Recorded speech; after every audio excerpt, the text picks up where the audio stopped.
The European Cricket League is proudly brought to you by Dream 11, HCL Software, Rado, La Junta de Andalucía, and Victorinox. After 4 days of no play here in the European Cricket League, due to some crazy weather, I've got to say it's been a big effort from all involved, but this ground is ready. We are ready to resume play. The only play we've seen the last few days was that crazy power over that decided Group E, but now we're into Group F, and with the first day washed out, we have a Super 10 coming your way. That's 10 5-over matches, so it's going to be big. It's great to be back on the park. I'm Mr. Maximo. This is the European Cricket League, and it starts right now.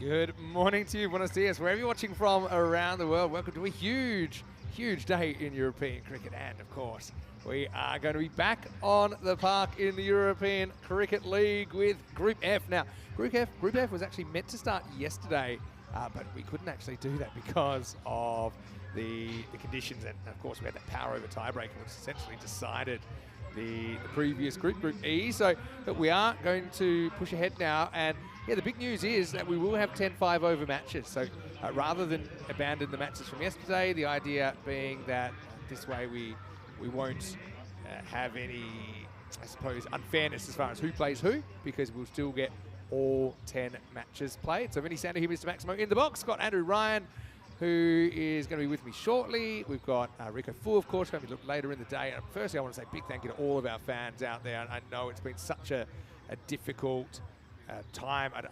We've had 3 days washed out before, but even then that was in a championship week, so we were able to catch it up.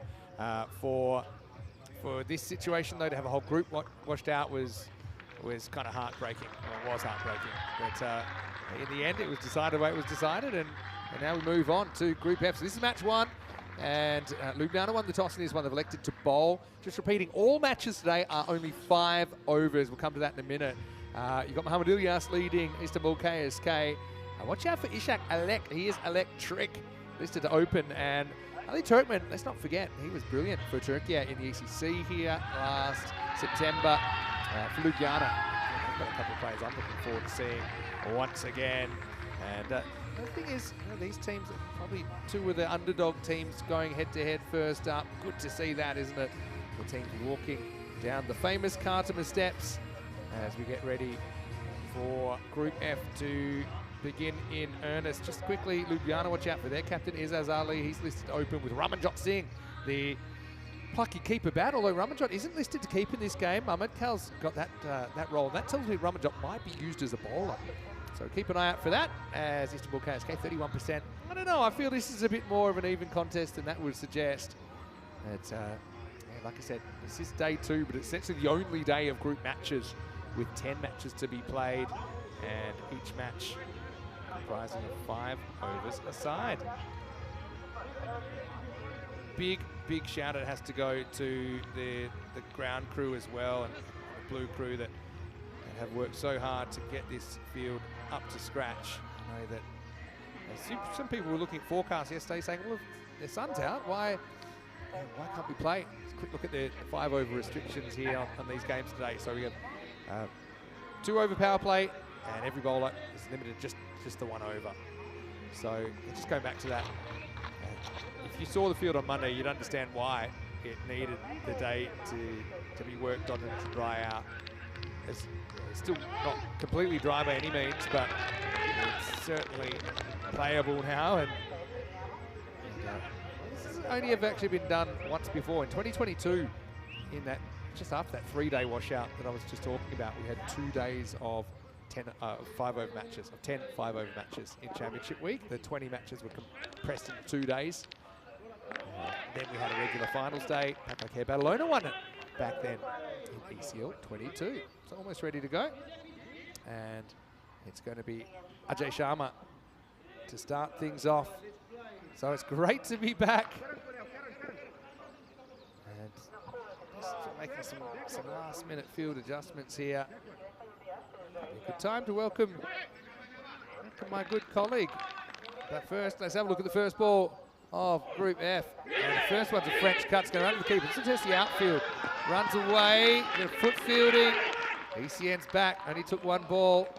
Keeper gets a rough bounce as well. Vinny Sander here, Mr. Maximo. Joining me at long last is our commentator extraordinaire and ECN special comments man, Andrew Ryan. Welcome back, Rhino. Great to be back with you, Vinny. Hello, viewers. Wonderful to have cricket back on the famous and a very lush Cartermore Oval. Field's actually in fairly decent condition. An immense amount of work being done to it over the last few days by a huge Blue Crew effort. AJ Sharma started nicely. And again, he's getting some late swing, isn't he, Vinny? That first one in particular pitched up, tailed in a long way. Yeah, it did, didn't it? That took the inside edge. Now the towel gets handed off. I always wondered whether that creates a bit of a constitutional crisis if the bowler's towel was to fall out in the delivery action and if you were to get out of that delivery, but luckily we don't have anything like that. And Warre out there opening for Istanbul. Nice bit of shape again for the left armour. They do scoot through for the one. A good throw. Would have had Hamwari in trouble at the bowler's end, but they escape. Istanbul, only 2 runs on the board, 5 overs, Vinny. You don't really have much time to get into the swing of things. No, it's going to be a crazy format. I think we've obviously had plenty of 5-over games that have been reduced kind of individually due to rain. I mean, there's a little bit of the Group C about this as well, where we had kind of on average kind of 6 or 7 over games to decide that group. Ball from Sharma. Just elects to leave it. Yeah, so hello to all of our fantastic super fans as well. And hello to Deborah Hall, hello to Thomas Martinez, to Terry Richmond, to Paul Kempen, Gendry Yadav's in there, Matt Hetherington, Paddy Smith in there as well, Johnny Heasem, anyone I might have missed. Great to have you back and involved. Takes a step down the wicket, doesn't make perfect contact. Would have been an excellent catch from Azaz Ali going back, but made good ground. Couldn't complete it, but no boundaries so far in the over, and Libiano will be fairly happy with how this is progressing. Things can be decided on fine margins, and you know that Azaz is a good player, a captain, but that's a kind of a missed run out so far where you know, I think he just had to get the ball back to the bowl and he missed his spot, and that one was catchable. But got 2 hands to it and it bounced out. Last ball the over.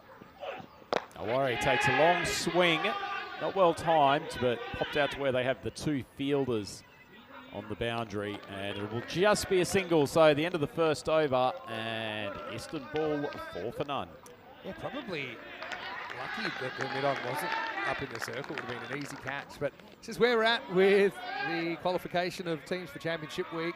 Obviously, we saw Vorberg in an unprecedented power over the other night. You know, one thing, no one was really sure how it was going to go, but the players actually loved that way to decide it. If you actually spoke to them, and obviously they spent a fair bit of time at Sunset Beach, they said, look, it was different, it was sprung on us, but we loved that we were able to get a whole squad involved, even to the point that the 13th man would be the keeper, even though the keeper was kind of a redundant position. And yeah, it was probably a bit more of a test than a straight bowl out. So that's how Vorberg are there, of course. We're still waiting for 2 more teams. Here's Shoaib Siddiqui to bowl at the second over. Siddiqui hits the pad. That's a pretty good shout. Must have been an inside edge. And they will scoot through for the 1. But nice slide and length coming on his first delivery. Yeah, if they didn't hit that, I think that was dead. It's umpire indicating a bit of an inside edge. So yeah, just the boundary hasn't come yet, has it, for Istanbul? And all of our viewers in Turkey, by the way, as well as all of our viewers in Slovenia. I'm sure they're tuning in and enjoying. Well, Siddiqui puts it on a length again. Huge strike from Alec, and it has carried the boundary despite the best efforts of the outfielder to hold his hands up, but carried the boundary rope, and that's the first Maximo of the group. I know it's tough, but at this level, it wasn't great outfielding from Isan because he was just committed to, catching it, but he had no awareness of where he was. So I'm not saying he would have stopped it, but if he had camped just inside the rope and he'd maybe had a jump over, maybe could have pulled it back in the end. 6 runs. Another decent strike. That one's going to fall short of the boundary rider. And Ashard fires it in quickly. It's a nice piece of work to keep it to 1. Yes. It's electric already, isn't it, this morning? Istanbul KSK, let's not forget, back in ECL 23, they came in and they won their first 2 matches against Oeiras of Portugal and against the Irish team, so YMS. Sneaky puts it on the full length, driven. Should have gotten through easily for the single, but a little bit of sluggish running. And a good chance to say hello to our good friends from last year, Vinny, too. The team from Afyon Karahisar, probably the most difficult to pronounce name in ECL history. And we've seen them since, actually, because they have been part of the European Cricket Series. We saw them playing in Bulgaria, for example. Croatia as well. So, cricket in Turkey, it's an emerging kind of proposition, but certainly it's gaining a bit of a fan base, and this is really helping, I think, their participation. Some good young talents amongst them. Seen that with the Turkish national team on the ECN previously. Siddiqui, final ball. Great change of pace. Alec charges him down the wicket, no contact. And the end of the second over, Istanbul 13 for none. Yeah, it's been a pretty good holding job so far by Ljubljana. What I will say with both of these teams, if you watch them now compared to a year or 2 ago, their standards have improved a lot. Okay, we are talking about 2 of the kind of, I suppose, lower ranked nations if you look at where they sit in the cricket world. But the fact that they have something like this to shoot for, obviously, T20I cricket as well. But the fact of just playing more competitive cricket internationally, I think, is helping. And obviously this ECL is part of it as well. So 2 over power plays done. So now you can have up to 5 outfielders. I've only got 4 at the moment, actually. But anyway, that's fine as well. Here's Dale Joy. Joy gets top edge that's racing down to the boundary. It's a slow enough outfield. Keep it to 1. Short ball, though. Probably be disappointed, I think, that Hawari didn't put that away to the boundary. There's a fair bit of coverage in terms of outfielders on that leg side now with deep backward square, one at deep mid-wicket and one at long on. You don't get those many opportunities in a 5-over game. It's a good example of the ball probably wouldn't have been fieldable yesterday or the day before. The fact the fielder was actually able to pull up. I think if you saw the power over back on Monday, wouldn't have been possible. Joy struck to the offside and straight to the boundary rider, so it will be 1. So he's dropped short on a couple of occasions, but hasn't been punished. Pitch seems to be playing pretty evenly, though. Obviously, it's had a lot of moisture that's seeped into that artificial surface over the last few days, but no gremlins at the moment. Aware goes big over the leg side, would have taken some catching, and Isan not able to cut it off. That's a boundary 4 and a much needed one for Istanbul. What I will say as well is that when Istanbul KSK have those 2 big upset wins, and let's be honest, after Turkey's performance in 2022 with Satenberg and Zafar, there weren't too much hopes for them. Too many hopes. They came out, they won their first 2 games, and these celebrations, they're still imprinted in my head. They were incredibly animated. Shows you how hard they've worked, how much that any success means to them here. That's come to the end of the 3rd. Final ball for Joy. That's on off start. Nice piece of bowling. And after a slightly wayward start with his length, comes back to finish the over well. He only goes for 6, and Istanbul just crawling above 1 run per ball. Then 19 for none after 3. Yeah, and I even think, actually look at the field there. They only had 4 outfielders, so they got away with it.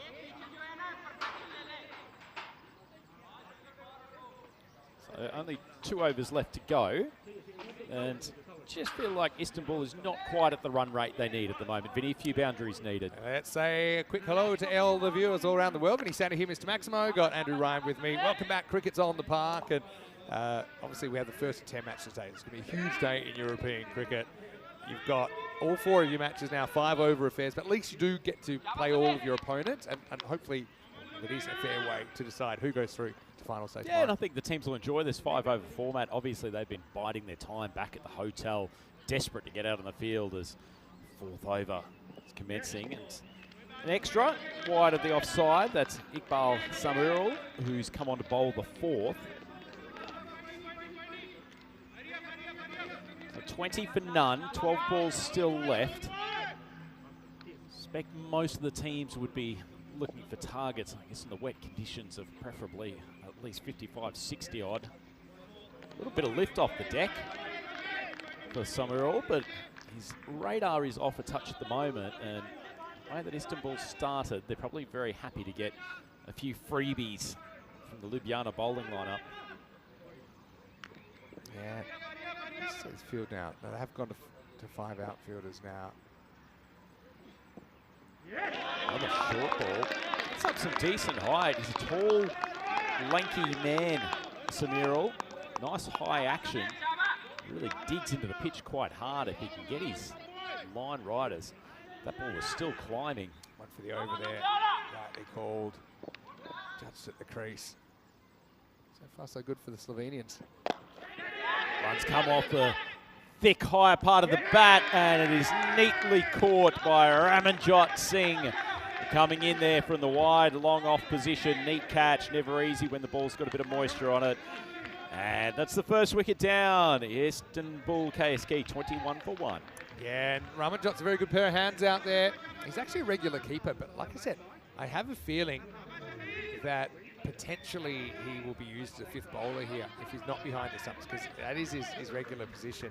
We've seen him bowling occasionally, but yeah, took that nicely, didn't he? Very, very good pair of hands. So we finally have a wicket after 4 days. And that goes for 10. It really got going, 21 for 1. Yeah, the last game we actually did together was the Group D final, which was a really good game. Duke Nomads holding off Pakake Badalona. Doesn't that feel like a long time ago, Vinny? It's not often that ourselves and the ECN fans are deprived of T10 or today 5 over cricket for 4 days. It's been as torturous for us as it has been for you.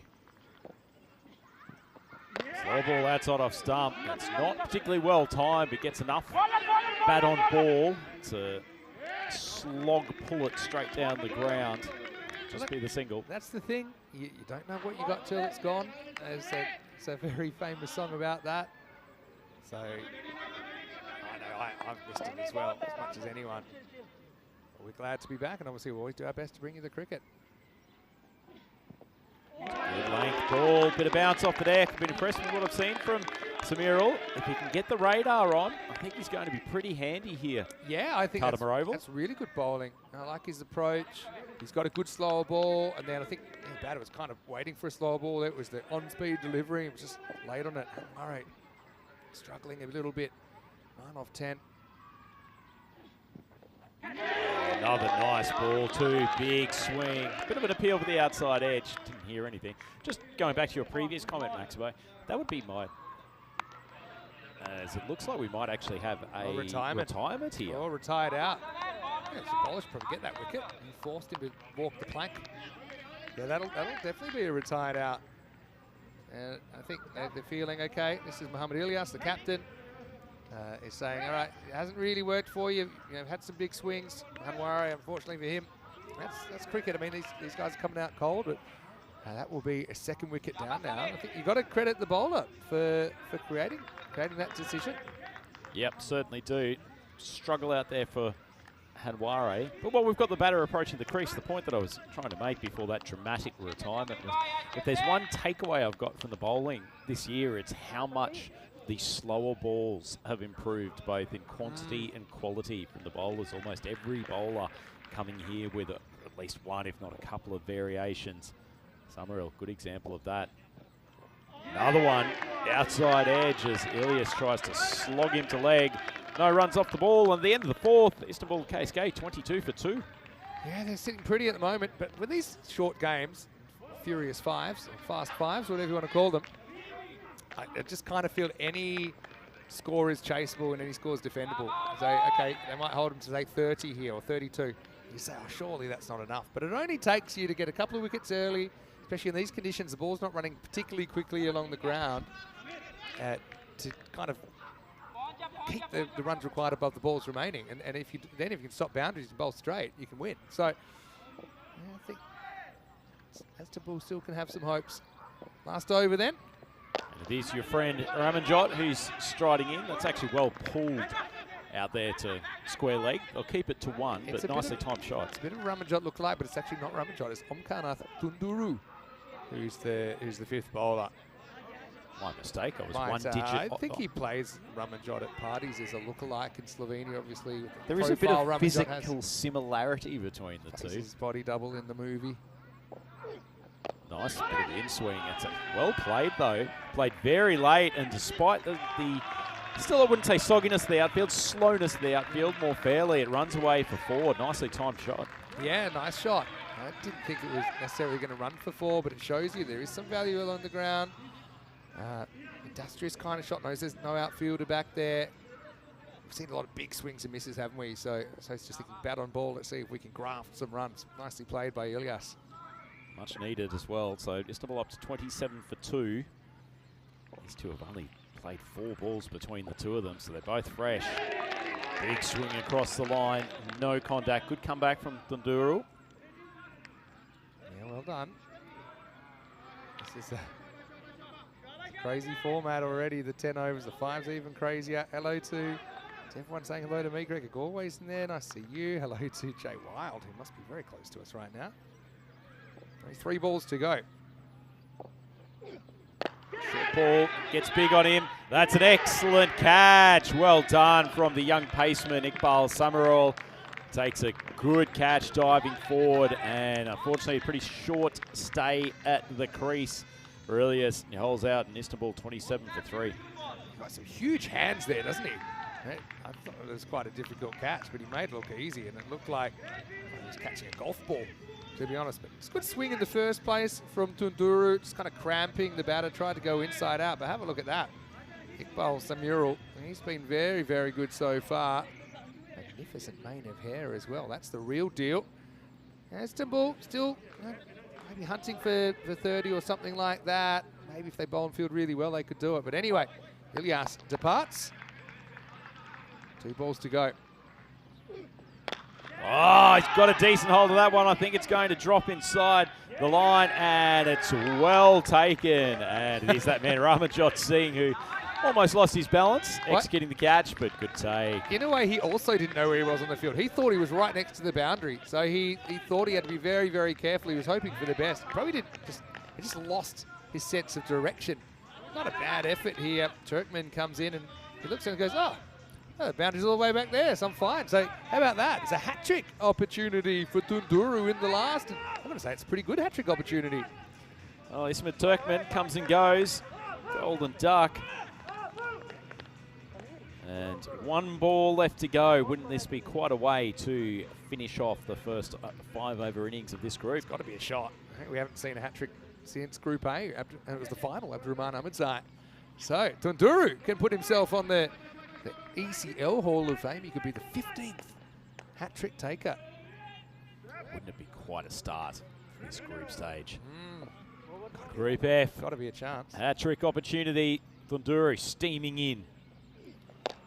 Big swing to the leg side. Oh, I thought the fielder was in there for a moment. That's Dale Joy down there backward of square. But that's a stunning strike. And Shamsullah Ehsan has come out and launched his first ball for a Maximo. That could be a really important 6. Look, I thought for a second that the fielder might have a shot on it. Just a couple of little things, though, for the Slovenians once they look back at this 5 overs and they're fielding. If you're on the rope, be on the rope. Don't be coming in. This is one where, okay, probably going for 6 anyway, but he finds himself kind of having a double back. So just little things like that. Protect the boundaries, you win games today. Okay, it's going to be pretty hard, I think, to get too many 2s out there. But for Ljubljana, well, they feel like the job's half done, but there's still 34 runs to get for them to get their first win on the board. And for Istanbul KSK, I'm not counting them out of it. They play with a lot of passion. I remember there was that amazing thriller between Turkey and Croatia in the ECC Challenger last year, where a score in the mid-60s of 10 overs turned out to be pretty competitive. So you'll have Ali Turkman coming out here. He'll be trying to take a bag of wickets and really just trying to build some pressure on the Slovenians. Yeah, they're probably a few short, Istanbul KSK, but as you said earlier, Vinny, a couple of shots can make a big difference, and that Maximo being launched last ball has taken them from what would be a fairly comfortable chase into something that'll just give their opposition something to think about. So 34 required for victory here of 5 overs. Probably sounds like it should be an easy pursuit, but the ground is not moving pretty quickly. But we finally have cricket underway here at Cardimer Oval. Yes, we do. You can see them they're still working on the ground, trying to make it as comfortable as possible. But this was a bit uncomfortable for Izaz. Didn't really hurt his team in the end, because funnily enough, the openers kind of were sluggish. They were the handbrake in this innings, really, when you saw the last ball go for 6 and to see, what they were able to do when they did get aggressive. I think maybe, I'd say they overvalued wickets, because they were definitely trying to score. But yeah, maybe the lesson is for the players today and the captains today is don't make the rope too long. Just if somebody's not going 3 or 4 balls even, might be time to give them the heave ho. Yeah, certainly the case, Vinny. You have a look at the batting card, only 4 boundaries in that innings, 2 Maximos and 2 4s, and as a result, most of those batters have stayed at essentially a run of ball. Aside from Shamsula Isan, who might be questioning why he wasn't thrown out a little bit earlier by the skipper, he hit a Maximo for his first delivery and powered that Istanbul KSK team to 33 for 4 off their 5 overs. It's a pretty solid job all round by the Ljubljana bowlers. Gunduru taking 2 for 11 at the back end, but actually Sharma and Siddiqui did an excellent job with the new ball and was really impressed by Iqbal Samirul. 1 for 3 off his over. Plenty of bounce and plenty of energy from the young Tyro. So Ljubljana have done ball with the job. They've still got to chase down this target of 34 from their 5 overs. Remember, it's the reduced overs all day today. We've got 10 5-over contests here on the European Cricket Network. This is the first match of Group F. Plenty more action to come today, but please join us back in a few moments for the chase.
The European Cricket League is proudly brought to you by Dream 11, HCL Software, Rado, La Junta de Andalucía, and Victorinox.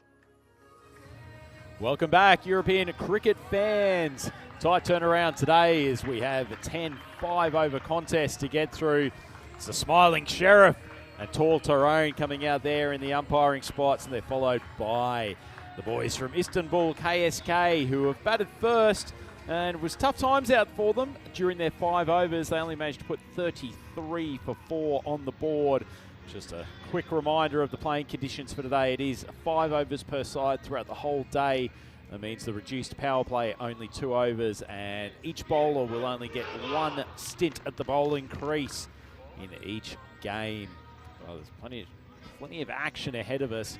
In these 5-over contests, they can create some incredible tension.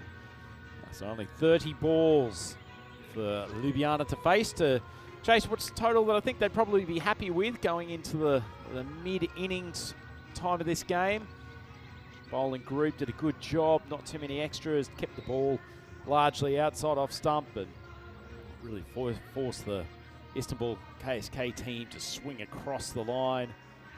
Only 4 boundaries in that innings from the Turkish representatives, so they will need to not even necessarily make some big inroads early on, but certainly try to get through the power play with a minimum of damage and see if they can take this game deep into the 5-over period. So everything moving along pretty quickly today, and a man who tends to move quickly at all times. Good chance to welcome back to the microphone, Mr. Vinny Sandhu. Well, normally that's correct, but I think the players got me covered today. Actually, I've got a floating slip in here. Almost like a genuine first slip next to the keeper. So Ljubljana need 34 to get the win. Remember, there's no bonus points in playing or anything like that. Here's Ali Turkman. A little bit of early movement and plenty of early noise for the Turkish representatives. He's a talented play. Turkman, we've seen him out here for the national team before. He's a noted wicket taker. Yeah, it's a good start, isn't it? Look at the bend on this one. Again, the footwork there, not particularly productive from Isas. Going outside the leg stump, couldn't catch up with it. First over was huge here. Just on the stumps a bit more on that occasion. Just popped up, but the fielders all in very defensive positions on the 30, so no chance for a catch. Thing is, dot balls and ones. That's what keeps you in the game. What kills you is probably extras, 4s and 6s. It seems obvious to say, but it is true. It's probably even more important than taking wickets or not taking wickets here. Ramanjot Singh playing some specialist bat in this game. We saw him take a good catch in the first half. Turkman, though, I mean, he was brilliant. He's 4-for in the ECC. Really kept Turkey competitive. A memorable match. So far, he's getting the ball to talk. So it'll be a good contest. Flash outside off stump, and it is called wide. Nice late swing for Turkman. He's trying to push the ball outside off. He's a noted outswing bowler. And that one just moved a little bit too much, but I like his line. As far as the defensive players in the outfield, only 2 outside of the circle in these first couple of overs. Long on and deep mid-wicket. Ball's flicked over the leg side. It's played behind square. It's going to take some stopping. And a nice piece of work, and they've managed to keep that to 2. Good running as well. There aren't too many 2s out there, but if you do get the opportunity, you've got to run hard. Ramanjot does, he gets back. So basically looking at 7 and over. Sounds easy, but you're coming out cold. There's got to be a few nerves around. You've waited a whole day already.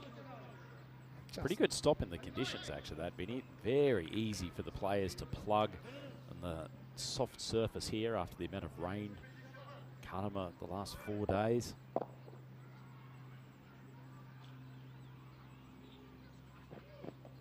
Nice line, swung out to the offside. It goes between 2 fielders. It will pull up, certainly much quicker than the fielder did, as Ilias has run straight past it, but they keep it to a single. That's a good example. They had a kind of bit of slice on it, a bit of backspin on it as well, so the ball basically stopped by itself, didn't it? So you just got to kind of be quite lateral thinking in your fielding today. You don't want to be taking that ball across the line with you. Bit of lift off the deck. Ali doesn't deal well with it. So Ljubljana, 5 off the first over, 1 ball to go. It's been a good start from Turkmen. He's looked dangerous with his movement throughout the air. I'd love to have a wicket from him, but more so, he's kept the runs down well. Last ball's an important ball this first over. Full ball jammed down, but they will scoot through for the 1. So honours even after that first over. Certainly Ljubljana happy to see off the Turks. Fiery paceman. They end up the first over 6 for none. Yeah, so just about staying competitive as long as you can. As time sets our first golden ball. It was the opening day actually that we had our first golden ball of this ECL. I think we've had 7 now full time. Let's hope for 1 or 2 more. And actually, shorter games, theoretically, slightly higher chance of a tie. I got the feeling we'll have one today. Today? Actually, I think across 10 games of this compressed format, I think we've got one coming. Anyway, speaking of coming in, Ishak Alek with the second over. Short ball, gets upstairs, big appeal. The finger goes up, the batter's just walking off. That's a fiery start from Ishak. Nice ball directed right at the skull, and the first wicket down for Ljubljana, 6 for 1. Yeah, I thought for a second it might be a wide, but I think it has taken something on the way through. Nicely taken behind the stumps by Hasan Yanar. He's got that role for Istanbul today. But yeah, Neck, hoping the batting. He's had more success already with the ball. Let's have a look when it goes past the glove here. Yeah, just a little glove. It's pretty significant deflection, actually. It's probably a well-directed bouncer. And credit to the batter as well. Straight away, you could see as he walked, he knew that he touched it. So good sportsmanship as well on display. This game is very much alive. It's 6 for 1 in the second. Already 7 balls down, Vinny. It's a decent chunk of the deliveries already. That's another nice delivery. Tell you what, if you saw a 5'3" paceman ambling in off about 6 or 7 steps, probably getting a short ball at the throat is not what you're expecting from the first delivery. I have some sympathy for Ali. Yeah, it's a good point. I think depth is important as well. The run started to flow towards the end when you went into the 4th and 5th bowler. Swung over the offside, and that's nice connection. And Mohamed Kal hits the first boundary of this innings. Ljubljana, 10 for 1. Mohamed Kal is a weapon. I mean, I've seen him. I remember he played some really good cricket for Slovenian national team when they had the ECI series in Croatia back in 2023. But he hits the ball very, very cleanly. So I'd say he's a threat. Someone like a Siddiqui who's listed at 8, but I feel like he could bat a bit higher than that. I think, yeah, still got to be brave. Still got to play your shots. Off stump, swung down the ground. Bit of miscommunication. If the throw had have gone to the keeper's end, excellent piece of work from Alec, but we will have a check at the video. My feeling is Mohamed Kal got back, but that wasn't great running between the wickets. Yeah, we'll have to have a look at it. I feel he was back, but yeah, this went to the wrong end. He took off straight away with a hit, and Ramanjot used his veto power. I think he's in. He used his veto power to say, no, we're not running. I actually think he saves him. He's safely home, bats down. Should have been a fairly comfortable single in the end. The fielder had to move 3 or 4 metres to his left-hand side. I still think it was tight. Maybe it's worth taking on. Kind of flat-footed when he hit it. But anyway, very interesting. Low-scoring thriller first up. 10 off 10 balls so far. What off stump. That lift outside off down this end. It's brought many batters undone over the years here at Kardama. That early flourish, a couple of dot balls from Mohamed Kal. It's amazing how in this 5-over version, the pressure builds so quickly. It really does. I told you, anything's chaseable, anything's defendable. Both these teams bowl better than they bat, in my opinion. That's kind of showed through. It's wide, will be called. A little bit of outswing from Alex. It's been a good over from him. As you say, the Turkish representative of Istanbul KSK, much more comfortable with the ball and in the field. Probably come down to how well the 4th and 5th bowlers can do. See some of the fans just trickling in as well, but hearing the crickets back on. Swung down the ground. Not perfect contact, but fielder will have to, well, I was going to say he'll have to do a good job to stop it. Actually, the ground's done the work for him, and Ilias overruns the ball for the second time in the innings already. That is the end of the second, and Ljubljana 12 for 1. Yeah, so hanging in there. This could be a golden ball, you know. It's got that kind of a feel. And if it's a golden ball, who you want? Probably the fielding side, considering it has been so low scoring. 22 off 18. It's exactly what I said at the end of the first innings. Keep the runs required above the balls remaining as long as you can. When it started, it was 4. It's still 4, plus 4. 22 runs required off the last 18 of this one. Sort of target, really, if one of your top 3 gets on a bit of a heater with the bat, it'll seem like an absolute walk in the park. But actually, while players are finding it hard to hit to the boundary, there's already been a couple of shots that have pulled up within a foot or 2 of the boundary rope just because of the slow outfield. These smaller targets, that 33 is probably worth a bit more on a dry day. Yeah, true. You can't afford to have an expensive over. That pretty much kills the game. So they're going to Mohammed Turkmen here. Power play's finished, so 5 outfielders in place. That's not off stump. He's gone for a tumble. But doesn't seem to have picked up an injury. They will scoot through for 2 as once again Ilias involved. So this is Mohammed Turkmen coming on for the 3rd over. I love the bowler actually apologising for falling over to his teammates. I don't think there's anything to worry about. You have to watch yourself a little bit, but I say credit to all the players. They're desperate to get out there, putting on a great show at the moment. Outside edge. We haven't seen one fly down to 3rd man yet, and that's a very helpful boundary for the Slovenians. The equation now 16 off 16. You hit a boundary in an over, it's pretty hard not to get the kind of 7 you need out of the over to stay on track. And there's the 4. So just a bit of a luck factor. I'm wondering maybe it would have been good to have a 3rd back. I suppose always the question is where do you take him from? So the Slovenians a little bit happier after that. Full ball. Nicely driven straight down the ground. 2 men converging. And tell you what, Mohammed Ilias, he's not getting any rest in the field whatsoever.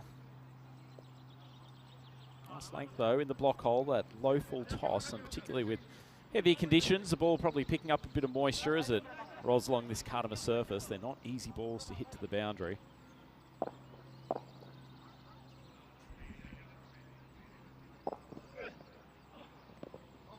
It's a close call, that one. It's going to be called a wide.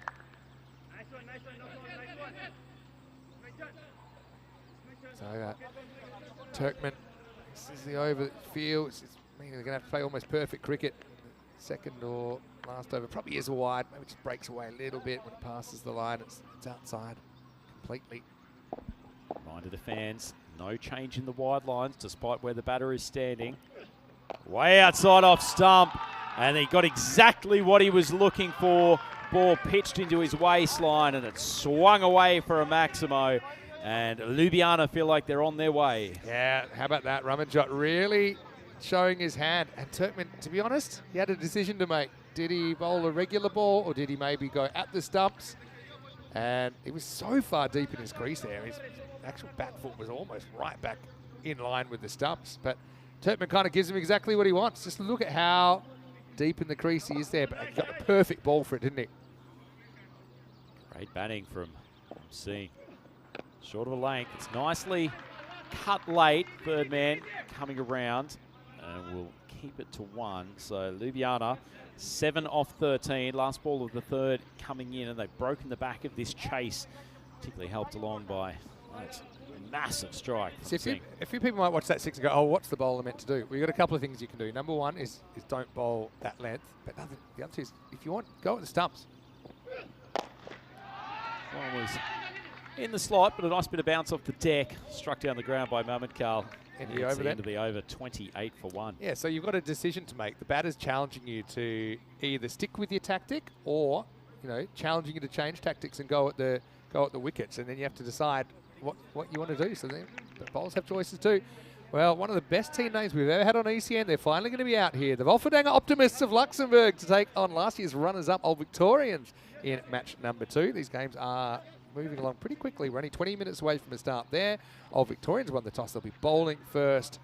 Stay tuned. And of course, both those teams, they're playing their first match of this campaign. It's not just the team name, Vinny. There's some absolutely tremendous player names within that Optimus group, which I'm sure we're looking forward to calling over the next couple of hours. We'll see them plenty of times on the coverage today. 10 5-over games coming to you live from Cartamar Oval here in the Andalucía region of Spain. And this first game, Ljubljana, 6 off 12 needed. Elias coming up to the bowling crease. He needs some early dots. Short of a length, popped up.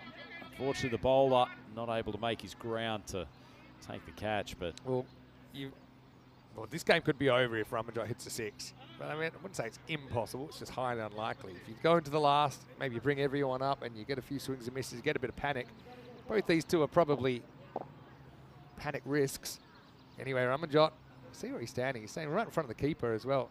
2 backward points. I'm not so sure about that one. Anyway, 5 to win. Big strike across the line. Oh. Beautifully hit, and it went like a bullet to backward square. Well fielded. That was absolutely smoked down to Kuyumku. Obviously doesn't have the part of your brain that senses fear, because he got behind that one and did very, very well. That's genuinely one of the hardest hits I've seen over the last few weeks. He made that look so easy. I thought, well, that's tied the scores. 4 to win now.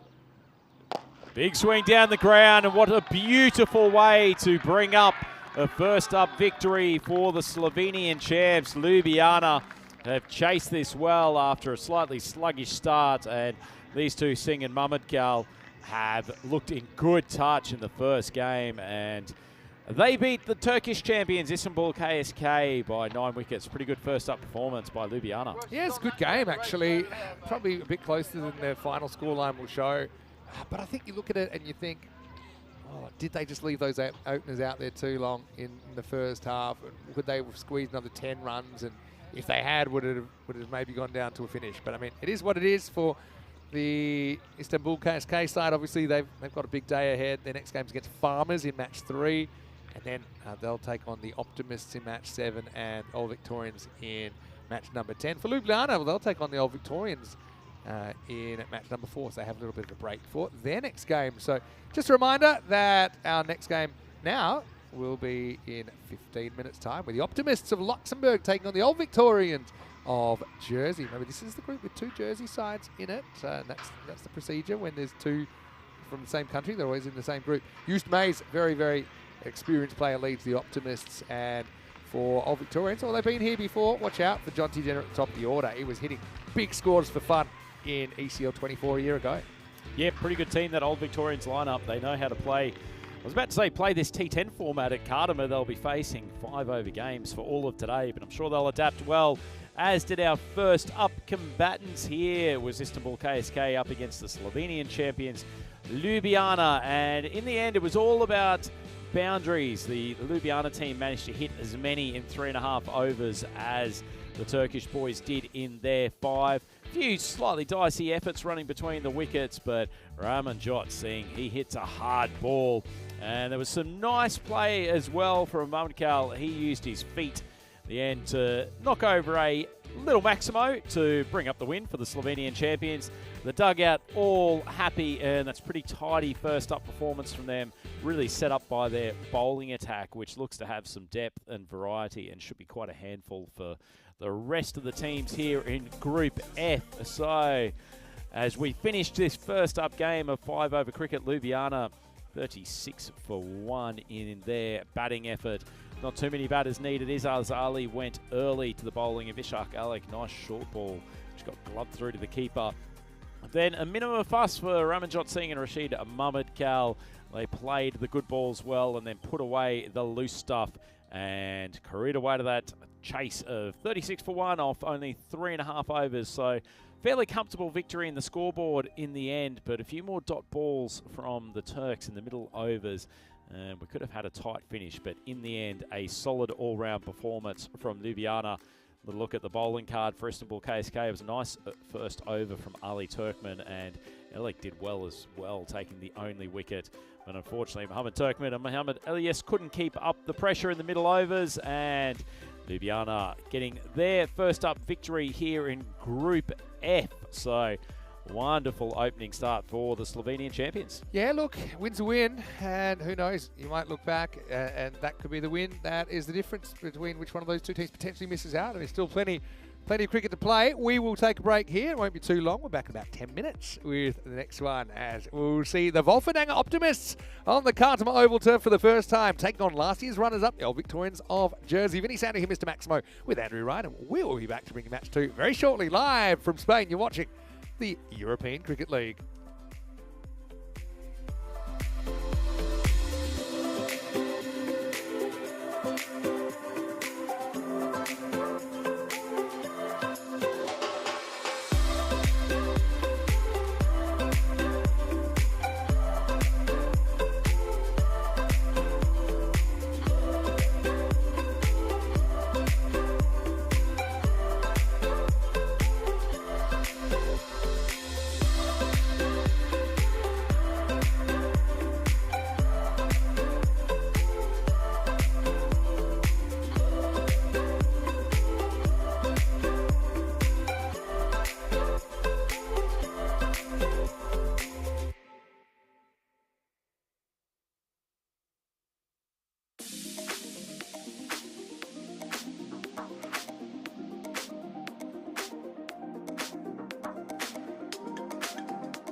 The European Cricket League is proudly brought to you by Dream 11, HCL Software, Rado, La Junta de Andalucía, and Victorinox.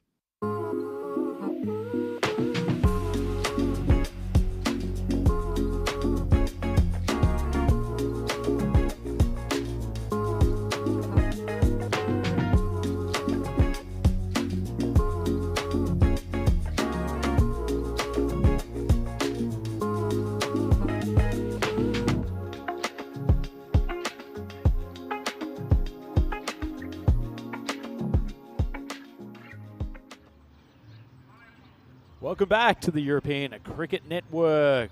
All of our fans, great to have some cricket back on at Carter Oval for you today. It's Andrew Ryan here with my good friend Vinny Sander, who will join me in the commentary box in a few moments as we look ahead to game number 2. It is the Wulfardunga Optimists taking on Old Victorians. Old Victorians familiar to our legion of fans around the place. They made the final of ECL 2024 and bring with them a star-studded lineup led by a number of Jersey internationals. Jonty Jenner, the gun bat at the top there. Charlie Brennan, he's open for Jersey internationals before. Jamie Watling had a great tournament last year and they're very capably led by James Duckett, and we'll get plenty of good fast bowling from Scott Simpson.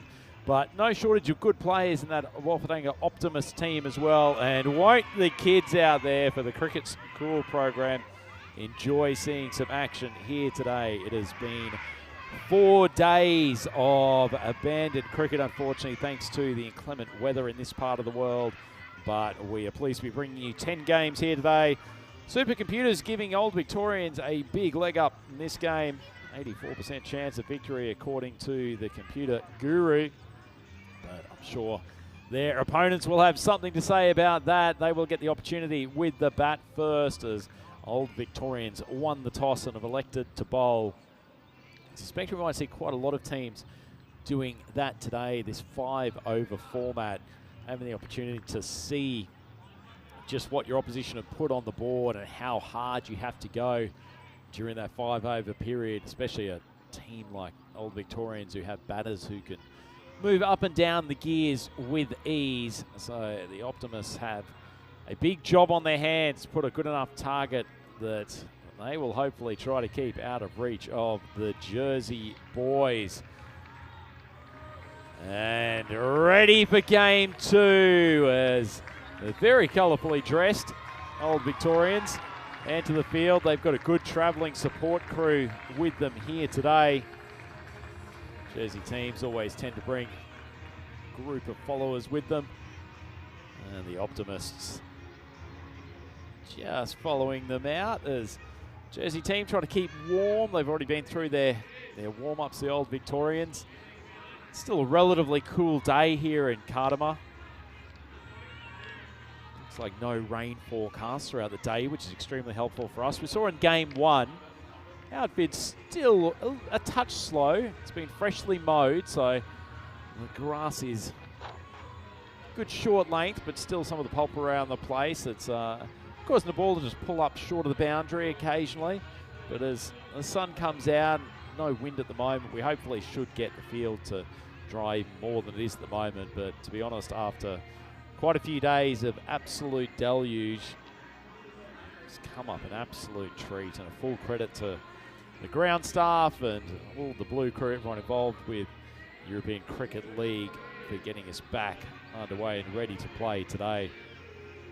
Certainly from talking to the teams, they were extremely happy to get out on the field. Obviously a great shame for those who were here for us with Group E. Unfortunately didn't get out for a full game at any stage throughout their 3-day group stage and had to go through with the power over, basically our version of the home run derby in baseball, to work out who progressed through from that group. But fortunately, this Group F will be decided on the cricket field. 5 overs per side in the 10 games that we're playing today. An absolute buffet of limited overs cricket. And Scott Simpson, the left arm paceman, get us underway. Pushed relatively wide of off stump, but generous call from our umpires, allowing that one to go through. Simpson just confirming the case that, gee, that one swung late. Might have tickled the wide line.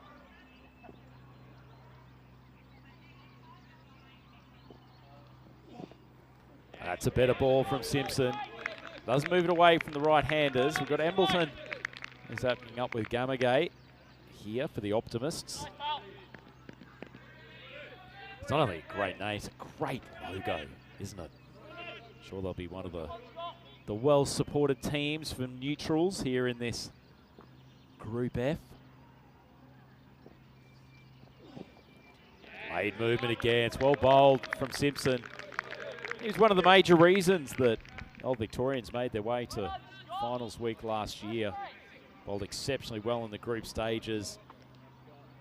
Obviously had to do a lot of work against the best top order bats in the competition.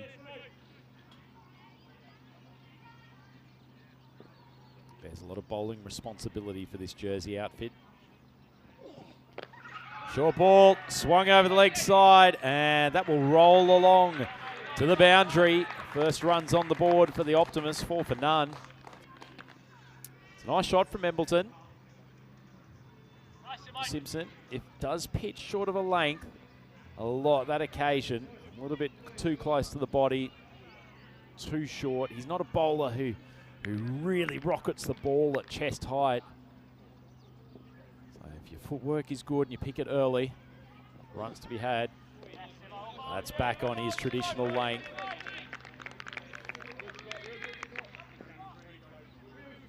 Nicely delivered. Embleton struggled outside off stump in this over. Difficult task for batters coming out in game 1 for their teams here today. It's their first look at Cartamar Oval for the tournament. They have to get moving quickly. That one's swung relatively wide again, but Simpson clearly with the radar right on. And the end of the first over, the Optimists are 4 for none. Great time to have a look forward in the calendar of 2025 and to have Mr. Maximo back at the microphone. Yeah, nice to be back, and also nice to see Old Victorians back out there. Of course, last year's runners-up, and very excited to see the Optimists. More about that in a second, but let's have a look at the calendar because from here we head to Portugal Santarém. I know, pretty exciting there because we're going to have the first time ever ECS in 2 divisions. So you've got the Premier Division and the Challenger Division coming up, so a chance for one of the not so well-known sides, I suppose, to push for an ECN trophy. And then I think we'll have better matchups. I think Portugal's a good place to do that. Then Madrid for the first time. I know we're going to have a 6-day tournament in Madrid. I've actually never been to Madrid except for the airport. So I'm really looking forward to that. That stuns me, Maximo. True. Birrell comes on and gets a swing and a miss from Gamagay first up. Why are you stunned by that? Because you're such a well-travelled man. Madrid is such a magnificent city. Yeah. The fact that you 2 specimens combined have never met each other before. You'll have to really give me some tips then. I mean, look, the thing is, I actually haven't travelled so much just for a holiday in my life, actually. I've travelled a lot, but normally I want a reason to go, and then I can turn into a bit of a holiday if I can. Birrell, tall man. Swing and a miss again. Gamagate. Strike 2. Go, give us your best Madrid. I'm going to ask Thomas Martinez as well. Can you give me some good Madrid tips? Where to eat? So what am I doing when I'm there? I think they're 4 match days as well, which helps. I've been out to Madrid probably about 30 times in the last 6 years, given every business that I've been associated with has personnel. And a big hello to my team out there in our Madrid office at the moment as Birrell steams in again. Strike 3. I reckon you're out. Honestly, it's 5 over game. Strike 3, you're out for me. We saw in the first match a slow start was kind of quite costly for Istanbul. Okay, go on. Amazonica is probably my favourite restaurant Amazonica. in Madrid. My list is coming out. Okay. You will have so many recommendations. So it's rare. not funny. Okay. The restaurant scene in Madrid. So Amazonica, is that right? Not a paid endorsement, but that's on Not the a list. paid endorsement, just a subjective but very legitimate recommendation. There's a lot of good places in the Salamanca area, but honestly, you can just walk around the Madrid inner city, and in the evenings, it's such a good vibe. Just almost everyone out eating or having a quick drink. Full day off. I have to make the most of it. Could leave this time from Gamagay. But yeah, Thomas, I know he's watching from Madrid, and I suppose it's another good test from a Spanish. Maybe slightly different expressions and stuff they use up there. It's right back in the here and now. How good are Have these you tried two to kids? create any specific cricket lingo using your burgeoning Spanish skills? I think we did that in advance, and now my language skills are catching up.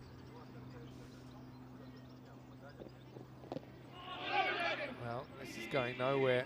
So I think Gamagay struggled with what Birrell's delivered so far. These two teams, if you had to market a soft drink based on two cricket uniforms, I feel like you're on a bit of a winner here. Because they are very bright, aren't they? Their artificial colours and flavouring are going overboard with these two. Tell you what, it wouldn't be an energy drink the way the Optimists are batting at the moment. 7 for none, and Gamagay's swallowed 4 balls. I managed to scoot through for the leg by on that last one. But then you might say, oh, well, he just struggled with that bowler. He's not going to have to face that bowler again. Maybe he will. He's going to go on the fumble, so he will face him one more time. Bogurna does make the stop and can't prevent the run. Gamagay's got to start making contact. Neither of these opening bowlers, Birrell or Simpson, are really mixing it up that much. It's just hitting a good length, about a foot outside off stump. Simpson probably a little bit more than a foot outside off stump on a couple of deliveries last over. There's a slow ball. This should be out. Simple catch for the bowler. And Gamagay, it's an unhappy 5 balls. For me, I think he probably stayed a couple too long because it's such a short game. It meant that they're off to a very sluggish start. Well done to the bowler, though. He gets it absolutely right there. And the Optimists, well, they'll have a sunny disposition, but right now the reality is they're 8 for 1 in the second over. Yeah, tough start for them. Gamagay, hopefully he learns a little bit about T10 batting from that first stint at the crease, but coming up against 2 pretty solid opening bowlers, and the old Victorians, they know how to play these short and limited overs games. Did very well, as we saw last year. Gamagay goes for really torturous 0 off 5, score at 8 for 1. But they learnt a lot about what works, particularly in the batting department. They've got some exceptional hitters in their lineup. Looking forward to seeing Jonty Jenner and Charlie Brennan later on today. Shame we actually don't have them for 10 over games today, because both of them really having the ability to hit powerfully, but for an extended period of time. Well, the Jersey side last year, the Old Victorians, they showed they can hit some big scores. I'll be surprised if we get 100 in a 5 over game. That's never been done. I'm not going to say it's impossible. We have seen 100. Sazi Buyan in Czechia last year hit 100 in an 8 over game, batting first. And almost anything's possible if you face 21, 22 out of the 30 balls. Maybe 30 times 6. All right. Pretty decent score. Here we go with Matthew Webb. First one, not particularly good ball. It's short, and it's feasted on. 4 carreras, 4 runs to start. Yeah, nice shot. He's pretty comfortable on that pull, Embleton. He's been looking for it on a few occasions. So on the previous over, just dragged the shot down, hit it straight to a man who's wide, fine leg on the circle, more 45-degree angle on leg. But nicely struck shot, and Webb's first ball just too short of a length for the pace that he's bowling. It goes short again. He's going to pay the price again. How far? It's going to bounce just inside. I think it's going to be 4 runs. Probably should have been 6. A Ranklon hop put away. Good to see one of the Old Victorians fielders out there almost doing it as one does at the French Open tennis and pointing to the ball mark. Yeah, I like that you can do that today. Here we go, have a look at the mark. Very accurate piece of work from our fielding adjudicators. I want to see how big the divot is here. It's lucky it has actually bounced and gone over the boundary rope, because there were some soft areas over in that section of the ground yesterday. It'd be the all-time greatest plug if it didn't go for 4. But anyway, a little whippage here. That's going to go all the way. Maximo Embleton.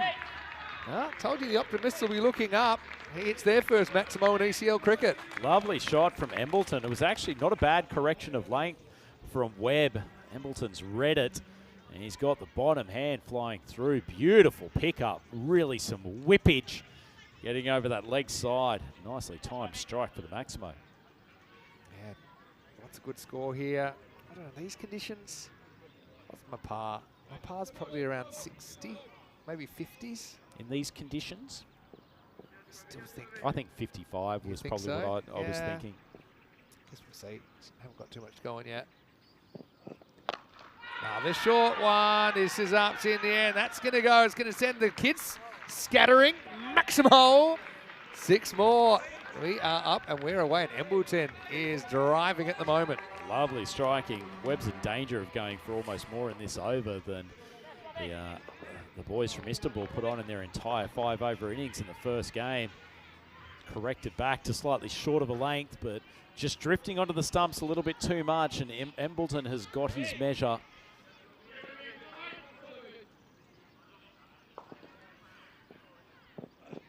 This one's a little bit fuller, but he's on a heater now.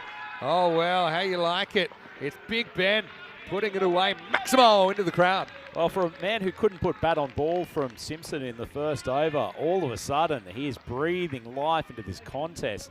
Some lovely striking from Embleton, and he really is in danger now of going for more than 30 in the over. Yeah. Poor Webb. Well, that's the thing.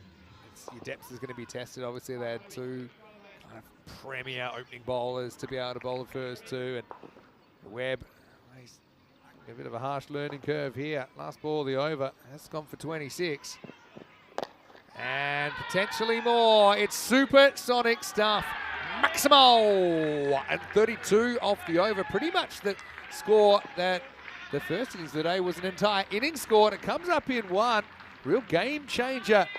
That shows you the glass is always half full. The Optimists now a 40 for 1 after 3. Well, Vinny, there is no I in team, but there are 5 in individual brilliance, and that is the number of Maximos that has come off the bat of Embleton in that over. What sensational striking from the Optimists opener. And all of a sudden, 40 for 1. Incredible stuff. And this is looking like it's going to be a pretty hefty total after a relatively sluggish start. Yeah, well, gives us a chance as well to welcome you into the commentary box. Vinny Sander here, Mr. Maximo. I've got Andrew Ryan with me. And look, it's going to be a crazy day. We're going to get through 10 games, weather permitting, conditions permitting. And it's basically going to sort out what the standings look like in Group F.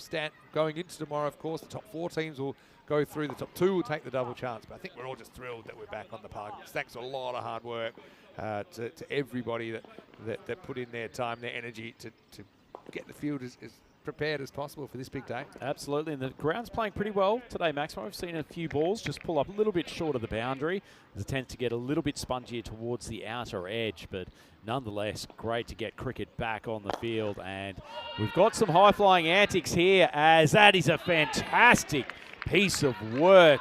That's Jonty Jenner coming around from the long-on position. Saved what looked like a certain boundary. It was like a Houdini act this. I don't think he ever touches the rope, but he gets really close to touching the rope. Let's have a look at it. How slow can we get this? He picks up the ball, and then he's got to land, so that's fine. He hasn't touched. Keep rolling it through. He still hasn't touched. He almost touches, but that doesn't touch. He almost goes again, doesn't touch. That's a brilliant piece of fielding. His knuckle must have been about 2 millimeters away from the rope. That is... Wow, that was dangerous to attempt without gloves. Anyway, change of speed. Now this is up in the air. I think this is going to go straight down his throat. It's Jenner, and he takes the catch. Well, a bit of brilliance there. He saved 2 runs, and now he's picked up a wicket. Also, I've got to say, big fan of these floppy hats that are the old retro look here. It looks like he'll be playing in the backyard, but he's playing on the biggest stage in European cricket as Jonty Jenner. Change of pace, works, treats. And after the supersonic third, Duckett breaks through in the 4th. It's 42 for 2. A man who knows his fashion, I agree, Maximo. The bucket hat's giving me vibes of inaugural T20 international from 20-odd years ago. But the old Victorians looking resplendent with their headwear. They're also looking pretty good in the field. And if there's one man from this group you do not want to pick out in the outfield, Jonty Jenner. He has got an excellent pair of hands, very good judge of a catch. But Calm there, couple of good strikes. Did what he needed to do. Cracked a few runs first ball. Didn't soak up any deliveries. No, this is Ovasali Musa. who is going to get off the mark with 1. I think it's 2. Probably best to keep Embleton on strike, given how he's been hitting. Just before we move off hat chat, don't you think it looks like they're inside out, though, with the hats, with the black brim? Discuss. Possibly. I like him. You know, I'm a Western Australian, proud. And that is 6. He's on a heater as Embleton. I think exactly right. He's the man they want facing up right now. Bit of friendly fielding in the player area, and 6 more to the Optimists. Yeah, lovely strike. The way he's going, 43 of 14. Really only takes 1 batter getting on a heater. And these 5 over contests, and all of a sudden you're chasing a pretty difficult score. That's 6 more. He's really getting into his work now. So in the end, Musa does well. He picks up a single and he hands it back to Ben Embleton. Goes Maximo, and just like that, he's 49. He's striking it very cleanly, Maximo. We saw in the first game, it's real difficulty from the batters to really find the middle of the bat. Embleton has come out in the last few overs. He's hitting it as crisply as we've seen in the last couple of weeks. 50s pars looking a little bit light on. Change this ball, might have hit the road, might have hit one of the structures. Yeah, it's nice to see players bowling to opposition members again after obviously how Group E was decided. I did love that concept, Maximo. Credit, I know there was a fair bit of Maximo IP that went into the power over concept. Look, that's a nice little shot of the cricket school kids, the Turkish players. You love to see that, don't you? That's a new concept, I think, the plate, or the disc. But I think in the end, the players, they actually loved that way of deciding it, even though obviously 4 of the 5 teams didn't win. But they were able to get on with it. And so Embleton's gotten on with it here. A 16-ball 50 for Big Ben to start things off. And he will retain the strike, and he's put the Wolfenang Optimists in a pretty good position. Yeah, it's 56 for 2 after 4. Got to say, Vinny, 1 over to go here. I would probably just leave Embleton on strike for the whole over and say, see what you can do. He is seeing it like an absolute beach ball. Yeah, it's not a bad shout, actually. I think you want boundaries. I think even if you turn down 3 singles, you can catch it up in a 6. And he's hit 6 sixes. He's hit 50 of the 56 runs in this innings. They're going to go to Edward Giles now. I like Giles. I remember him from last year. Big sort of lumbering paceman, hits the deck pretty hard. Reminds me of young Andrew Ryan. Not sure about the choice of number, though. There's always some shady customers wearing number 23 from memory of Australian indoor cricket days. I do love my Costinate number 23 jersey that I was given last year. Anyway, a couple of slaps on the... Did Michael Jordan take 23 because he saw you wear it in the first instance? I'm not that old. All right, straight up in the air. Is it? The keeper goes back and he takes a well-judged catch. Watling. He's a good sportsman, isn't he? He's a multi-sport star. And so Embleton gets to 50, gets his team to 56, but now has to step aside. It's your man, the mini Ryan flying. Edward Giles with a wicket, his first ball of the ECL, 56 for 3. Let's just call him Junior Ryan. He's probably got a couple of years on him, but good method from Giles. He hits the deck hard. He's actually very, very hard to swing across to the leg side because of the extra bounce he gets. And Vinny, you would be impressed with the keeping there from Watling. Actually made what was a difficult catch look much easier. A couple little micro steps to adjust late. It's all about the judgment. Watling did well. Embleton, though, did very well, didn't he? 50 off 17. Hit 6 big sixes in there, 3 fours. He's given his team a shot, at least, against last year's runners-up. 56 for 3. Yeah, and this 5 over contest, actually, the dot ball's in a way not such a big deal as long as you're hitting the boundary consistently. Well, that one might not make it to the boundary. The batter comes out. It's Just Mays, one of my favourite European cricketers. I've seen him doing a lot of good things for the Luxembourg national team. He's in his 40s. You wouldn't know it. He's fighting fit. He's also a very good keeper, even though he's not listed a keeper in this team. Originally cut his teeth in the Netherlands before moving to Luxembourg. Oh, that's a beautiful looking shot from Musa. Maximo! That's the first 6 we've seen from someone not named Embleton as the Optimists swing their way into the 60s. I love that with this pair we can say there's Musa giving it a moose and Just giving it a Just. over the boundary. That was a fantastic late adjustment. It looked like he was going to try to swing it to the leg side originally, but opened up the hands. Beautifully timed. Heavier length here. Eustace going to try and leg this out. Maybe it's worth taking on here. Maybe not. Because Jenner, he's a brilliant fielder, as we've seen already, was quick and was kind of almost willing him to try and take on a second run. He's going to give us some highlights with the bat. Looks like there's a few highlights in the Jonty Jenner hair for ECL 2025. Quickly covered it up, but hiding it under the hat. Right, still 2 to go. 6 runs, and that's why they didn't want to take a dodgy 2. Watch out, kids. Well, that's a proper initiation. Oh, I've got to say, it's, they're well taken care of over there, and just as well, maximal 6 runs. Oh, cricket's cool. Cricket's also dangerous when you've got some batters trying to pump every ball to the boundary, and Houston makes Kevin, good by connection. the way, did very, very well. Look at that. Keeps the ball in front of him. Bit of self-protection. Learning from the best. I hope he's wearing a box. These kids can be dangerous. Last ball coming up. That'll be good as well. Oh, wow.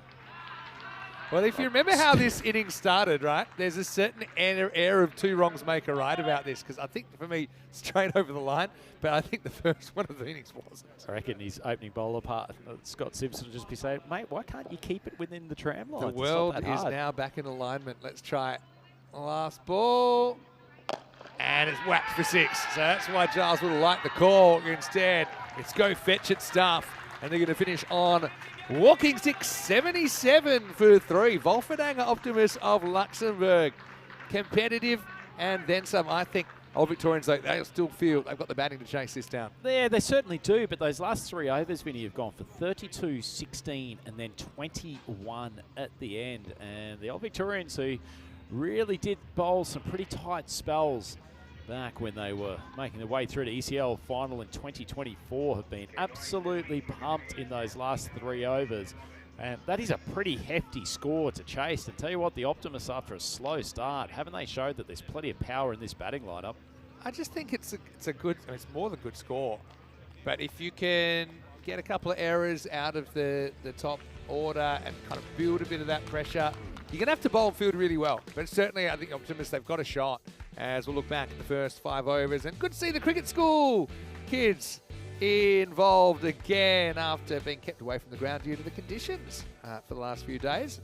Let's just say they saw plenty of the close-up action, didn't they, after a little bit of a dodgy start. The Optimists got into their work, Gummergate with a 5-ball duck.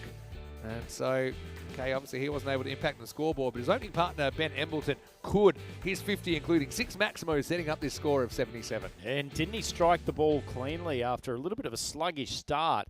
He really got into his work, and for the last 3 overs of that innings, he looked very, very powerful indeed. He went just before the conclusion, but the last 2 batters, Musa and Juice, certainly had their fun as well. Plenty of fun for the kiddies too. How often would the Istanbul team be asked for autographs in their native Turkey, but out here they are superstars. And a man who's a bit of a star with the gloves as well, Jamie Watling, looking forward to seeing him with the bat for the Old Victorians as well. He can give the ball a roost. And we saw plenty from him last year, but Maximo, that's a great total on the board for the Optimists. Good discussion as well. I know the wides. The umpire's got a call as they see it, or you get the benefit of the slow-mo replay, but yeah, it's that age-old question. Can 2 wrongs make a right? On that occasion, probably, yeah.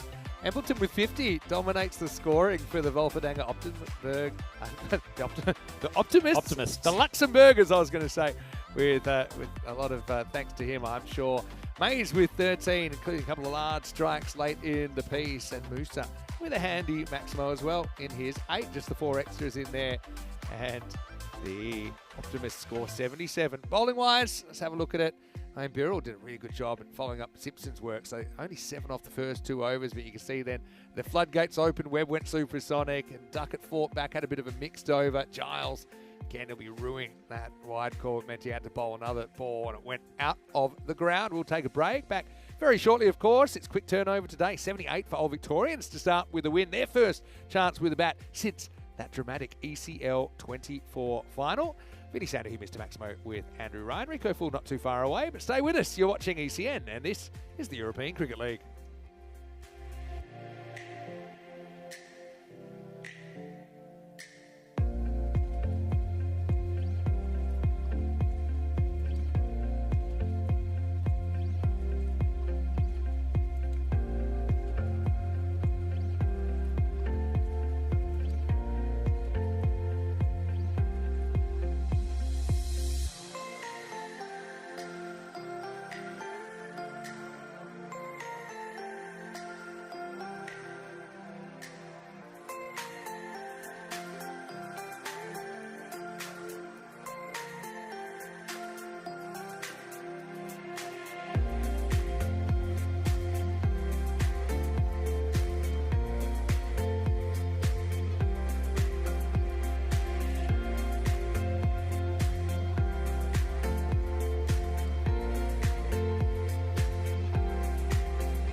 The European Cricket League is proudly brought to you by Dream 11, HCL Software, Rado, La Junta de Andalucía, and Victorinox.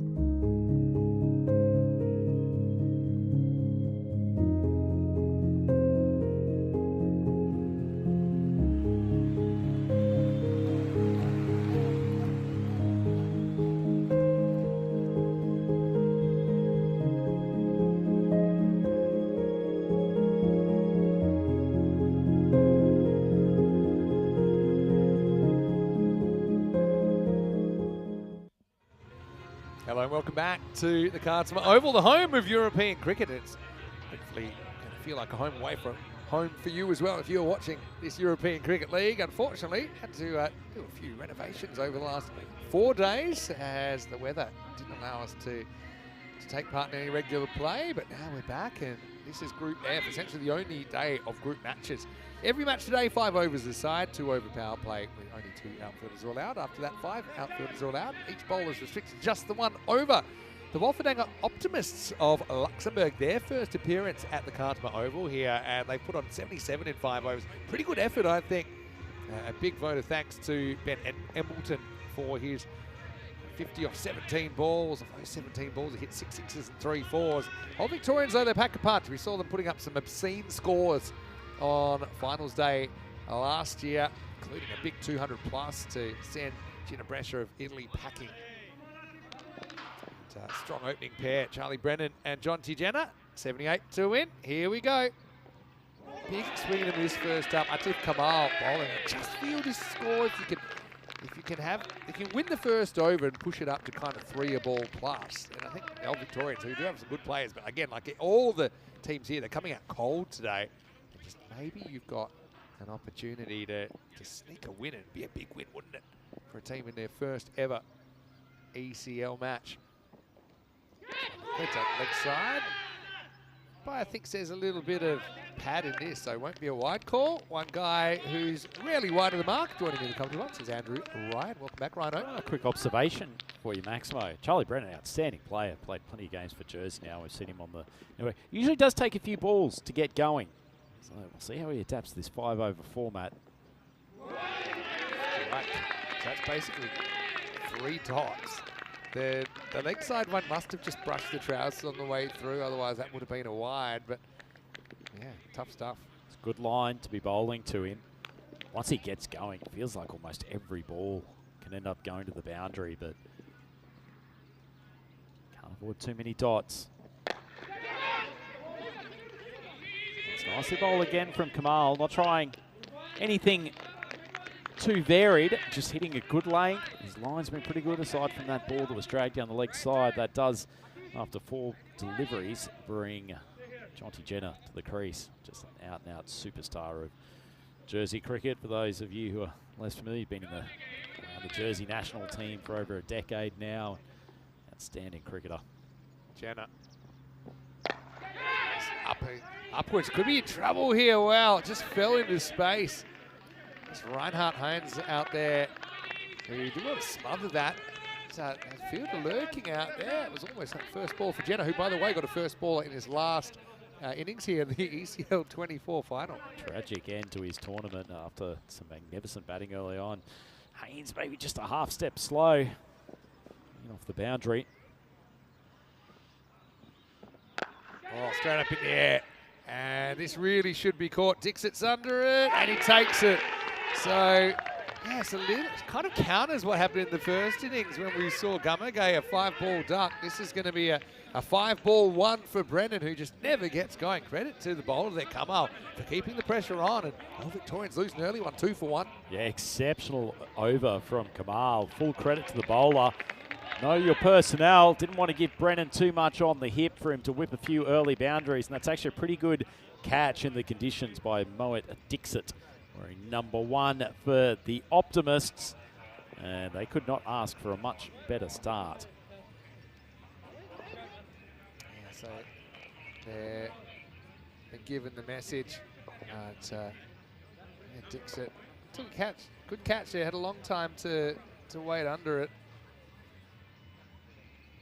They went in a 5 over game, Vinny.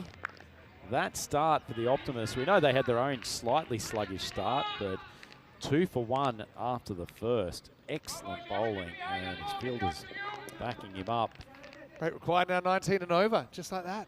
So, okay, what I will say is Optimus recovered from a pretty bad over at one stage as well. Dixit keeps the ball, bowls over number 2 and gets slammed for 6. Well, that's power from Jenner. They do not count the Old Victorians out from here. That was power personified from JJ. Went like a tracer bullet from Jenner.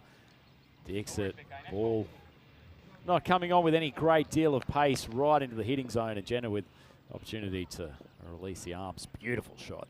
Military medium really is what you're going to get from Mohit.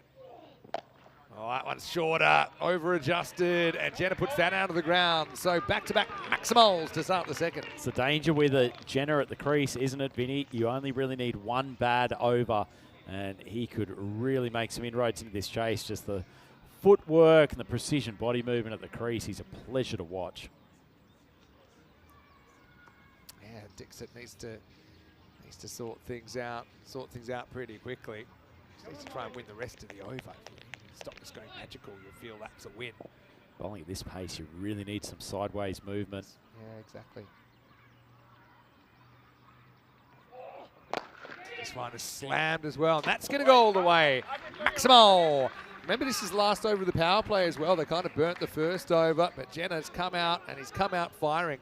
I will say as well, I think he should have faced the first ball of the innings. I know maybe you don't like it or whatever, but I think in a 30-ball game, Jenner, for me, pound for pound, is your best player. You've got to give him the opportunity to get face straight away. Well, if you're Dixon here, you've got to find a way to get him off strike. Having a look ahead. 3 centuries last year. Look at him, number 6, number 11, number 15.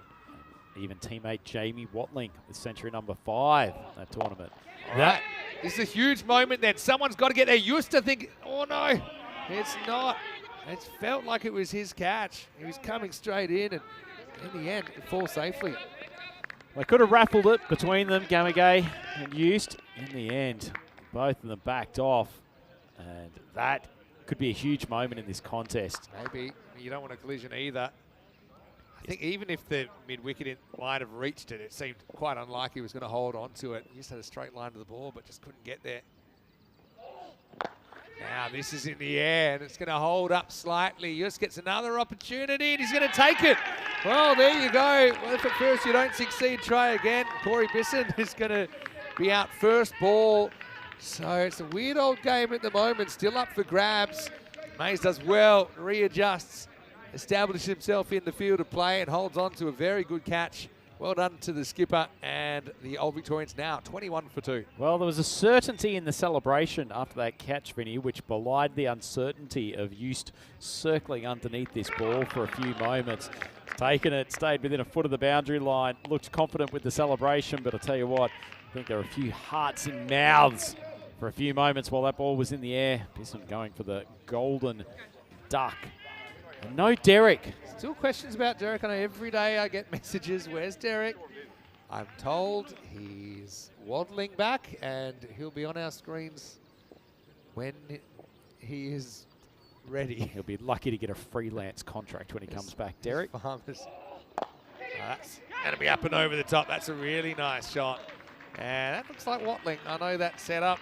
He's come out there and he's just carved that away into the over. I suppose, yeah, tail of 2 half overs. The first half went for 18. Second half was 1 for 5 for Dixit. And at the end of 2, it's 25 for 2. Pretty evenly poised game as far as 5-over contests go, isn't it, Maximo? Still plenty of work to do. That target of 78 is a lofty one in the circumstances, but certainly after a tight first over, they've come back well. Bit worried that after this we'll just do 5-over cricket all the time. People get a taste of it, they get a thirst for it. Kids don't have the attention span these days for 10-over cricket. Going. That's the way it's going. You see Ljubljana top of the table. All the Slovenian fans will be happy with that. Jost Hobic is watching from Slovenia. He's a guy who picked up cricket actually mainly through watching ECN, and now he plays. He's even played for Ljubljana before in ECS cricket. Hello to Jost. Nice to see you. Milad Momand, another guy we've seen for the Luxembourg national team. He's coming out and Loses that first one wide of the mark. Speaking of places, Maximo has or has not gone. Have you been out to Ljubljana at all? I've never, no, actually, Ljubljana, and there's quite a few places I've never been in this group, actually, when I think about it. Considering I have been pretty well travelled. That's going to be up in the air. That's going to be 6. Maximo. Nice shot from Jenna. This is key partnership for Old Victorians. At the moment, they're ticking nicely. So let's go through this group then. Jersey, never been. Never. But I'm going for the first time for ECS in May, and I can't wait for that. Luxembourg, have never been because we haven't had a series there, and I would like to go, but again, we haven't had a series there yet. Luxembourg is small enough that you could go through it without realising as well. I've heard that. Slovenia, have never been. No. Because they play in Croatia, so when we have ECS typically. And Turkey. Turkey, I've never been, except for the airport. That doesn't count. I can't believe we've got a group of all places I've never actually been to. All right, up in the air. Is this going to hold up? It is going to be 6. Just ran out of real estate at the last moment. Maximo. Again, second time, or maybe at least second time today, we've seen a fielder not really knowing where the boundary was and not establishing a position just inside. Kamal takes it, but runs over the rope for 6. Yeah, fine margins, Vinny, and Momand got the slightly mistimed aerial shot. Enough power and timing from Jen to take it over the boundary. Oh, that could be a no. Oh, no. Keeper hasn't even made a play at it. It's going to be a no ball plus 4 buys. Not what you want at this stage. What is Abdiani doing with the gloves, though, Maximo? There's no point putting your hand up and protesting the line from the bowler. You've at least got to make a dive. I don't think you pull up on this one. Okay, it's tough, but he just wasn't balanced. It didn't take a quick enough first step, and then the second one just didn't follow. Let me look at whether there's the no ball call here. I think it's a good call. I think it's definitely not completely on pitch. So free hit for Jenna. You can't change your field on a free hit. Tell you what, I can see what's wrong here, Vinny. He's got the headband upside down. It's the negative Nike. Slow ball. That's clever. Bit of bowling. Good comeback. So that's kind of a non-standard Maximo 5-1 for that ball. But you can see they've actually got it down to under 14 and over with this assault that we've seen over the last over and a bit. More than halfway there. 34 required off the last 15 balls. It's hit really well, but straight to the fielder, and he drops it. Having said that, he stops it. Next best thing. That was sweetly timed by Watling. Well, if we saw a bullet hit in the first game by Singh, that has come off the bat beautifully from Watling. As you said, Vinny, actually pretty decent effort to just parry it and keep it in the field. Oh, that's a great shot. Really good shot from Jenna. Stands and delivers. Such a great setup. Takes that on the up and just smashes it over long off for 6 more. Beautiful shot. Just has so much power over the offside. You can see that weight transference and the whip of the wrist through the ball. Sensational batting, although Jenna is peppering our commentary box at the moment. Vinny, I wouldn't be surprised if we've got a catch coming our way in the next couple of overs. Could happen. 51 off. So 70. Chasing 78. There's It's good to get some audio updates of the score. We'll just sit back and let someone else do our job. That's right. Still a ball to go in this over. Is there or is there not? Let's have a look. Because there's 1 ball left, yeah, so they were getting ready to change over. I don't blame Mamand for racing off to his fielding position at fine leg, though. He's been hammered in this over, going for 22. Yeah, so 27 off 13. Again, you need to win the next over. It all happens in the 4th, by the way, in 5-over cricket. That's our official line. Moman for the real finish of the over, and it's going to cost him 6 more. Just leans back and goes cowboy style. Does Jonty Jenner. Maximo make that 57 for 2 after 3. And Old Victorians, 21 required off the last 2. The way they're going, might not even go to a last over. They've got control of this chase, Vinny. Tell you what, Jonty Jenner, as much as he hits 6s with ease, very rarely plays what you would call a slog shot, does he? He's always under control, and he's just adept at elevating the ball. Plenty of blokes in that Farmers lineup as well who are adept at elevating the ball. Zach Tribe going to come out at the top. Julius Sumaroy, excellent all-rounder. Pershard brothers in there. Plenty of talent in that group. Yeah, it's going to be great. Sumaroy listed at 3. Jack Kemp behind the stumps. Toby Britton, the young spinner. That game coming up, listed to start in about 12 minutes. I've got a feeling it won't be right on time. We'll try and stay as on time as possible. Great for us to have the opportunity to call one of the great nicknames of international cricket too, Chuggy Pershard. Yeah, for sure. Long-time servant of Jersey cricket, very talented player. All right, well, going to go to Surya Shah. At that moment, Watling's been decent when he's been on strike, but what a 3-over or 2-over assault. Remember, after the first over, they were 2. We saw 23 off the second, saw 32 off the third, so 55 in that 2-over burst. And that means off the other 3, you only need 23. Even haven't absorbed that 2-run over. That's hit as well. This one should be out. It will be out. Shane can catch out there, Atif Kamal. So Jenner goes, and this isn't done yet. It's a big moment in the game.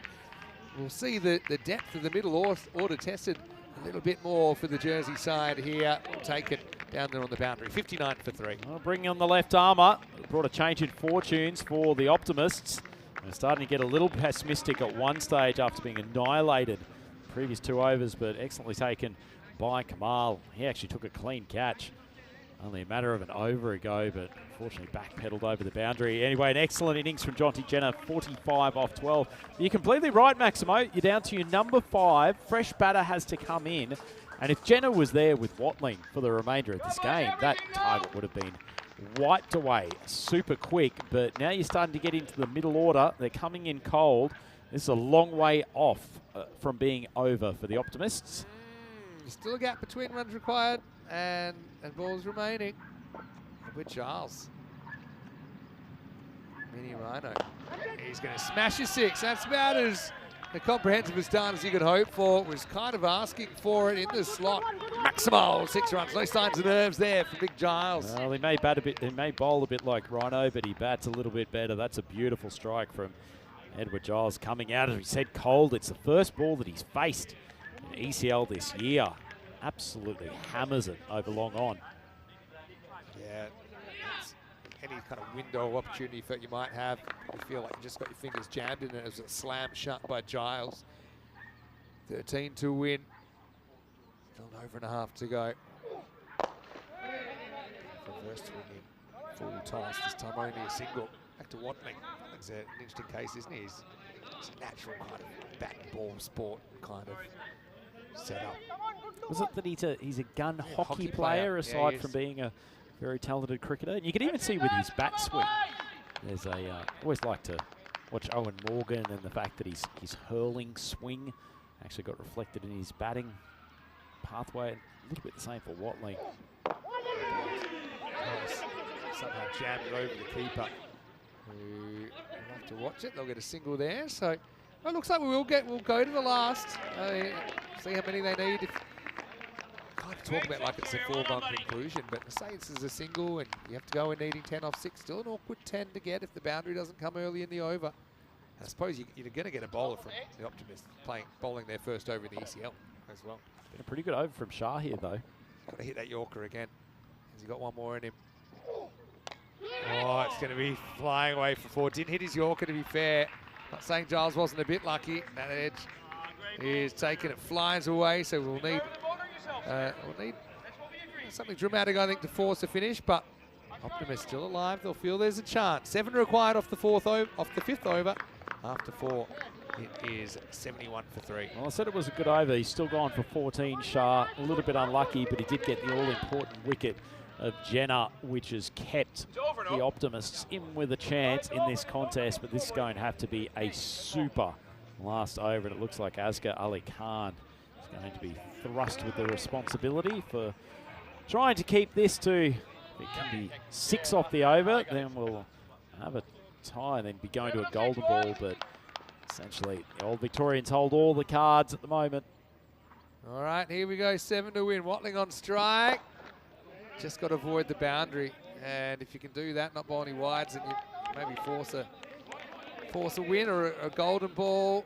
But you miss once here. I think these guys, they can finish it off. They've basically got 5 chances now to hit a 6 and win the game. That's probably the way they're thinking about it. You need wickets here, don't you, Vinny? Not necessarily for actually bowling a team out, obviously, but both getting a dot ball and fresh batters at the crease as much as possible.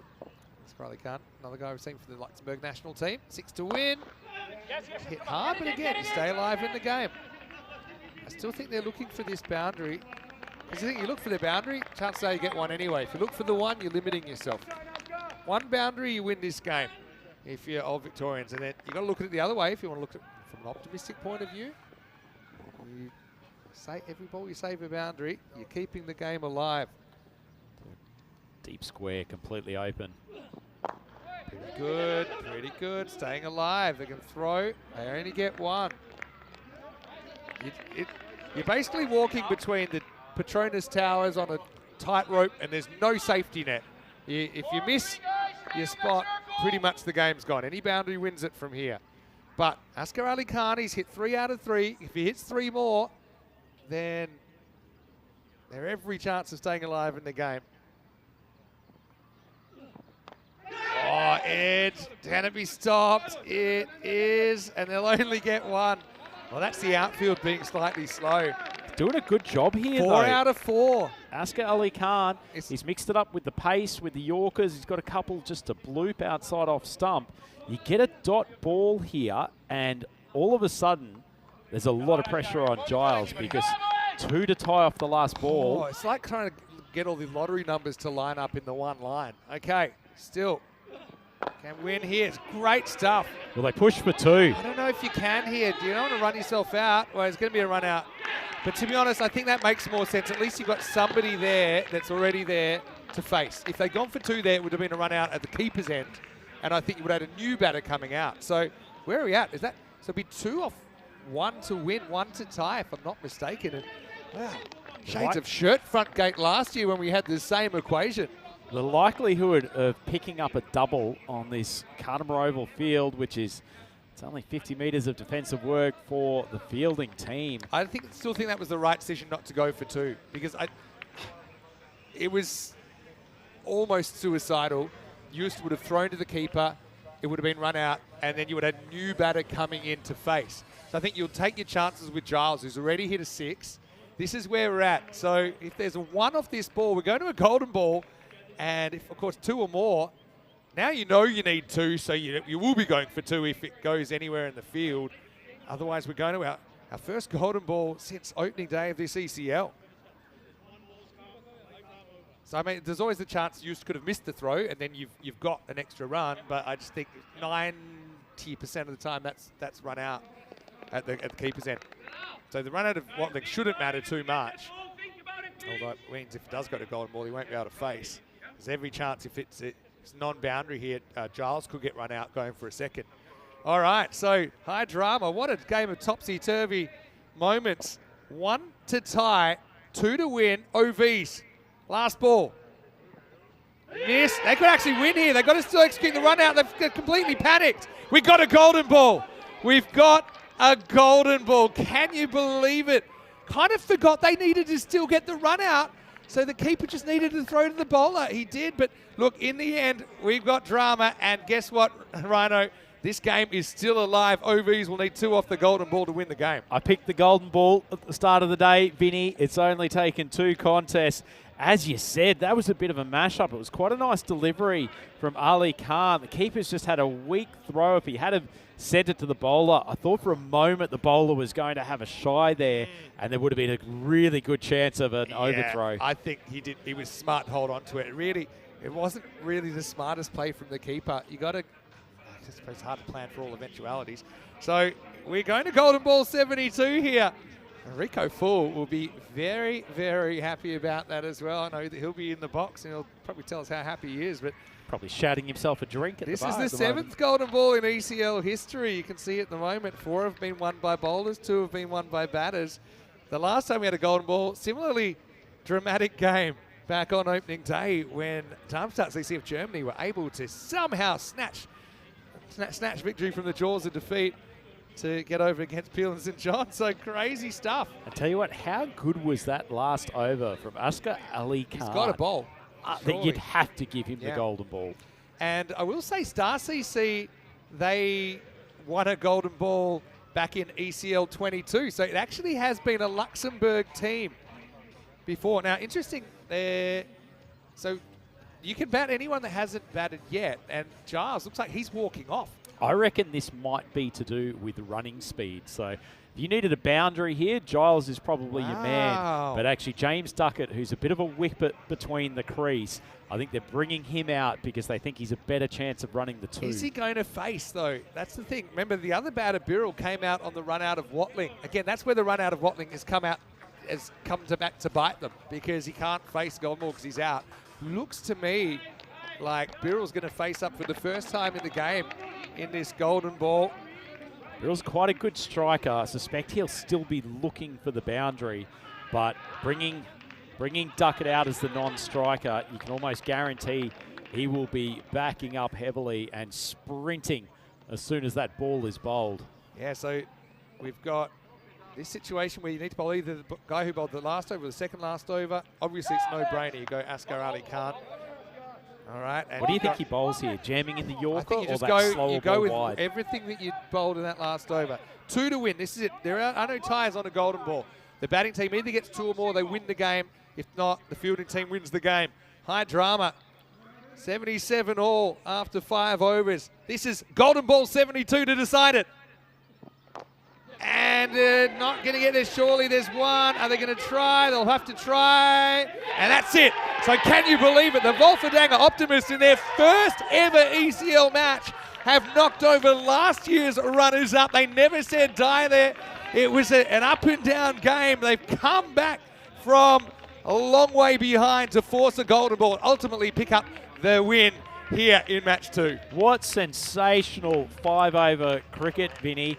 Anyone who doesn't think you can have some twists and turns in this shortest format of the game, well, just look at that contest. A wonderful win for the Optimists. They stayed with the task even while Jenna was really flaying them all around the ground. And a fantastic last over from Asghar Ali Khan, not to mention a very good ball on the golden ball. A little bit of an in-spearing Yorker, probably just a touch short of a leg, but Birrell couldn't get his bat underneath it to strike it for a boundary, and in the end, that's an excellent result for the Luxembourg champions. And tell you what, big first-up loss for the Victorians too. Vinny, they will not be happy losing a game that they probably would have thought they went in as solid favourites. Yeah, no doubt, no doubt. So, congratulations to the Optimists. Again, throws the group into a bit of chaos. I think it's going to be a chaos kind of day, but definitely will have a bit of a delay because of the golden ball. So I'm not sure exactly when we'll start this game, but yeah, looks like I imagine about a 10-minute delay, maybe 15. But we'll stay tuned with Istanbul winning the toss, selecting to bowl. So we'll see Farmers out there trying to get a big score on the board. They'll only have 5 overs to do so. What a game! I mean, when you look at the 5 totals of overs in that second innings, 2, 23, 32, 14, and 6. And you could argue they probably shouldn't have been a 6 run at the end, but in the end, it won't matter. The Optimists get home by golden ball on their ECL debut. What drama. Yeah, it was an interesting game, wasn't it, Vinny? In both innings, actually, the opening couple of overs were quite hard to score off. Brennan chewed up quite a lot of balls in his first stint at the batting crease this time around, but Jonty Jenner looks like he's been seeing the ball here at Cardamom for a couple of weeks, just mashed the Optimists all over the park before he was eventually caught out, but not before doing plenty of damage. Jamie Watling, he's a good striker himself, able to play the ball to all parts of the ground. Poor Haynes out there was lucky not to have his head taken off by a rocket from Watling. But Atif Kamal, he was pretty good for the Optimists as well, bowled an excellent first over. And speaking of good overs, tremendous stuff from Asghar Ali Khan, bowling the 5th. Didn't give away anything in that over despite having such a low amount of runs to defend. And this was the opportunity to win it in regulation. The keeper just needed to hit the stumps, but the boys from Old Victorians managing to get the 1 run there, and heads up play from Ali Khan, not going for the shy at the stumps, and he ended up completing the win with an excellent piece of bowling on the golden ball. No chance for the Old Victorians to scoot through for the 2 runs they needed. And that results in a first up win for the Luxembourg champions. And hasn't thrown the proverbial cat amongst the pigeons in this group, Vinny. It just felt when Jenna got out, there was that chance, but they still had to play almost perfectly in that last over. And I think credit to Askar Ali Khan. For me, he's definitely the player of the match. I just think that without him, there's no way they're winning that game. So we will take a break. Looks like we're going to be back on in about 10 minutes' time. So stay with us. We'll be back pretty shortly. Quick look at the scorecard there. But yeah, you can see that Johnson Jenner with 45, him getting out at that stage did make it pretty tough for whoever was left. Giles, he started with a bang and thought there's no way that game's going deep. Then he kind of lost his mojo. Birrell ended up facing the golden ball, couldn't get off the square. Again, you've got to give credit. That's 7 times out of 7 that Askar Ali Khan hits his spot.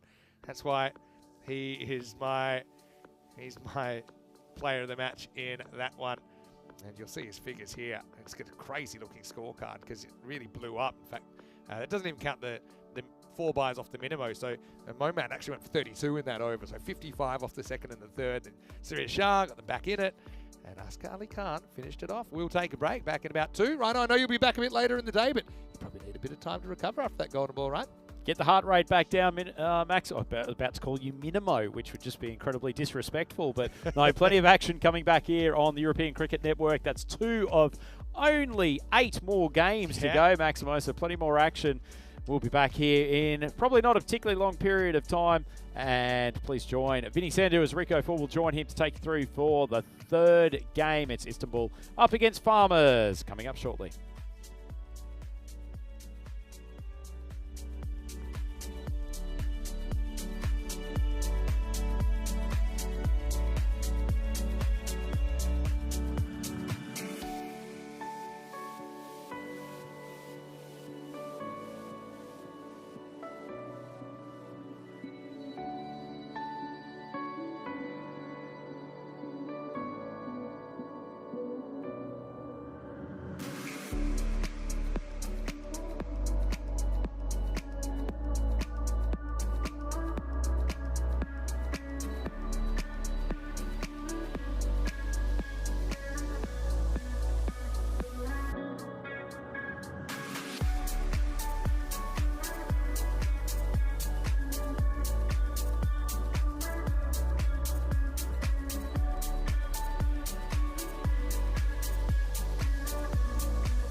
The European Cricket League is proudly brought to you by Dream 11, HCL Software, Rado, La Junta de Andalucía, and Victorinox.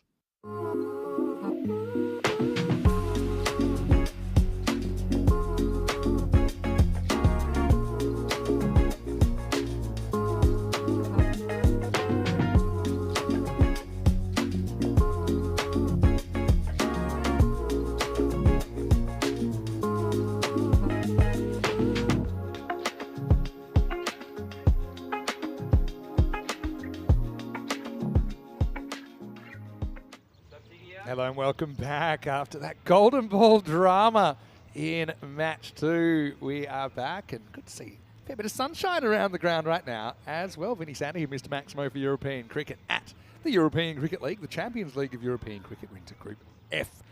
And now we're getting ready for match number 3. This one will see Farmers of Jersey taking on Istanbul KSK. Well, already we saw some drama involving the other Jersey side, of course, with a rare golden ball in a reduced game, although it has happened a few times before on the European Cricket Network. Welcoming back all of our viewers, not only on our channel European Cricket Network, but also on all of our international broadcast partners. So, Farmers, of course, are a side that basically they are one of 2 Jersey sides in the group. The reason is the Old Victorians were automatic qualifiers based on the structure from last year. And looking at their side, well, Chuggy Burchard will lead them out. I could see George Richardson in there as well. He's certainly got a bit of pace about him. Toby Britton, the left-arm spinner, certainly is someone we've seen have success here. But Julius Sumaret, number 3, I think he'll be very, very important. Joel Dudley also packs a punch. But yeah, watch out for the Tribe Purchase combination at the top. Although no Acer Tribe in his Farmers squad. Zach Tribe, still a very, very good player. Istanbul KSK, well, they struggled in the first game against Ljubljana. I think they're going to find it a lot tougher here as well against this Farmers side. Keen to prove a point and probably keen to get one over their, you might call them the crosstown rivals for Old Victorians, who missed a step by going down in a golden ball in that previous game. 93% favourites probably tells you all you need to know as far as what the chances are, I think, of Istanbul pulling off a win. But they're a team that never really say die. They're a team that we do love watching, and they have done some pretty amazing things. Remember, they have beaten CLYMS of Ireland before, they've beaten Gueras of Portugal before. And electing to bowl is an interesting one. I suppose they'll know exactly what they have to do, but I will say it's probably a bit of a risky strategy as well when you consider the kind of quality that they're going to come up against here. Interesting, that last game, they ended up giving the player of the match to Ben Embleton, which I suppose you can understand. Did hit a 50 up front, but for me, Askar Ali, when the pressure was really on, he had to be perfect, and he was. Askar Ali Khan is my player of the match. But, I don't think they'll be too worried about who wins that. They'll just be happy that they have their first ever ECL win, the Optimists, and we'll see them later in the day. They actually take on Farmers in match number 5 before taking on Istanbul KSK in match 7 and Ljubljana in match number 9. 5 overs aside all day means that we don't have a bonus point in play. Straight situation where the winner gets 3 points, the loser gets 1. Ali Turkman is almost ready to get going. And yeah, Farmers is slightly more, I'd say a bit more of the old the camouflage with their strip this year. That's very different. As the boys getting ready. Istanbul KSK are going to love their kind of their teal number with the highlights of red and of course the black trousers. One guy that's always very well dressed is in the box next to me. It's Rico Full. Rico, welcome for the first time today. And what drama we've had so far. It's good to be here, and we had a golden start. How about that? A golden ball to start off with, and it was only a few hours ago. It seems like that we had the power over, and it's followed up by a golden ball. What a start! Group F. Here's the first ball in this one, and it's up in the air. It could be a royal duck as well. It will be. Oh, there's something in the air at the Cardamom Oval. we follow up the golden ball with a royal duck. And Christian Purchase will be the first to go. And Ali Turkman, he gets the scalp. Good catch held under pressure. And that's the way to do it. Well, that's what you need, a good pair of shades. Get the shades on and hold on to the catch. And gets under it, holds on to it. Well done to Mohammed Ismail. And the first wicket goes down. A very warm welcome to everybody in the chat, wherever you are tuning in from around the world. Welcome to European cricket. And isn't it wonderful that the sun is shining as well? Everything's starting to happen at once. The golden ball, or we have the royal duck. No ducks as yet, so there's plenty of. They're here vocally, just visually they're missing. In comes Turkman again. Shuffle across from the batter, hit hard, and oh, it's an incredible effort. It's an incredible effort from the fielder.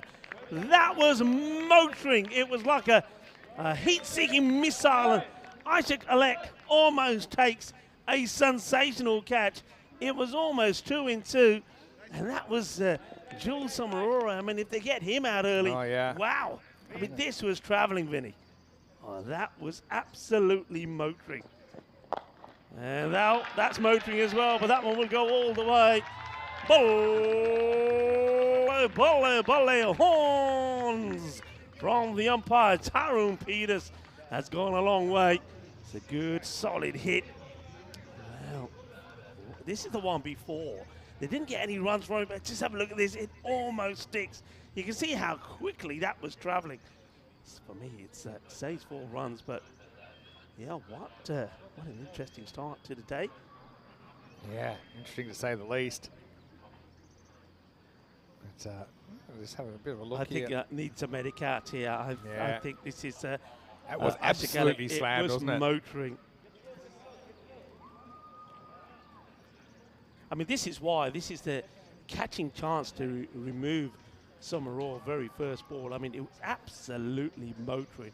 And I think it probably catches him just above the wrist. I mean, even in slow-mo, that's in slow-mo. You can still can't catch it, but I think it gets him right on the top part of that left wrist. So the magic spray will be administered, and well, we'll carry on, of course. We know that the Turkey champions, Istanbul KSK, will be keen to bounce back. They lost the first match of Group F, and going down to Ljubljana after struggling really with the bat. They only made 33 of the 10 overs. Turkman again, and it's again that shuffle across, so that's going to be 4 more runs. Somarora is a fantastic player. We've seen him represent really many teams here at the Cardiff Oval. Of course, I'm talking about being involved in the Western Shield, being involved in the Euros of cricket as well, playing for Jersey. He's a class player, and he's showing that out there already. Slower delivery, but picks this up beautifully. That will go all the way as well. Manos arriba from the árbitro. 6 carreras más. And, well, it may be only 5 overs aside, but the runs are flowing here on a sunny day at the Cardiff Oval here in Andalusia. The Costa del Sol is back. Well, the Sol is back, and we're loving it. Yeah, sure are. It's been chaos. You wouldn't expect anything less, though. This Istanbul KSK team, but you can never take your eyes off. Beautiful shot. 1 bounce, 4 runs, 4 más. There may have been a wicket in the over. It was a royal duck to start with, and then after that, it went magical. 20 coming off the over, 20 for 1 after the first. Yeah, well, had the perfect start, but not exactly the perfect finish to the over. Of course, all Victorians are basically auto qualifiers for this series because they were runners-up last year to Hornchurch. So we do see a Jersey flag there on our Hall of Fame, if you like, or our honour board. This is the 5th edition of the ECL. Of course, it started back in 2019 when VOC Rotterdam of the Netherlands won their way through. And I suppose Voorburg, VCC now from the Netherlands, will be hoping they can become the 2nd Dutch team to win it, having qualified from the previous group. pretty well done by the keeper. It wasn't really an easy one for him to get back and throw, but just a single. Yeah, it was one of those really which I think, if you leave it alone, you get a wide, you get another delivery, so doesn't really get that the way he would have liked it, but he does get the dangerous Jules on strike, who, I mean, he's a joy to watch, isn't he? But he's a dangerous man. You've got to see the back of him pretty quickly. And this is why. This time it's flat. And I think even though Ali Turkman does take himself off the line there, that ball, for me, is always clearing him. Gets absolutely thumped. So let's have a look at his overall. Before the start of today, he scored 677 runs on the network.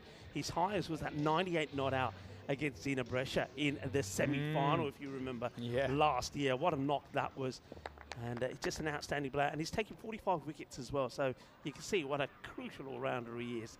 And that's why, of course, that's a slower delivery. Now, you might have to have a look at his side on. But I think it's okay. I think it's dipping. But, well, I'll tell you what, it's dipping over the marquees there on the leg side. That's gone over everybody, over the fan zone. That's a big six. And Summerall is in immense form here. Let's have a look at this. I do feel that it's probably going down. Keep an eye on the bottom of the boundary fence there. So it is dipping, no issues there at all. But not a good delivery. He's down the leg side from the bowler. Elect, remember, he could have held on to an amazing catch to remove him 1-0. Short and punished. 6 more. And that one's going to end up in the shrubs over there somewhere as well. A little bit of work to be done by the 12th for Turkey doing the fielding. Looks like it's going to be another big over this, as Elect just can't get that ball outside the off. Everything he's bowled so far has been down the leg side, and he's been punished for it. He's got to get that ball outside the off stump here.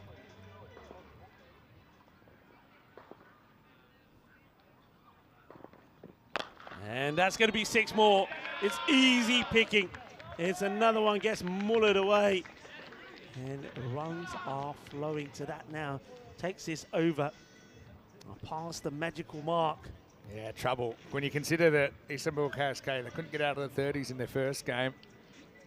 I think they're in big trouble here. Because if they don't win this, if they lose it badly, look at who they got. They got Optimists coming up, who've already won a game, and they're going to run into Old Victorians last game. So it's turning out to be a pretty tough draw. That would just be a single this time, but he'll take that. He'll stay on strike. I don't think Zach Tribe is going to mind at all. Jules is going well at the moment. 2 overs completed. And have a look at that. Farmers out 46 for 1. Yeah, 2 over power play, of course. So now got the opportunity to have 5 more outfielders. And well, how are you going, Rico? I know you had the first couple off, and how do you see things so far? Oh, going very well. I think this is a huge day. Of course, a lot of people, including ourselves, very disappointed that the weather really hasn't played its part the last few days, but it's good to be back.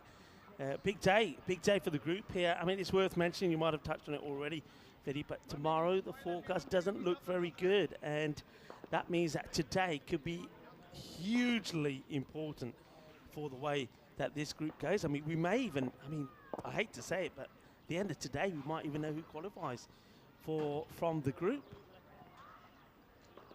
It looks like the batter here wasn't quite sure what the action is going to be for the bowler, so he's just saying, I don't know what he's bowling. And the umpire's just checking and saying, what are you going to bowl? Right arm round the wicket. Here's what he's going to get told here. Right arm round. This is now Emin Munchi. Come have a bowl and try and stop the run of boundaries. And not by bowling it there, it's just a gentle little flick of the pads, and that will bring up 50. And again, we've said this many a times during this European Cricket League, it's one of the quickest that we've seen at the Cardamom Oval. It comes with just 11 deliveries. What a knock. Que guay, que genial, que sensational. Jules Summerall brings up his 50. Bob Badania just in 11 deliveries. And he ain't done yet. Well, he wears this one. And Zach will get down to the other end. A little bit lethargic and casual, but he does make it home. I think he just feels that he wants to have a bit of a strike himself. As Jules Summerall 51 off 11. Misses out on that one. Now an opportunity for Zach Tribe to get going. Shout out to ASOS, might be tuning in from somewhere around the world. I know he's a very busy man at the moment. ASO, very talented young cricketer. That has gone a long way. Well, Zach Tribe, he gets in on the act as well. Bully, bully, bully. Ginna Sona. Shaka, Lagia, 6 more. Yeah, just kind of middle length. Kuyumku, he came up with a really good stop earlier on. And he's been asked to do a job with the ball. But you know, one thing I said earlier, we've never had a century in a 5-over match. If you had almost all the balls, say, yeah, we've seen a 21-ball century. So if you could face 21 balls out of 30, who knows? Maybe you could do it. Yeah, he's 50. He's over 50 in the first half. Simmerat. Just to watch right now. All right, goes for it, but gets enough of this. This is going to go all the way as well. It is raining runs here at the Cardamom Oval. It's shaka time. 6 more, and that is another biggie. Yeah, kind of middle, kind of a length. Didn't get all of it, but got just enough. We know here the boundary is 50 metres from the centre. And yeah, fielder didn't have a play on it. Arm was up and about. Monchu.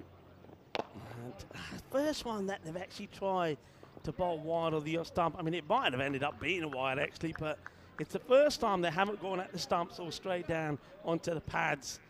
And well, at least there's an effort being made here. If you have a look at where all the shots have been played, we haven't seen a boundary that's gone over the offside. It's all been sort of between square leg and along on. So that tells you the line that the Turkey champions have bowled so far. Istanbul KSK have got to get that ball going outside the off.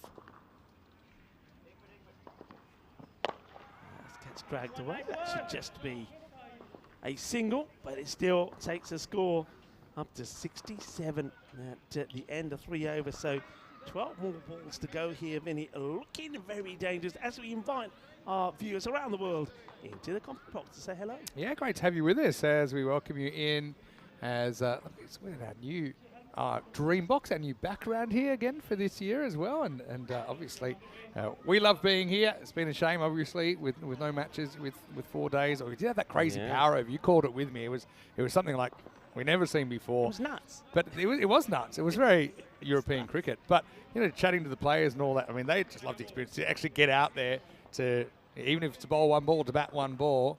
Obviously, everyone felt it was a fair way to do it. And it was strange viewing, but it was gripping viewing, wasn't it? It was great. I want to say hello to all our broadcasting partners as well. A lot of people watching from around the world. I know they've been very frustrated as well, wanting to see cricket. Yeah. Got cricket for you here today. Getting messages every day. Got a frenzy of cricket, in fact, for you today. Well, this could be a wicket. Should be. Oh, no. Uh-oh. 3 all, looking at it. But somebody comes from the middle and takes a catch.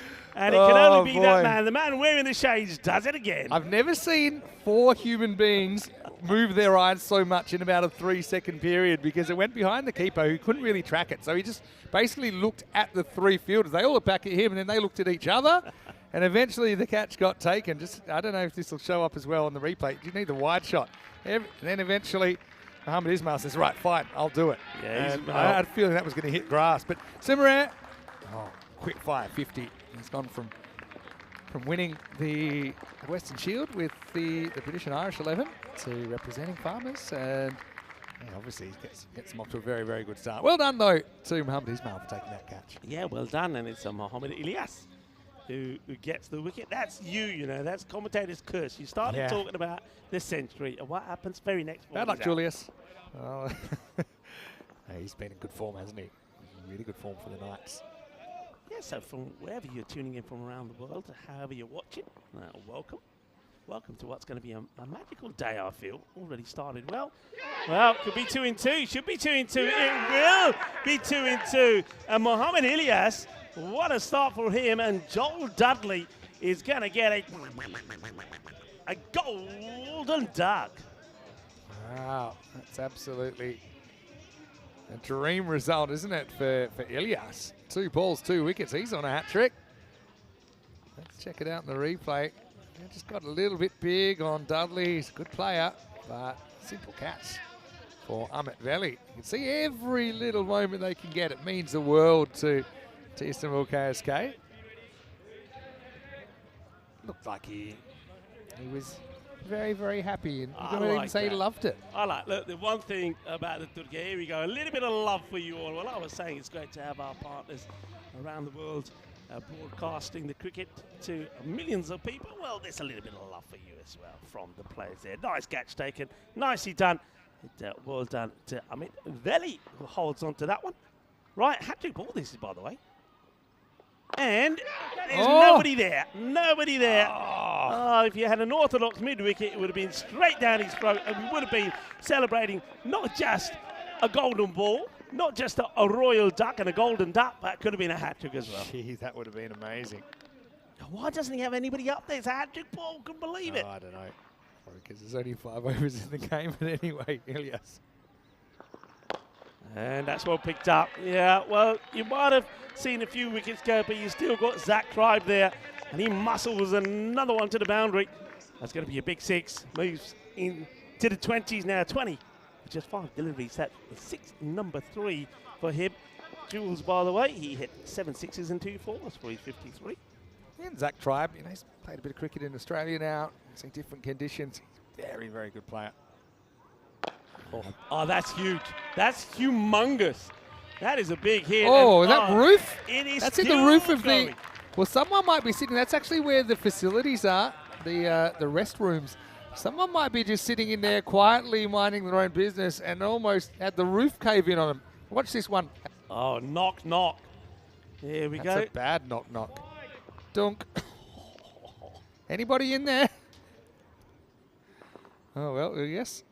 In the best of times, it's been sometimes the worst of times. At comeback ball to Tribe, who just works a single. That'll be the end of the over. He'll retain the strike. We'll go to the last, and Farmers are 81 for 3. Yeah, going well.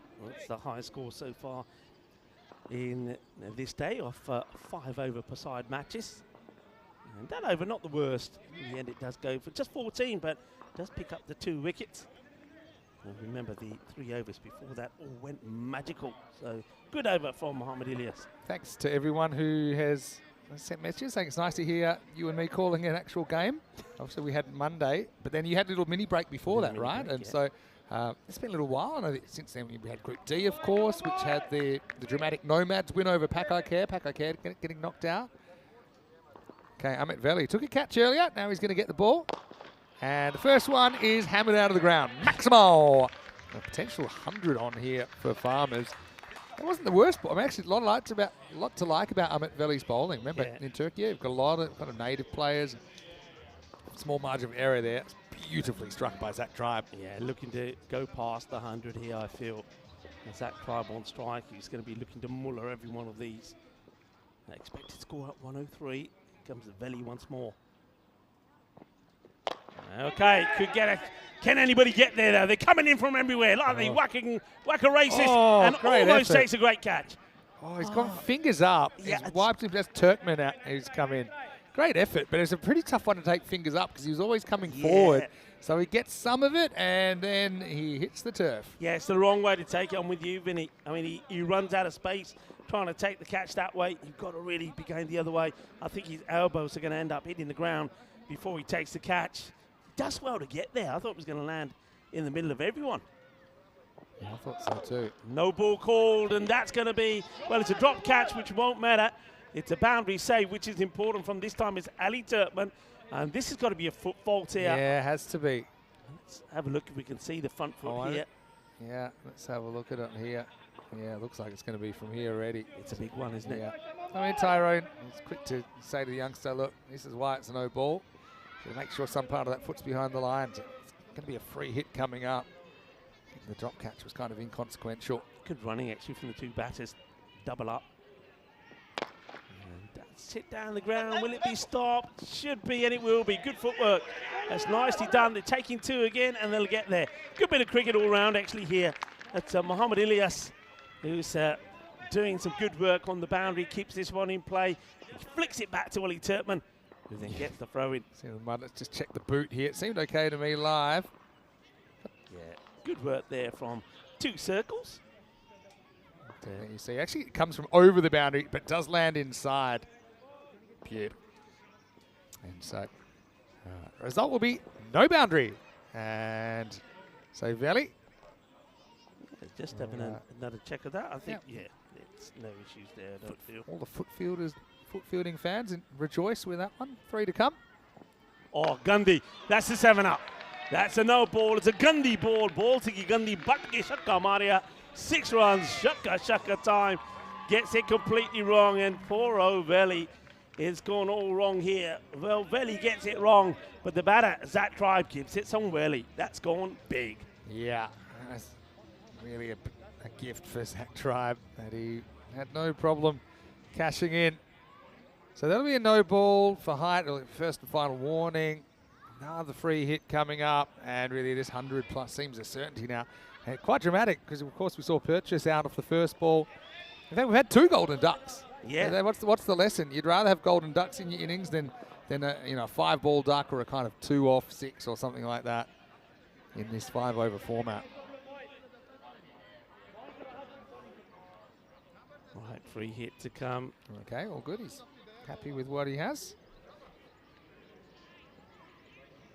So let's see if Billy get a wicket. He won't be getting at this ball. Free.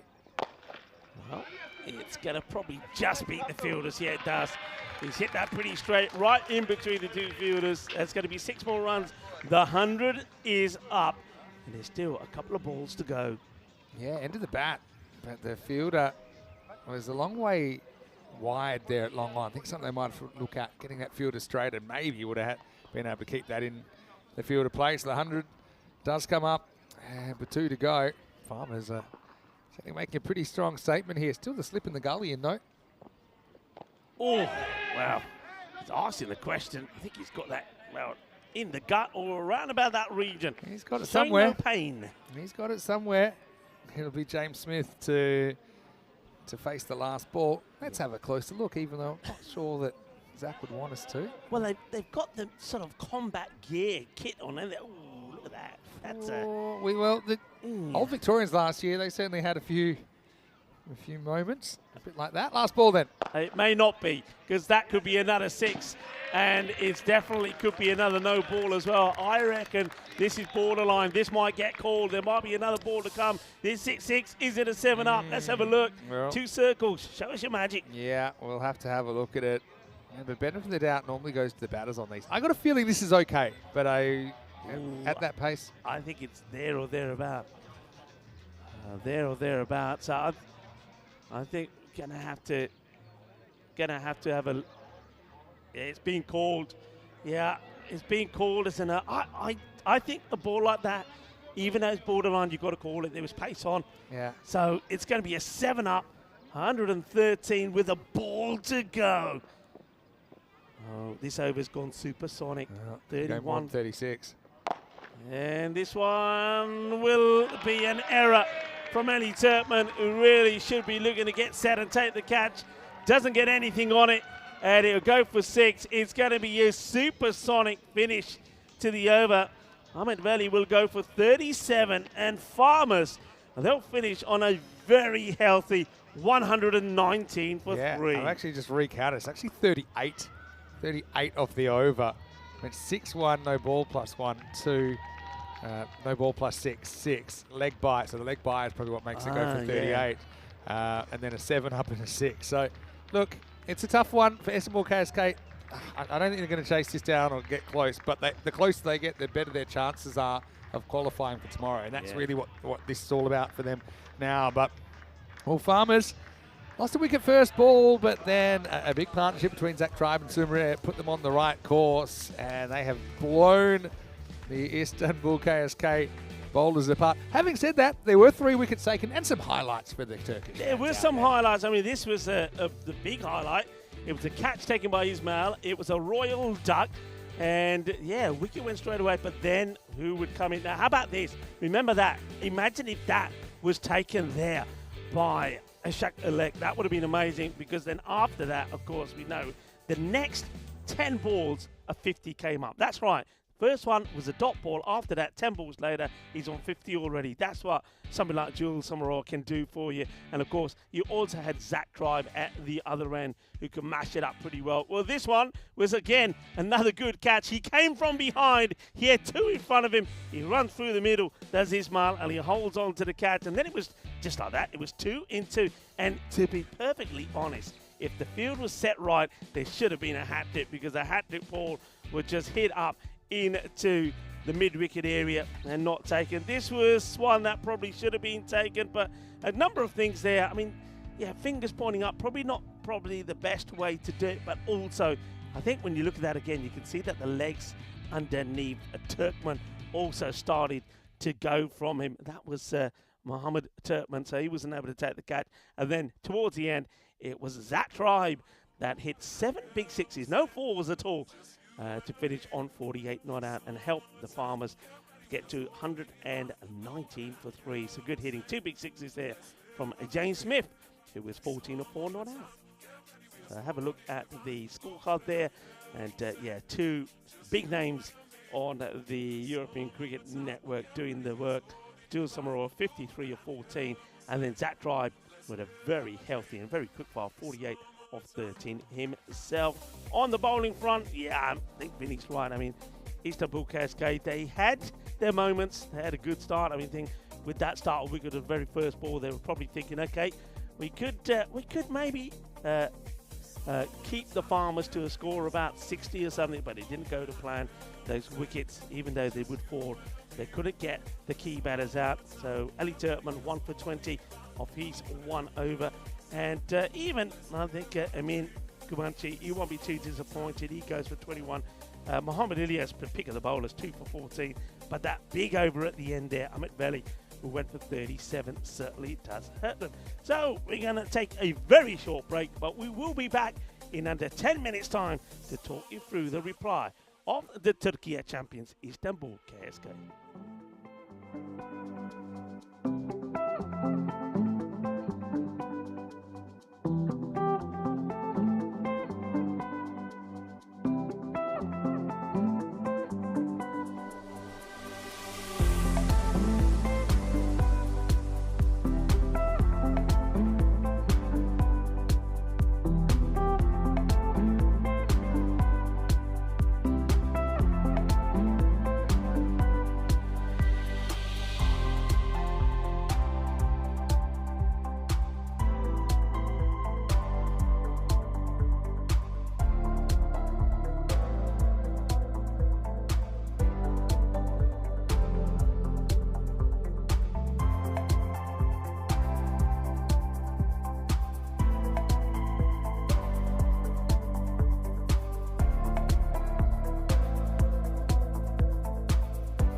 The European Cricket League is proudly brought to you by Dream 11, HCL Software, Rado, La Junta de Andalucía, and Victorinox. Hello viewers, and welcome back to the Field of Dreams here at the Carnama Oval. We of course are in the beautiful province of Andalusia, and well, we're sort of on day 2 of Group F, and with day 1 being washed out, all those games up to what would have been the end of day 2 are going to be played here today on day 1, but that means we're going to be playing 5 over aside matches. We've seen a win for Ljubljana against Istanbul. We've seen a win for the Wolferdang Optimists against the Old Victorians. That one went down to the golden ball. And in this one, it has to be said that Istanbul KSK are once again under the pump, having to score 120 for victory in this one. And talking about important days, come on everyone, today is National No Smoking Day. The day is designed as a time to reach out to friends and family members who suffer from nicotine addiction. The stigma surrounding smoking and the dangers of first-hand and second-hand smoke tend to get more severe as time goes on. But National No Smoking Day, many are encouraged to help others to quit. So come on, just a little friendly reminder, No Smoking Day. So come on, if you can, try not to. Help yourself and others. As we get ready to start, and it will be Charles Purchett with the ball. Somebody who's very familiar to the Cardamom Oval. And starts at one straight at the batter. I suppose that's kind of the difference. The gap between Farmers, all very talented and experienced players, and Istanbul KSK, a ball like that, normally you get inside and help it down the leg side, but probably not used to playing a ball that's being bowled at this sort of length right into the body. That's a nice to you top, straight to the fielder. Cuts that nicely, does Ilyas. But nicely stopped.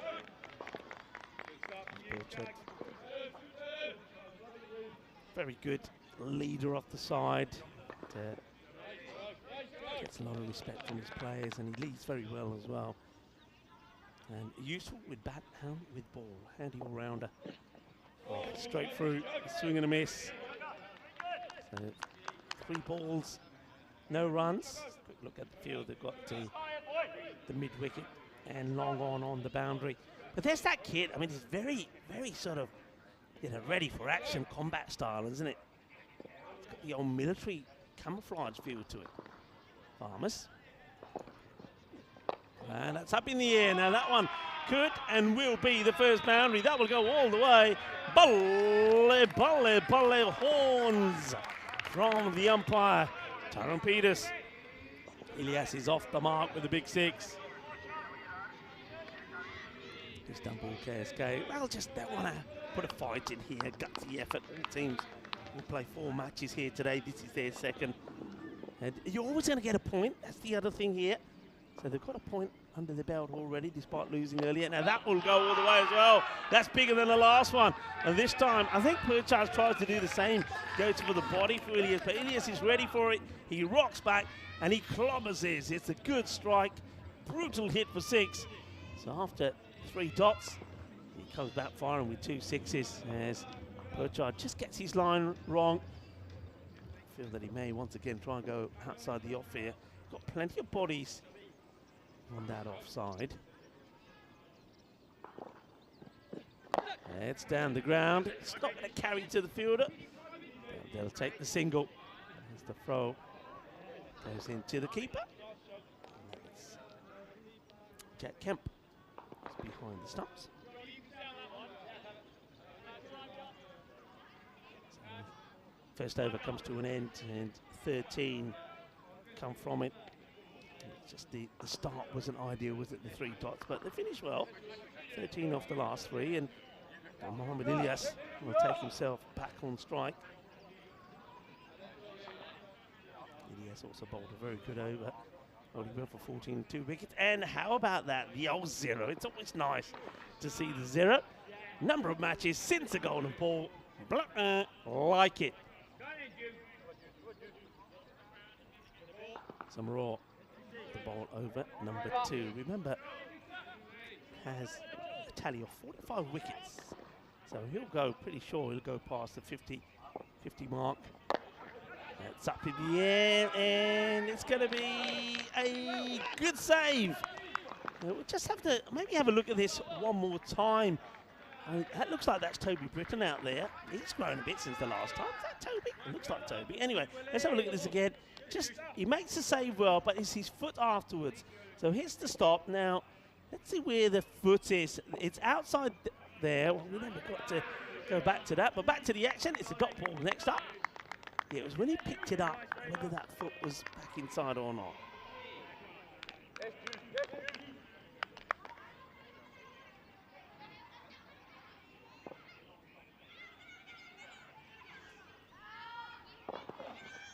And, oh, it would have been a great catch.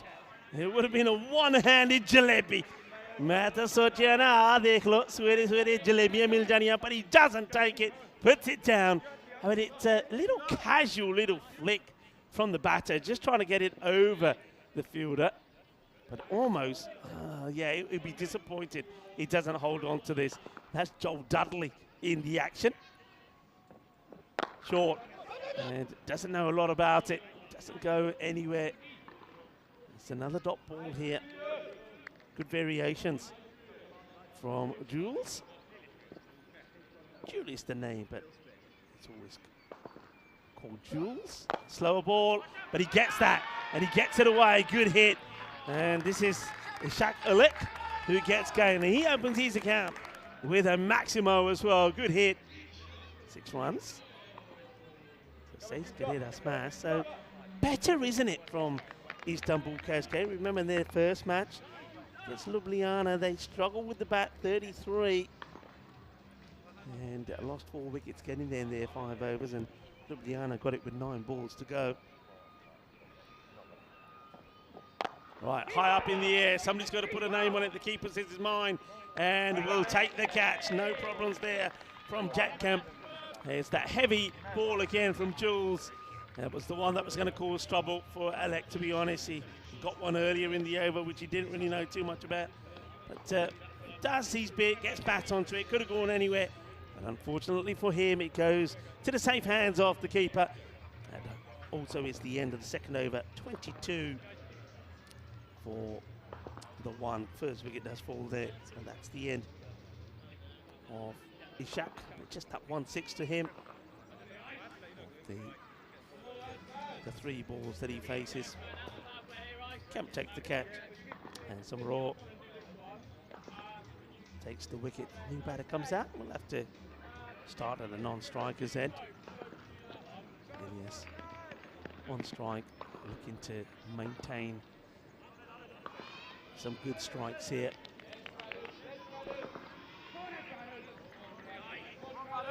Just getting ready to go. This is Adam Bradbury to bowl over number 3. Bradbury to bowl and come in, and the man who joins me back here is Vinny Sandu. Yeah, nice to be back. What action we've seen so far. Yeah, Bradbury gets the 3rd. That's a nice looking shot. He carves that away, and that will be 4 runs. Cuatro carreras. And despite the outfield being very moist and still soft, that ball races to it pretty quickly. Credit, of course, to all the ground staff that worked tirelessly to make the day playable here today. Yeah, absolutely. Yeah, hard work paying off already. What entertainment we've seen. Now we've seen all 5 teams in Group F. High in the air and mighty as well. Balle, balle, balle, manos arriba, arbitro. Porque eso es 6 carreras más. I like it. That's the way, just got to be brave here. Be brave. Get some highlights in. That's what it's all about. Get those highlights in and give yourself something to work on. Ready for the next match. I mean, they will be in action a bit later on, taking on the Wolferdang Optimists. That will be a tough match for them as well. There's another boundary here, so I'm liking this attitude from Mohamed Ilyas. He's throwing that blade around, and he's getting a fair bit of success as well. He likes to give himself a little bit of room and work on the offside. It's going to be 4 more. Yeah, so taking their chance here. Okay, they're halfway through the 5 overs. To be honest, they've just outscored what they scored in the earlier game. So obviously that's making a bit of a difference. Ilyas promoting himself to the top, at least to the top 3. Big swing.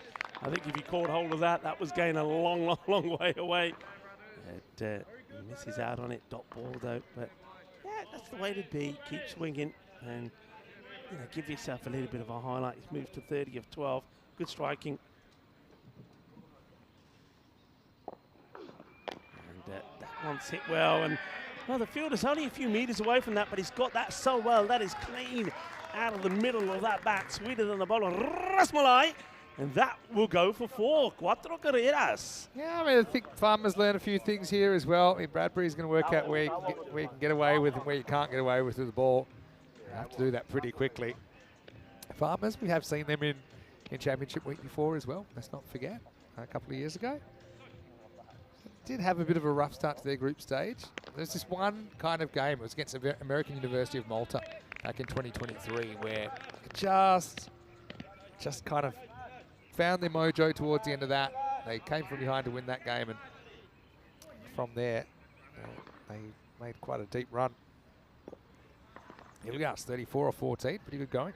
Yeah, good game. Hello to everybody that's watching there in the USA via Willow TV. Nice to have you with us, and of course, Fox Australia and Star Times in Africa. Lovely to have you with us. Hooroo. And that's going to be another boundary. Might even go all the way, you know, probably just bounces before the rope. They'll have to have a bit of a boundary check on here. Nicely played. And while we're waiting, hello also to those watching via Sportsmax in the Caribbean. And of course, by fan code there in India. This one will... Yep, it actually goes all the way, I think, for me. That's it. Yes, it does, yeah. Signal on the field. So, 6 carreras. I like this approach from Istanbul. You just got to bat like you're batting first and see if you can get anywhere near. This is what's coming up, though. It's such a quick turnover, isn't it? So, again, we're falling slightly behind, but hopefully not too far behind. But Old Victorians, they're back on the park. It's Ljubljana. Jack Stevens comes in for Old Vics. Chetty Potter Irshad comes in for Ljubljana. And Ljubljana won the toss, elected to bat in that one. So, yeah, backing themselves against the Old Vics bowlers. Old Vics, it's a bit of a danger game for them, isn't it? Against the Slovenes that already have a win in the series. Yeah. All right, here we go. That's what I bowled. This is nice start there from George Richardson. Seen him, of course, here before. Richardson, tall lad, gets a fair bit of pace on the pull. Yeah, he's looks like he's still growing. Look at his dad, Joel. I don't know if Joel's here or not. He's actually they're a father and son combo the first time we saw them in the ECL. Remember that? Oh, and that one is probably wide, and I think one for the over as well. Definitely, if this is, I think it's the right call here. It doesn't go over the head for me, but even it does. Wide's a call. It does actually. Yeah, it's wide for. You've been accused of 2 counts of being a wide. Yeah. How do you plead? That wide down the leg side, over the head, and also one for the over. So they can't bowl another one over the shoulder. And that's well struck. Good hit. Solid from Ismat. And Ismat Turkmen, he'll open his account with a Maximo as well. So I like this from Istanbul KSK. And well, a little bit of Turkish delight there for the spectators. Boom! Shakalagia. Yeah, it's a very good shot, actually.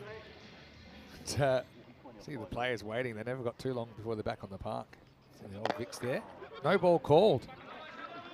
Wow. So this one, got to be the foot fault. So Richardson just overstretching here. So a couple more, and that also gets Ilias on strike. I think Ilias will fancy this.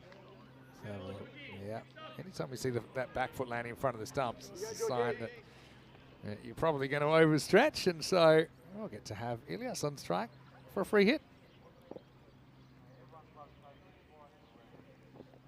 And he nails it, doesn't he? Gets that in that line. It might even caught a bit of the line, but that's fine. It's the footwork, though. Don't move outside leg. I wouldn't say for any reason, but look, the initial reaction, there. It's a little technical thing. No need. Oh, this is a no ball for me. Yeah, it's been called straight away. Great umpiring. The umpire ties up, calls it. That's the second one that's over the shoulder. And as soon as he bowls it, you know it's going to be called. Look at that. In fact, that's another one that sails over the head. So no ball, free hit coming up. Just not in rhythm, is he here, George? Remember, a lot of these guys are coming off not too much cricket at all. Another freebie. That's better. That's where you want to be bowling. Get that ball right into the block hole. Just a single. Good comeback. Richardson. I mean, what can they get to here? 70, 75. That's a bit of a confidence booster for Istanbul. They'll take another crunch match against the Optimists. That's their next game in match number 7. And I think, if Istanbul weren't to win that, then I just don't really see. Well, I see something here, and I see a ball getting blasted out of the ground. So, well, for George, not getting much better in the over. Ismail Turkmen has blasted that Maximo over the leg side. That is massive. It's a huge hit. It's just right where he wants it, and it's a monster 6. Good hit, good strike, and well struck by Ismail. So what I was going to say is if the Istanbul side lose to Wolfendanger in match 7, then they're going to have to rely on beating Old Victorians in match 10, which I don't think is a situation you want to be in. Anyway, good to see them fighting. That's what this is all about. Okay, catchable. And taking his time to get under it, does Jules, and he drops it. Well, nobody was expecting that. He just needed run 2? Yeah, they've run 2. He just needed to take another step back, but he was relying on just, you can see he's saying, uh-oh, I think I've made a boo-boo. I think you have. Had good spring factor. Where was the backup? It's a pity there wasn't any outfielder in the general area. It was a perfect set. All you volleyball fans out there, and it's a bit of a wait till the next Olympics. I would love to have spiked that one. Anyway, into the 4th. Probably won't count for too much in the end. Istanbul KSK 65 for 1.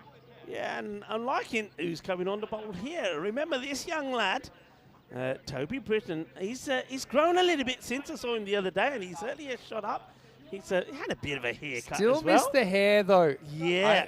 Now, remember would have liked to have seen him grow it out a bit longer for this tournament. Yeah, back in 2023, he took 22 wickets. Remember that? He was a real sensation. Good to see him back. And He's got signs of the hair coming back. That helps at least. Anyway, Ilias on 41. Can he get a 50 maybe?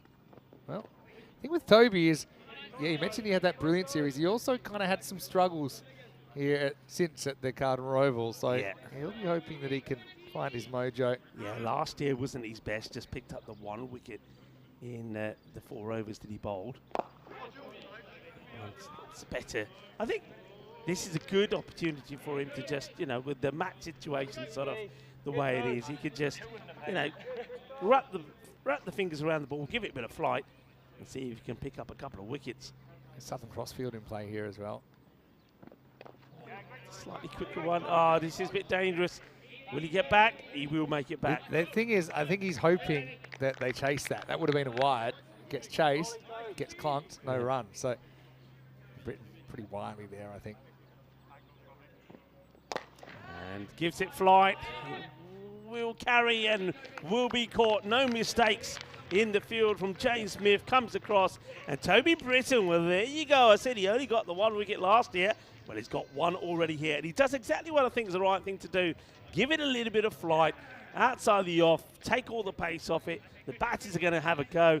Ismail Turkmen, who's hit 2 big 6s already, tries to make it a 3rd, but finds the safe hands of James Smith. Yeah, and where's Julius when you need him? That would have been a nice little confidence booster for him, but I think he might be at the straight hit. So, you can't criticise the batting and the approach of the Turks. It's Ismet gone for 15, and as this game winds down, Istanbul KSK are 67 for 2. Yeah, I like the approach. They went for it, they played the shots. Some entertaining hits as well. So 3 balls to come in the inning, 67. Ali Turkmen, he'll give it a bash. Let's see. Well, at least try.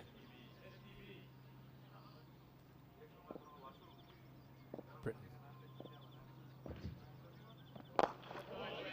It's a good ball, good quick delivery. Sort of tried to ram that Yorker in, and Turkmen not able to get underneath it, just a single. Good signs from Toby here. And it's only 1 over to go on, but I like that. Had a little bit of the curve in as well. Can be quite deceptive. Just a slight pace variations. Right, Ilias needs 8 off 2 for a 50. Oh, that's a great shot. Oh, he's clubbed this proper. Mohamed Ilias, what a hit. That takes him now pretty close to what will be a marvellous 50. I mean, you got to take highlights from your matches. If you can get to a 50, that'd be superb. Move it's to 48. A golden ball for a 50. He needs 2, otherwise it's not good enough. We had a real golden ball already this morning. That's a brilliant bit of footwork to get down and get that on the half volley. Tremendous strike. Just I got the note, start time of the next game, 15 minutes from right now. So 15 minutes, whatever the time is, in your part of the world, 15 minutes from right now, so it's a 20-minute delay from the original start time. Hopefully we'll catch up at some point. Anyway, Ilias needs 2 for the half century. Oh, And might get it, might not. keeper wants it. Oh, party pooper. Great catch by Jack Kemp behind his Still one of the biggest teenagers I've ever seen, Jack. Hello to Nikki, I'm sure she's watching as well. But it won't be a 50 for Ilias. What it will be, it's a double wicket over for Toby Britton. And in the end, the margin 45 runs here in match 3. Farmers 119, Istanbul KSK 74. Yeah, but I like the way that they went about this for a team that struggled with the bat and only scored 33 against Ljubljana. That's a real good comeback. 74 they pulled on the board. And on another day, against maybe a different opposition, that's enough to win you a match in 5 overs, but not against Farmers. They were on song with their first, and the key players, Zach, the Tribe, and Jules Summerall really did perform with the bat and batted them out of the competition. But a valiant effort there from the Turkey champions, Istanbul KSK. This is what's coming up next, and Old Victorians, will they be looking to bounce back after losing the golden ball? Jack Stevens comes into their side, and Ljubljana, they have one change as well with the Chili Potter Irshad coming into the side. Yeah, looking forward to that. We won't take too long going out of this game because we'll be back in around about 9 minutes to take you into that broadcast.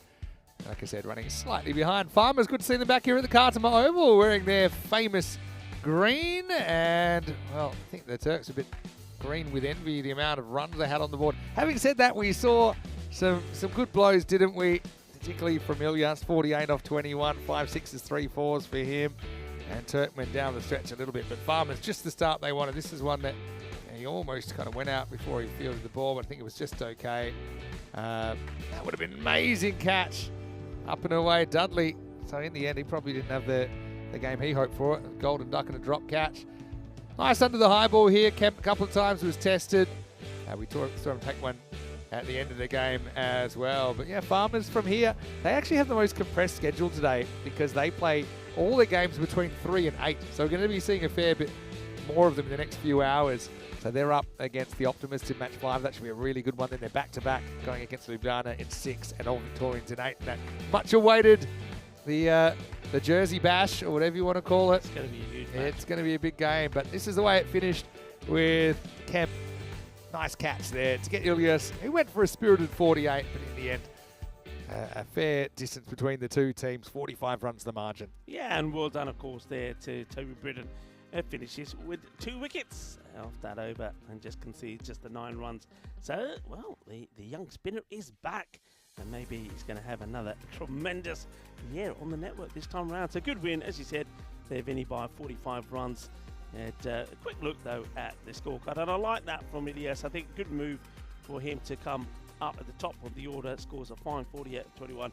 And they've got some good support from some of the other batters there as well. I mean, Ishak Elek does hit 1 big 6, doesn't waste any time, allows Ismat Turkmen to come out, who himself hit 2 huge 6s as well. And just a good effort, much better. I think Istanbul KSK will be, even though they end up losing again and just picking up the point, they'll be happy the fact that they got into the 70s when they really struggled in the first match. Yeah, that's true. Yeah, they pretty much doubled their score, or more than doubled their score from game 1. Bowling-wise, well, 1 for 9. Sumaret will take a wicket in there, and Toby Britton with his 2 for 9. Pretty important as well. What quick changeovers. I'm going to step out for the next one. Rhino's going to come in for me. Rico will be here, of course, as well. Next game is starting in around about 10 minutes' time. It'll be the Old Vics trying to get a few points back after losing the GB in match 2. Ljubljana, we're hoping to go 2 for 2. Will join us when we return to the beautiful Kartama Oval here in the Andalusia region on the Costa del Sol. This is European Cricket, and you're watching the European Cricket League.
The European Cricket League is proudly brought to you by Dream 11, HCL Software, Rado, La Junta de Andalucía, and Victorinox.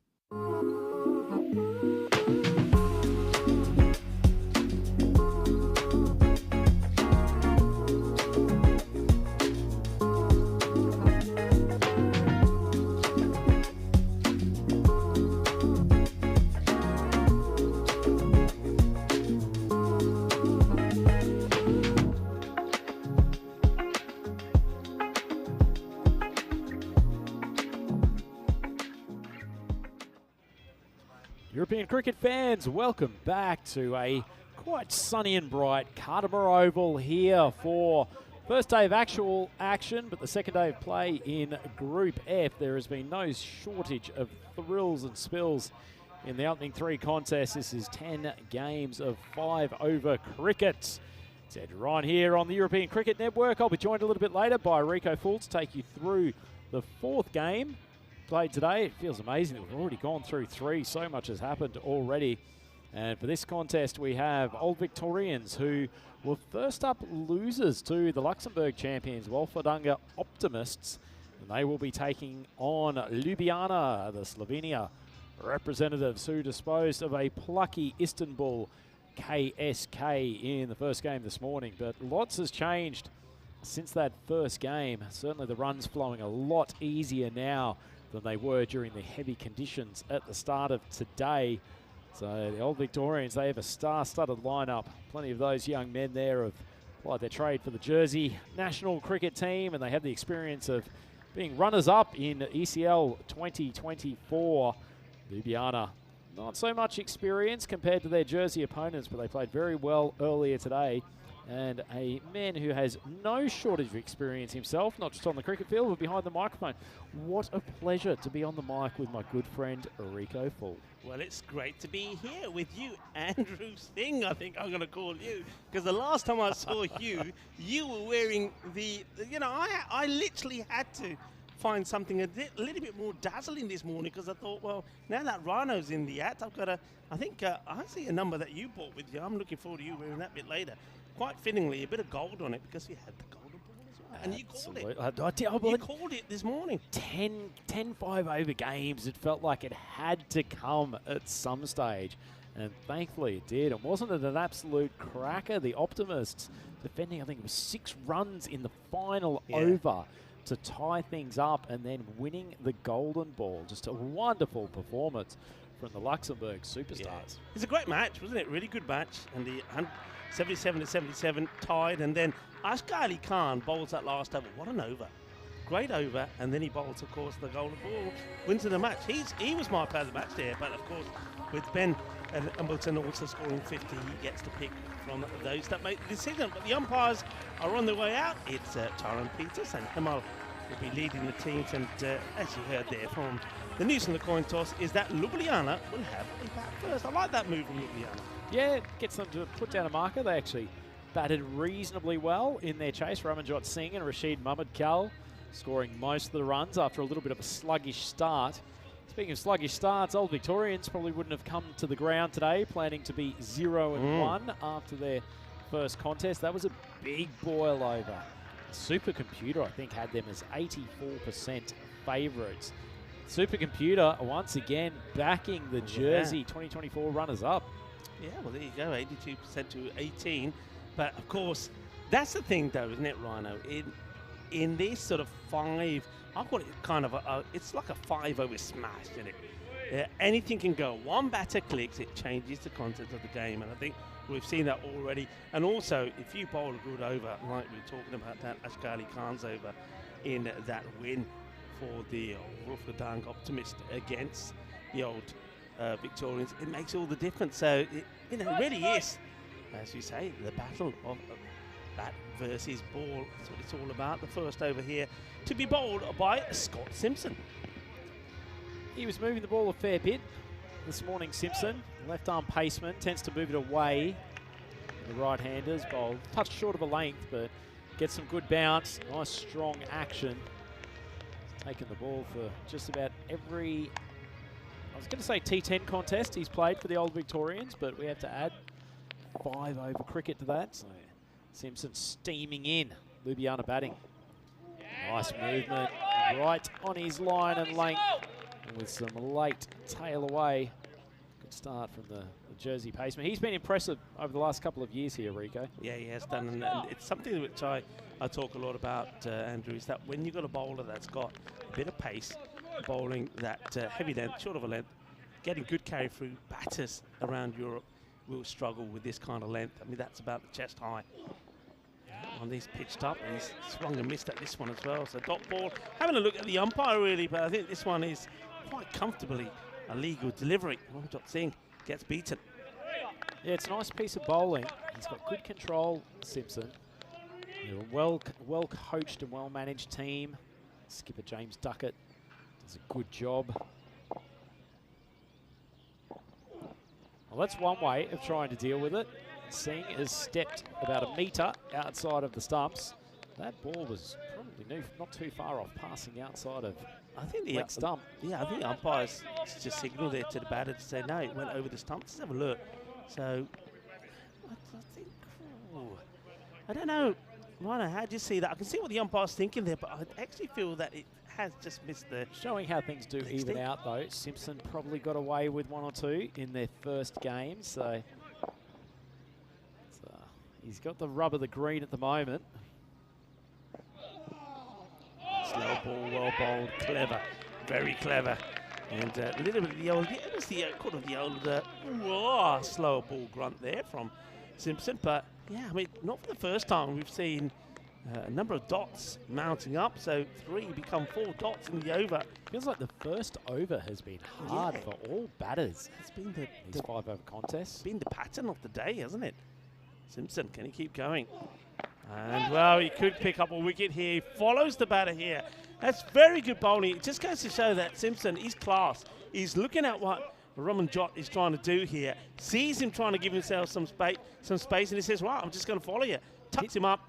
Hasn't got a clue. Do you think Ramjot's gone to walk off the ground, expecting that was popped up to the keeper, or he's just been hit uncomfortably? I don't know if he's going to walk off, but they might be pulling him off because he's not helping him here at all.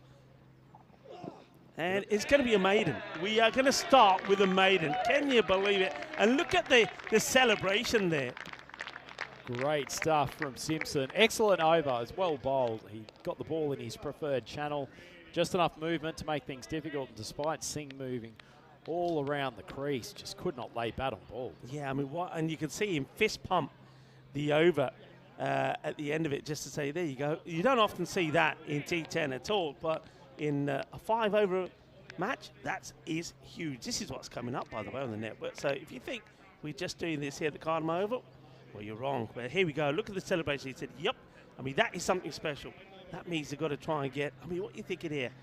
60 par, you reckon? It depends, as we've seen, Rico. It feels like either overs in this 5-over contest have been tight or been bashed.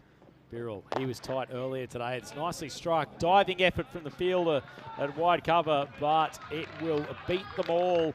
And a much-needed boundary. So it's a well-struck shot. And Izzaz Ali might be looking back at his partner and saying, it's not that difficult, Ramjot.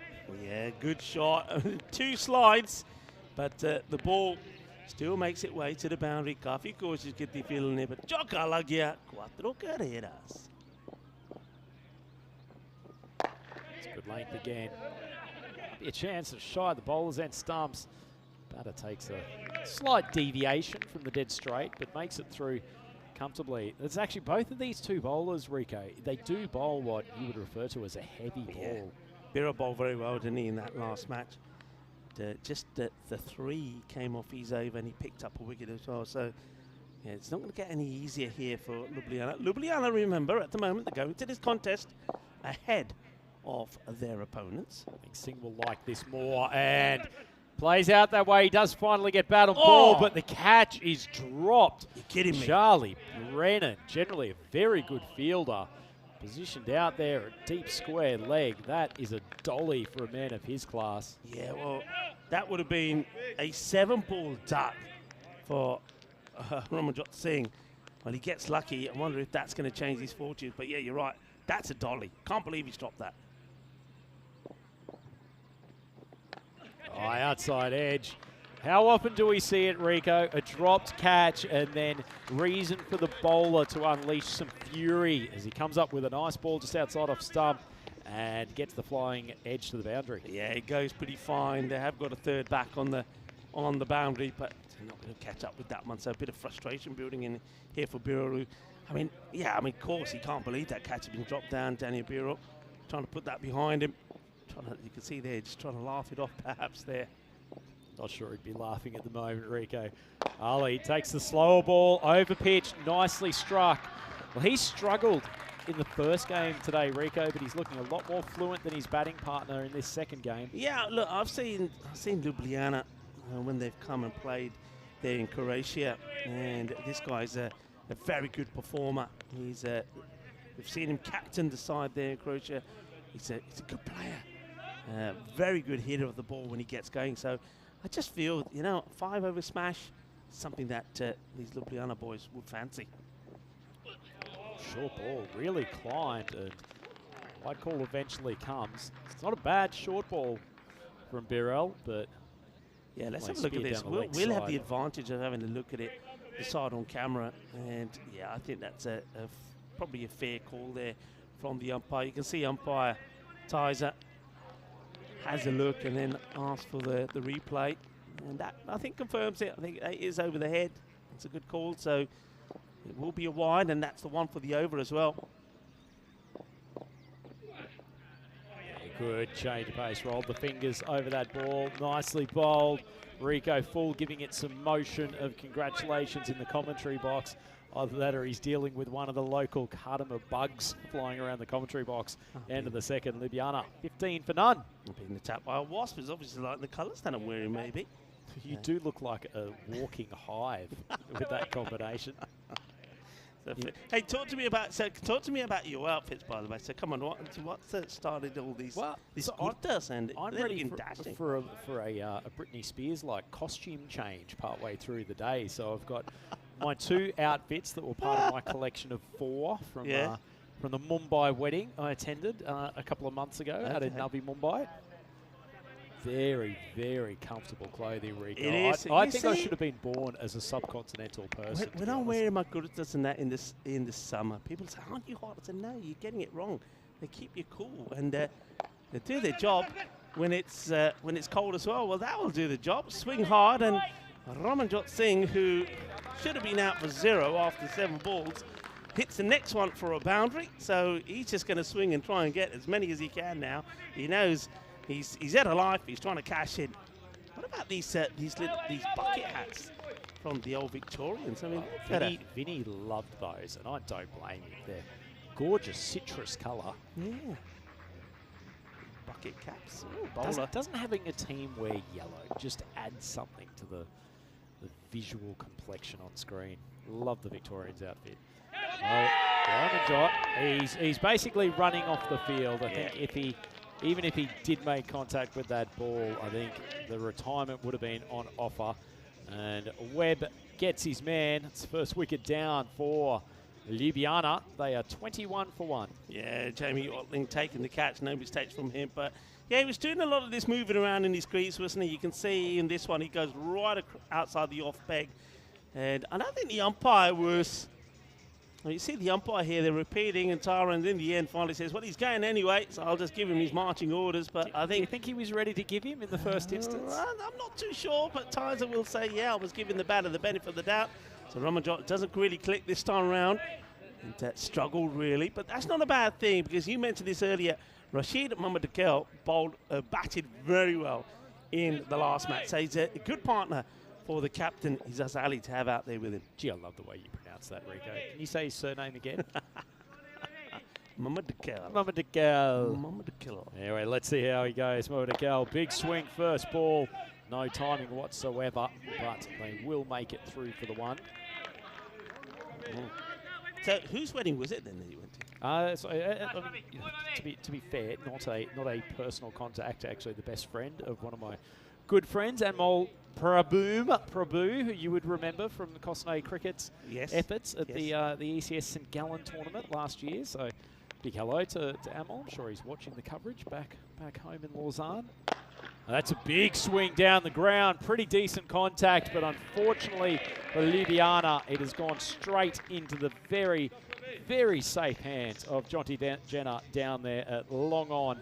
And so that's 2 wickets for the over for Webb, and all of a sudden, Ljubljana on the very Richie Benaud friendly score of 22 for Chew. Yeah, it's didn't get it out in the middle, took on the fielder, and Jonty Jenner, well, this guy, I reckon he's probably could be one of the top fielders that we've seen on European cricket. He doesn't drop them, and he wasn't going to drop that, and that was easy peasy. So the unlucky 13 for Izzaz Ali as he makes his way back, the captains, and now we're going to have to see batters that we haven't seen before from Ljubljana and see what they've got, see if they've got the firepower to try and get them to, I still think, about 60 is probably 60 to 65, about a par score here. Webb enjoying this game with the ball a lot more than previous contests. Short of a length, but the new batter, Samuel, takes it on the back foot, just pushed for one. He was very impressive with the ball earlier today, Rico. Tall, lean paceman. Gets quite a bit of lift off this Cardamom deck. Samuel takes a single, hands over to Rashid, who miscued his first delivery. Geez, that was in the slot, but Mohamed Iqbal hasn't managed to time it well, and Jenner back in the action at long on. Yeah, good over that, really well bowled. Just the 8 runs from it, but takes 2 wickets, and well, maybe the bowler there, Matthew Webb, has spun a bit of a web for Ljubljana, who are struggling. Well, we're not struggling here. We're looking quite dazzling here. You got the old silver, soon to be replaced when you have your costume change. Well, no costume change for me. Hopefully this will do me for the rest of the day. But tell you what, Rico, it's with great some, to be in the grey clouds, haven't you illuminated this Cardamom ground? I swear, actually, half of the sunlight here is coming from your outfit. When I heard that the old Victorians were wearing yellow, I thought, well, I've got to find something brighter than yellow. So this is what I come up with. That's a gorgeous combination. Actually, is that a new vest from the Rico Full Collection? It's not new, but I think it came out towards the end of last year. Okay, good to know. Good to for know. the ECW. Is there ever going to be a Rico Full online fashion house? I just think with Shopify and the like these days that ECN is somewhat missing a trick by not taking advantage of your sartorial excellence. And it's showing decent bit of excellence on the cricket field. That's an excellent shot going to the offside. Mohamed Iqbal timed that immensely, and Duckett gets welcome to the crease with the Maximo. Yeah, well, Duckett, not the start that he wanted, so they're taking a bit of that pace off, going for a bit of spin from Duckett, but a good hit from Rashid. Another nice strike. Fielder coming around, but unfortunately Daniel Birrell has slipped over trying to change direction. Hope the turf's okay after the big fella came crashing to the ground, but that's a much needed boundary because Ljubljana, with the 6 and the 4 off the start of this over, what was becoming a bit of a trudging innings, they've all of a sudden breathed life into it. Yeah, well, there you go. Then that ball changes direction quite vastly, really, and couldn't be stopped. Shorter delivery. Good variation from the bowler after pitching 2 up. That one's a little bit shorter. So I've got a suggestion for you, Rico, just going down that sort of line of fashion and sartorial considerations. Next Western Shield, you, me, Maximo and Corey each get to design one of the team outfits. That's a really good idea, actually. This could be out, and it will be. Jenner, he's too good. He is just too good. I said it earlier. I believe that he's one of the best fielders that we've seen on European cricket, and he proves his point there. Just his movement to get into position. Remember, not easy because while he's running, he's feeding his feet, probably trying to get away from him on this slippery outfield, and it's pretty soft, but he gets himself in a good position. And the beauty of a soft outfield is you can dive and get yourself in a position to take catches like that. Yeah, you called it, Rico. Look at the balance here. Perfectly timed his run to the ball, picked up the drop zone very early, and a lovely soft pair of hands. And Iqbal Samaral, unfortunately, goes for a short stint at the crease. And after those couple of boundaries, all of a sudden, Ljubljana lose a wicket. Obviously, the wicket's not a big consideration in terms of being bowled out, but just being fresh players to the crease.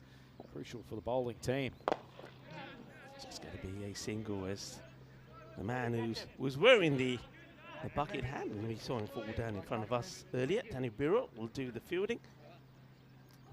I think this is the key here now. I think Mordecai has to be the main force behind the bat. He gets back on strike here, and he gets done by a good delivery. So soon changes his line, doesn't he, Dougie? After pitching up twice and being hit down the ground, he says, all right, short of a length, it's going to work for me a little bit quicker.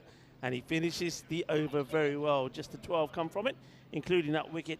So 36 for 3 at the end of 4 overs. Just 6 balls to go in this innings. Pretty good bowling effort so far from the Old Victorians. Received quite a bit of tap from the Luxembourg champions, the Optimists, in their first game. But they've just fixed up their line and length a touch, gone back to the basics. And they seem to have this Ljubljana team not under control, but they'd love to see a good 20-24 run over here, Rico, because given the scores have moved up during the day, we were looking at sort of more 50, 55, 60 as a target early on when it was very heavy. This big Giles steams in, swung across the line, and down to Jenna for the 1. Yeah, they just haven't been able to get underneath some of these, and when they have, they've found Jonty in the super form once again. But can I ask for a big shout out to the Old Victorians fans? Okay. One of those bucket hats would look so good with your yellow vest.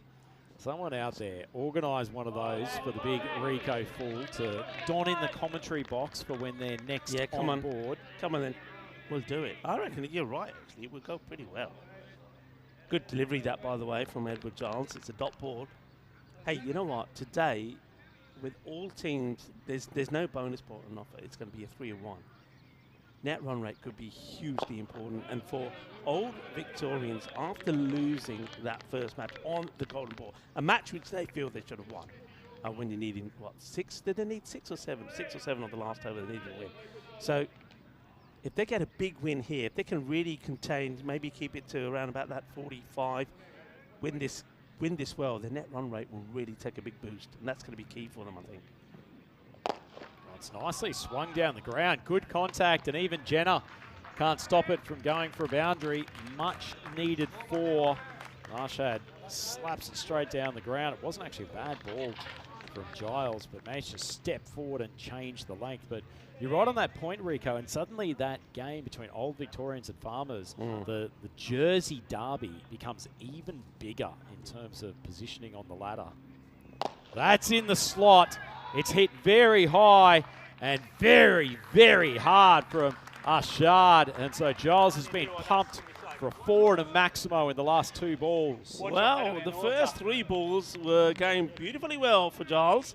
Just the 2 runs from it, but the next 2 have gone for 4 and 6. So looking pretty slick at the moment here, Shahid Ashad. How can he finish? 48 on the board with the ball to go for Ljubljana. Decent slot again from Giles. Jenner moved a bit straight for that ball, fires it in, and he hits the stumps. Well, the bowler had made a bit of a mental error by not getting back to the bowler's stumps. But Jenner says, don't even bother, Gilo. I've got this. Fires it in, takes them out, and a run out to finish that innings. They did scoot through for 1 safely beforehand, so Ljubljana will end up 49 for 4 off their 5 overs, Rico. Feels like they're quite a few short as far as this Jersey batting lineup goes, but the Ljubljana bowling attack is pretty handy. Yeah, I mean, Ljubljana, they will still say they've got the runs on the board. They'll try and back it. They did very well against Istanbul KSK, restricting them just to 33. But what a finish that was. I thought for a moment there, a big throw to the keeper. That's all you had to do. But not Jonty Jenner. Said, nah, I'm going to knock him over. Direct hit. He's got his radar switched on, and well, that was Victoria Knox precision strike from Jonty Jenner. Gets the run out, and let's take a quick look at the highlights of that innings. And really, I think Ljubljana, it's the worst possible start. A maiden. It was a maiden to start. So really, when you think about it, they scored 49 or 4 overs, which isn't that bad. Yeah, I'm glad the highlights came on eventually, Rico, because watching someone sweep the pitch for 30 seconds was not the sort of action that you expect from the European Cricket Network, but there was still plenty of action out on Cardimer Oval, and there are more and more runs flowing throughout the day. Ramanjot Singh, he was giving us plenty of moves around the crease. Unfortunately, know where he stood did he manage to make consistent contact with the bat. But actually, Izzaz Ali, the captain, he batted pretty well at the top until he eventually holed out to the one man in this team you do not want to pick out in the outfield. Yeah, well, maybe you can give that broom to Ramanjot Singh, because he could certainly practice the sweep a few times, because he just wasn't getting going at all. The early place he go is back to the dugout. The thing is, though, that did bring somebody out. Leeds batters came out then and were hitting the boundaries, but Jonty Jenner, he was class, and this was the finish. How about this? It doesn't get any better than that. That's the Victorinox precision strike from Jonty Jenner. That could also be one of our plays of the day on European cricket here today on day 2 of Group F, this European Cricket League. A quick look at the scorecard. 49, I don't quite think is going to be enough there. Rhino? Yeah, massive call, Rico, but I probably agree with you. That's it's been a bit of a stop-start innings for the Ljubljana batting lineup, particularly Ramanjot Singh at the top with 7 off 9. He batted really powerfully in game 1 and actually helped to drive them to victory, but just could not get his timing today. A little bit of extra pace and bounce from the Jersey bowling lineup, causing him a few issues. Izzaz Ali, 13 off 6, and then Mohamed Akal, 14 off 8. Yeah. 1 Maximo, 1 4. They were probably the main contributors, but the innings just never really got onto a roll. Yeah, never got going. You can see the batting scorecard there. And on the bowling front, I think all the bowlers actually bowled very well. The most that the bowler went for was Birol, went for 15. But what about that first over there from Scott Simpson? It was absolute class. I mean, an over like that is, I mean, whatever happens, you know, with the outcome of this match with the batting front, but that's like a player of the match performance already when you don't go for any runs at all. And also very impressive, and you'd expect that really from the Old Victorians, just the one extra, one wide. Yep, no, very disciplined bowling attack. They're certainly looking better with the ball after their first up appearance against the Walfredang Optimists. And they've certainly bowled their team into the position of ascendancy here in the 4th match of Group F. This is the 4th game of 10 5-over contests that we will have at Cardimer Oval here today. It is Andrew Ryan here with my good friend Rico Full on the European Cricket Network. This is going to be a good chance for victory for the Old Victorians to rack up their first one of the day. Please join us back in a few minutes' time for the chase.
The European Cricket League is proudly brought to you by Dream 11, HCL Software, Rado, La Junta de Andalucía, and Victorinox.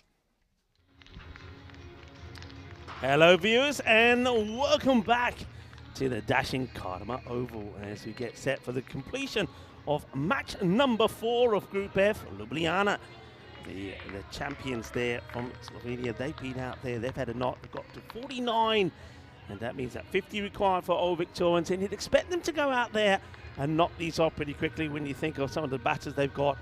Jonty Jenner has been in magnificent form earlier. Remember, he was smashing it all over the place. But they ended up losing that match. He scored 45 off 12. but it wasn't enough to get past the 77. In fact, they got joint on 77 after needing 7 to win of the last over. They got 6, and it went to the golden ball, which they lost out to thanks to the bowling of Asghar Ali Khan, who only gave the 1 off the golden ball. So victory, golden ball number 72, a victory for the Wolfendang Optimists. We'll see them in action a little bit later. And let's just see if Old Victorians, they get to a good start here. If they can get a good finish and a big finish and win this match, maybe with something like 8 to 10 balls to go, then it will certainly do them a big favour. First, it gets them the first win. Secondly, it will certainly do them well on the net run rate front. So we're ready to go. And there's a Rico full here. And alongside me, it's a great pleasure to be with not just a fellow commentator, but a very good friend of mine, Andrew Ryan. I just haven't to stop from hugging you in the commentary box, Rico. I'm so happy to be back here with you, but happy to see AJ Sharma with his left armers again. He bowled very well in the opening game. Could be a run-out chance here. Shy at the stumps, and Izaz Ali was not that far away. And Corey Bisson, who went for a golden duck in game 1, was almost on his way back to the pavilion first delivery. Yeah, if this hits, I think he's gone. Yeah, there you go. He would have been gone for all money, so gets lucky. All right, here we go. Next one. So it's James Duckett now on strike here. Interesting that they haven't gone with John T right at the top of the order. Short ball, Duckett pulls it. He could be gone first ball. Wow, what a turn of events. Duckett holes out to deep mid-wicket. Pretty nifty catch out there. I think that's Cheetah Potter Ishard, certainly in the running for the best name here in Group F. But he takes a very tidy catch, and the Old Victorians are 1 for 1. Yeah, doesn't quite get it, does he? You can see him, he's batting outside of the crease, so the ball was coming onto the bat a little bit quicker than he would have expected. Doesn't get the middle, catch is taken. That's Ljubljana, they just have to believe. So they take the catch, the big moment. So wicket goes, and interesting enough, it's Jamie Watling that comes in at number 3. So no John T. Jenner at the moment. No, it's good, probably a good bit of captaincy. These tournaments, when it gets to the tighter games, you need to call on the middle order batters much more. Jenner's already had a pretty decent hit in the first game. So sharing the opportunity to face some deliveries has popped up. 2 balls, 2 wickets there for Sharma. He is on a hat trick, and this rearrangement of the batting order has done absolutely no good for the Victorians whatsoever. Watling, huge wicket. He goes first ball. Sharma's time to shine as he takes Watling. First ball, golden duck, 2 in 2. And there's a chance for a hat-trick here. So a hat-trick alert, and that ball just pops up short of a length, takes the batter by surprise. And here we go. This is the ECL Hall of Fame of hat-tricks. And of course, we've seen 2 this time round. Parvez Khurdzada took 1, and of course, Ibrahim Ahmadzai as well. Are we going to see another Ajay Sharma? Is he going to have his name up in lights? We always say that the Karma over the European cricket is all about players getting their moment of fame. This could be it. In comes Sharma, hat-trick ball. Jenner on strike, swings it to leg side, not that far away. And the fielder in there at a more catching position at mid-wicket. So no hat-trick, but 2 wickets in the first over. 2 of the quality bats from Old Victorians back in the pavilion. And the folks back in Slovenia are starting to believe. Sharma, can he get a good one in here to Bisson? It's got to go all the way, though. That's going to be 6 runs. 6 Guerreros, they badly needed that boundary. And we'll take them to 8. That was what they needed to get them started. They didn't start great in the last match as well. They lost a couple of wickets before they got the show on the road, if you want, with the bat. And that's what they're looking to do here now. I mean, he's still got some good players out there. Tell you what, speaking of bats, just copped a look at the sticker on Corey Bisson's. Geez, it looks like my old Kookaburra Super Blade from when I was about 11. It's a good retro sticker, and he's hammered that. The man who is facing almost 2 golden ducks in a row has just annihilated Sharma after he was on a hat trick already. celebrations from his batting partner, Johnny Genta. Sorry, Johnny Genta. There's too much happening here at Carter Oval. And well, after a tough start, all of a sudden the Victorians 14 off the over, 2 wickets down. The question is, of course, what everybody will want to know at home is, did you use the blade as well as what Bisson did there? Well, we used to, myself and my twin brother Mark used to have to share it, given our dire financial straits at that time. I think it's fair to say he got more use out of that stick than I did back in the day. This is what happens in the backyard or the front yard, as was our place. So I'll continue this family tale after Siddiqui steams in for his first. Just swings wide. It would have been another chance, but Ljubljana just a little bit sloppy in the field. Yeah. And they're under pressure. But did you have this, Rico, that your cricketing skills developed along with what your siblings did in the sort of, in and around the house? Because I used to always volunteer to bowl in the front yard, and my brother was very happy to take the bat most of the time. It's a nice looking shot and had to get down. And the captain does great throw, actually. Direct hit, but I do believe he gets in. We'll have a look at this again. But I don't think he was aware, Bisson, that he was running to a danger end. But he needed to get the bat down. We'll see it again here. It's great work. Izaz, brilliantly done. Throws on the turn. But yeah, the bat is well slitted. Yeah, I mean, I was a bit like you. I got into cricket with my brother. Would say, come on, we go down to the park with him and his few mates. And more on that after this one from Siddiqui. Good ball right in the block hole. Well bowled. They're making a pretty good fist defending this meagre target. Yeah, good bit of a weight swing there as well. But basically, when I was playing, I didn't know the rules. So I didn't know that the milk crate, if you hit it, it would be out the wicket, of course. So I used to hit the things that, no, that means this means. So I would bowl all day, never get a bat. Mind you, it helped me out in later years. But yeah, I didn't know the rules. So I was getting these guys out, which I know now. And they would say, no, that means this, that means that. So he just carried on bowling. And my brother. From what I heard of the reputation of Rico Full, the fiery fast bowler, when he got a bit older, there's no way he'd be accepting that a tickled stump, whether it was a milk crate or an actual wicket, was not out. Yep, you're correct. No way. Would have been breathing smoke. Good block hole ball. Even that low full toss can be pretty effective, particularly on heavier days. So Siddiqui's bowled a pretty decent over. Like in this, to go. It's a really good defensive bowling from Ljubljana. They're framing themselves around in the field as well. They believe here. They believe in causing what would be, this would be another big upset. Siddiqui, that was not the length. He bowled such good block hole deliveries the rest of the over. It gives Bisson the chance to free his arms. And that has just made breathing room a little bit better for the old Victorians. We'll have a look at where does this bounce, Rico?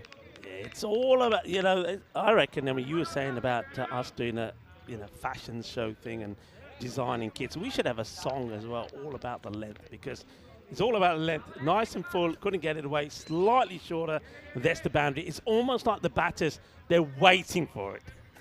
I'm not sure a song, It's All About the Length, is appropriate for some of the time slots that we broadcast into, Rico, but I'll let you write the lyrics of that one. We can do it. I'm sure Johnny Grimmer is up for doing the music. Still checking. Yeah, do a European cricketers song with him back in the day? I did. Yeah, it's out there still somewhere, And I know that streams on Spotify. Yeah, it's there. European cricketers song. Johnny G, we did an exclusive on him recently as well. What a man he is, what a legend. Absolutely. Johnny G. Heroes of Malta. He's probably my favourite all-time ECN moment, even more so than the chap from Portugal getting hit in the midsection and Rutgers laughing for about 5 minutes, was Johnny Grimer getting taken off from medical treatment and then running into a wayward assistant at the ground and getting knocked over again. He did. He got barged to the deck, didn't he? All right, joy. Will there be joy for Ljubljana? Well, I suppose it's not a good delivery. It should have really. John Genta normally is putting those away into the car park. I'm not sure I would have bowled Joy at this point. I think, I'm not saying he's the weak link of this bowling attack, but you've got Samarul, the big paceman. And I know you don't want to throw all your eggs in the basket early on, but you also don't want this over to go for loads. As Joy has just completely ignored my analysis and come out with a ripping change of pace. It seems to me that every time you get this ball pitched up, it's doing something. It seems to be seaming away. So that's the thing. Get it pitched up, and that's prevented the ball going to the boundary. They're needing boundaries here, you know. Jenna, 3 off 5. Well, make that 9 off 6.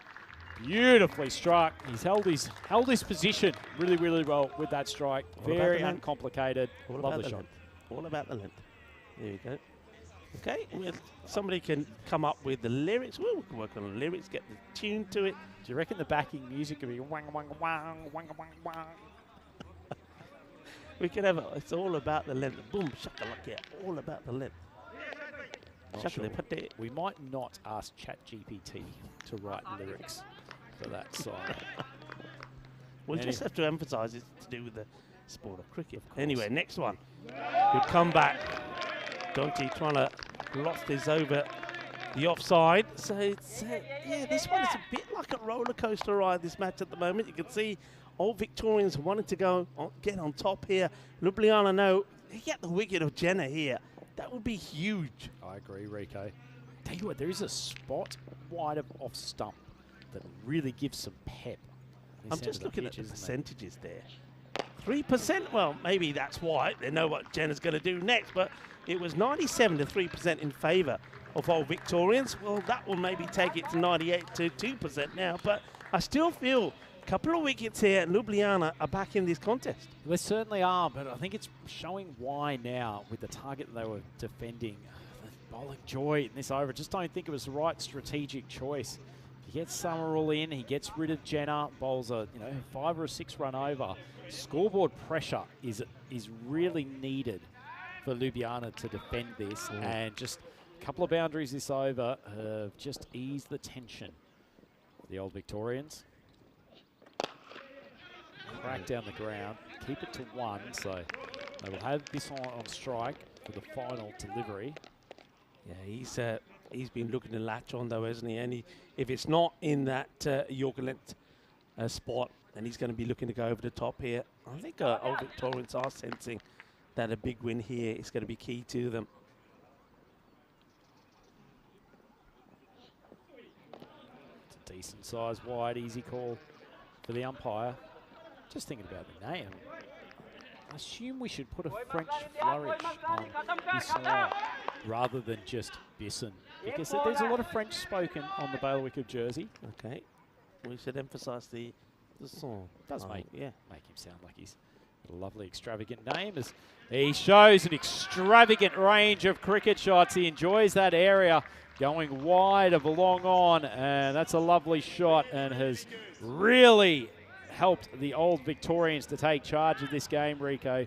42 for 2 after 3 overs and only 8 runs required off the last 2. Yeah, and you were saying that maybe that Dale Joy probably not the best option to come in there, and I think you were right in the end, because he goes for 21 and there was 3 big sixes in there. What didn't help is the 2 extra balls, 2 wides in there, so now they will go to the captain. Izaz. He's going to bowl this one, Izaz Ali. And this is what's coming up next. The Wolferdang Optimist are taking on Farmers. That is going to be a huge match. 2 teams, both have won. One of them will get a loss. And that's one that I think Old Victorians, if this one goes the way they're planning, they'll certainly be keeping their eye on that one. Certainly will be. Izaz Ali, the skipper, coming on to bowl the 4th. They've got a big job here to try to defend the 8 runs. Nicely bowled, but well cut. Fielder out there is Summerall. May have come up with an overthrow. No, there's enough backup. Yeah, well backed up actually from the fielder. Saw the danger there. Irshad, he's been good out there. He's watching the game, comes running in, steaming in, realising that was going to get over the head of the captain. It's nicely landed, but it's heaved. And Bisson showing that he has plenty of power and has lofted it wide over the boundary for a Maximo, and Old Victorians only need a solitary run to take the victory. Yeah, they're totally in charge. Well, the guys out there, the Farmer boys, they wanted to be in the action. They put it down, and that she'll be it. That's it. It's going to be a victory and a comfortable victory for the Old Victorians. It's exactly what they needed after going down in the golden ball match earlier today. They needed a win under the belt, and they get there.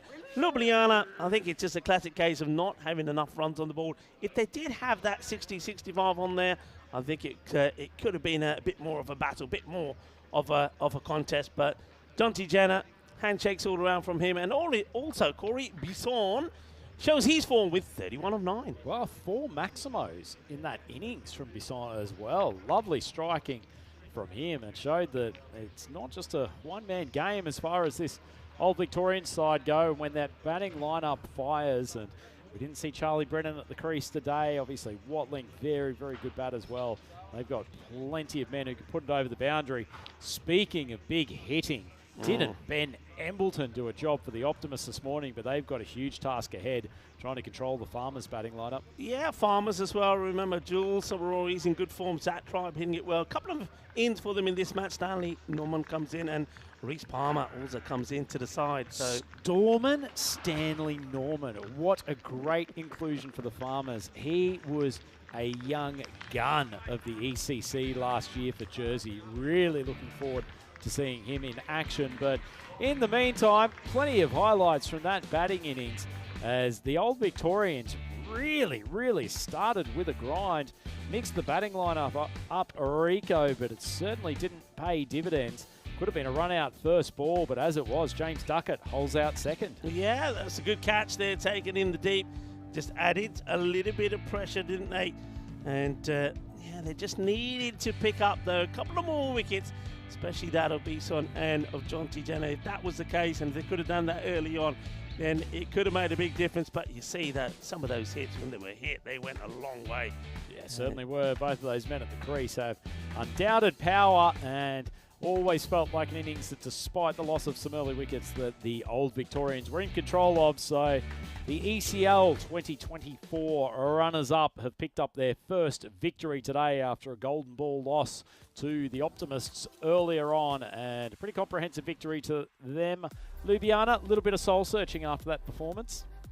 Yeah, the thing is, they've got that one win under their belt. I'm just having a look at what they've got coming up. So Ljubljana, they will play Farmers a little bit later on. So if they thought that their troubles with teams from Jersey were over, well, they're not. Farmers, of course, will be looking to get the victory over them. And then, they then will play the Wolverdange Optimist in match number 9 a little bit later on. So they've got some tricky matches coming up. Yeah, certainly do. Quality batting effort from the Old Victorians, as we said.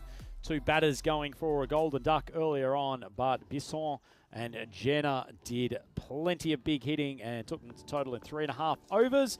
Ljubljana, Sharma looked pretty good for his opening over of left-arm swing. Copped a bit of a tap towards the end, though, but he was on a hat-trick. Siddiqui did well in the second, but unfortunately that over from Joy in the middle going for 21 really put paid to any chance that the Slovenian champions had of defending this target. So a good win to get their opening stroke in the win column for the Old Victorians.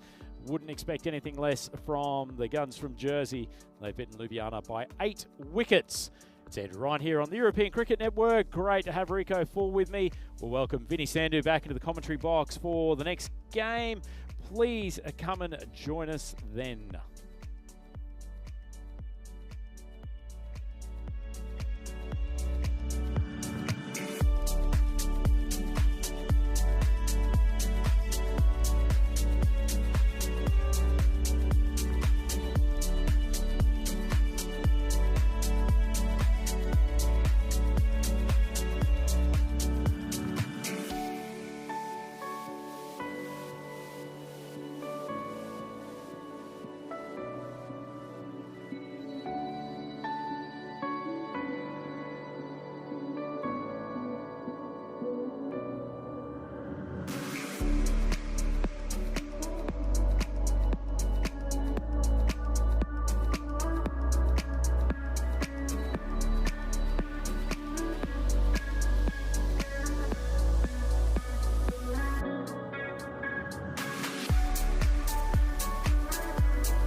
The European Cricket League is proudly brought to you by Dream 11, HCL Software, Rado, La Junta de Andalucía, and Victorinox.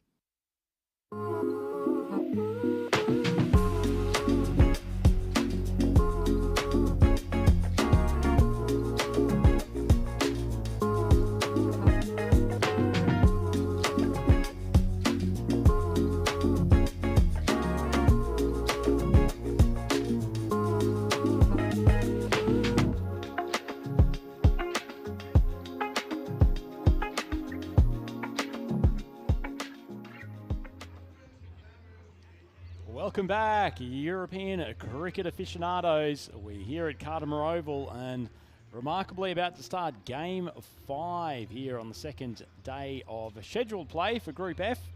No games yesterday, unfortunately. The after effects of some heavy rain during the 3 days beforehand, but excellent that we should be having a full day of cricket today, and it's already produced plenty of action, no shortage of surprises, in particular the major surprise earlier today of the Optimists from Luxembourg taking down last year's runners-up, the Old Victorians from Jersey, in a golden ball thriller in the second game today. Didn't see that earlier. Go and check out the highlights. Absolutely stunning contest and some stunning hitting from that man, Ben Embleton, at the top of the Optimists batting lineup. He was immensely strong for them and really carried their innings. And then the bowlers just did enough. Arif Kamal at the top of the innings bowled very well, and Ashkar Ali Khan, he's listed as a batter and bowler there, but it was with the ball that we saw all of his starring performances. As far as stars go, Farmers bring in 2 pretty handy young players. Reece Palmer we've seen out here at Cartermore Oval before, and Storman Stanley Norman, who was immense for the young Jersey team out at ECC last year. Let's hope we get to see him with the bat. He is a clean striker.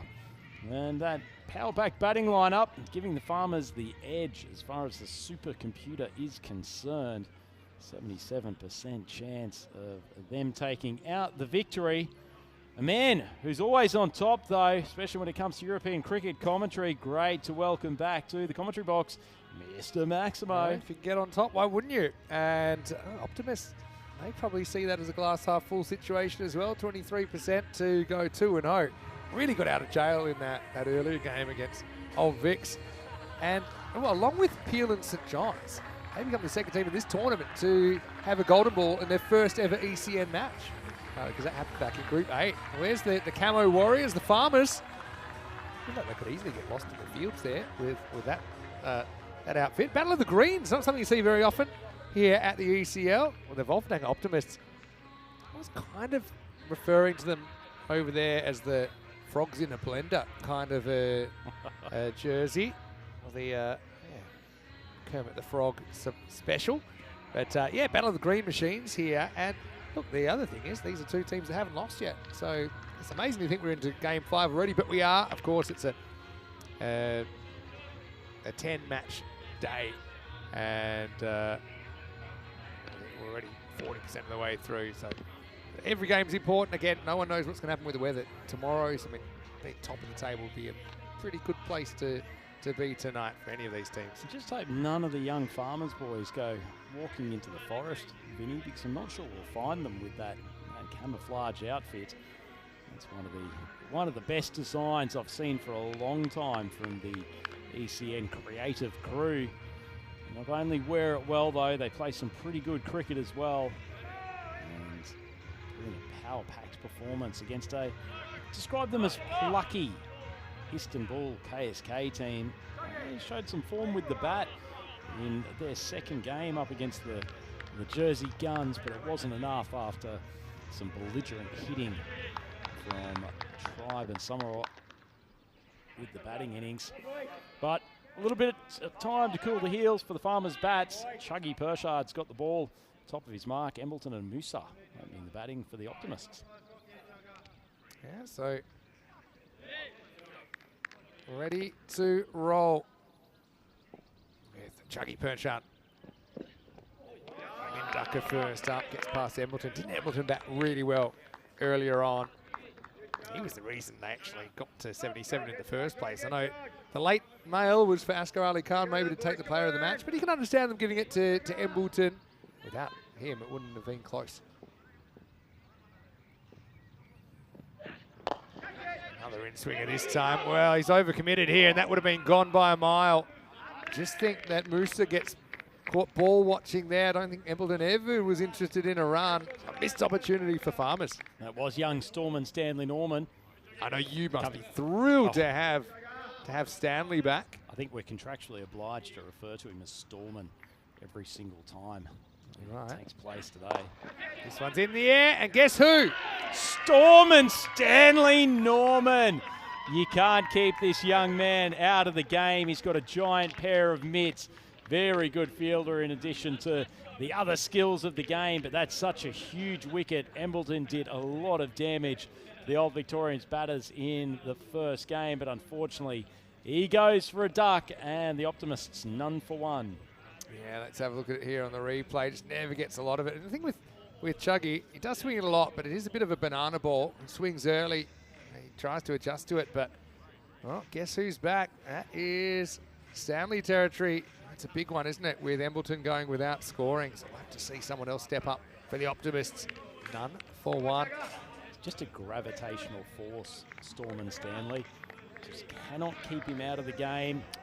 But you know who we're missing, though?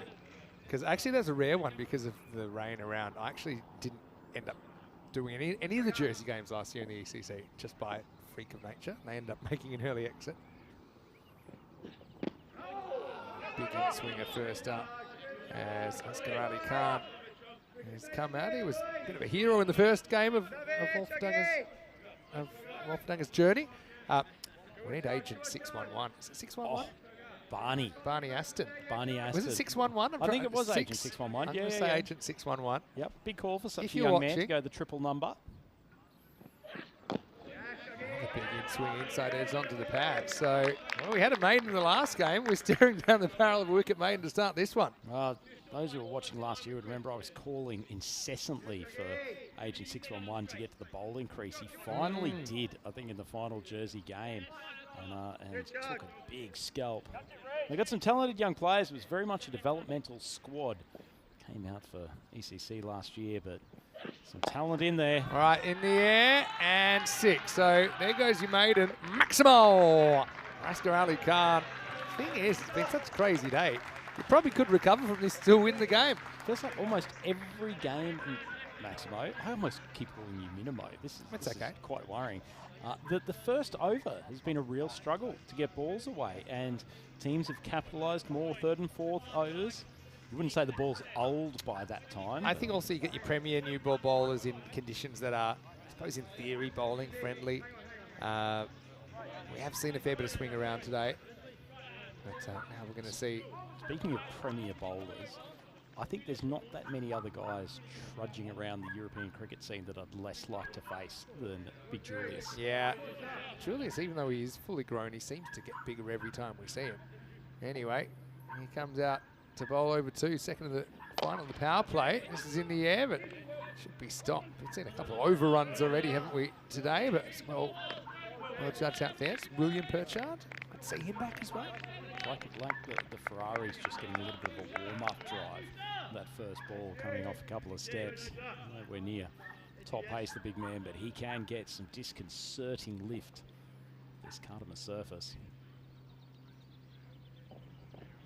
Well, it does get a bit of lift here, but misdirected down the leg side. Yeah, Farmers, they've just the vagaries of the fixtures because we're playing them in order. They will actually complete all the games between 3 and 8. So they would have had the late shift on day 1 and the early shift day 2, but now they're all kind of bunched together, so it's a slightly shorter day for them. There's that slower ball, and he bowls so well. Beautifully bowled. Now, I'm not sure I'd be that much of a fan of playing back-to-back T10 games, though. These 5-over contests, actually, I actually think it might even be an advantage for them. They'll bat second, still in the zone. If it goes the other way, it will be called a wide. Big Julius just struggling with the radar. I like some of these comments as well. There's a few Storm and Norman fans. Storm and Norman looking great in his camo, obviously. and a few just general support the farmers comments. Good advice.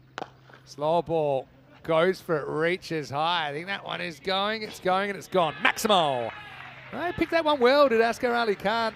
One thing about Askar is he can handle pressure. He had to deliver 7 perfect balls for Optimus to have any hope in that first game. He pretty much did that. And now with the bat, he's stepping up. That was slightly overpitched by Julius. Hannah gets the treatment. Unorthodox shot. Well struck, though.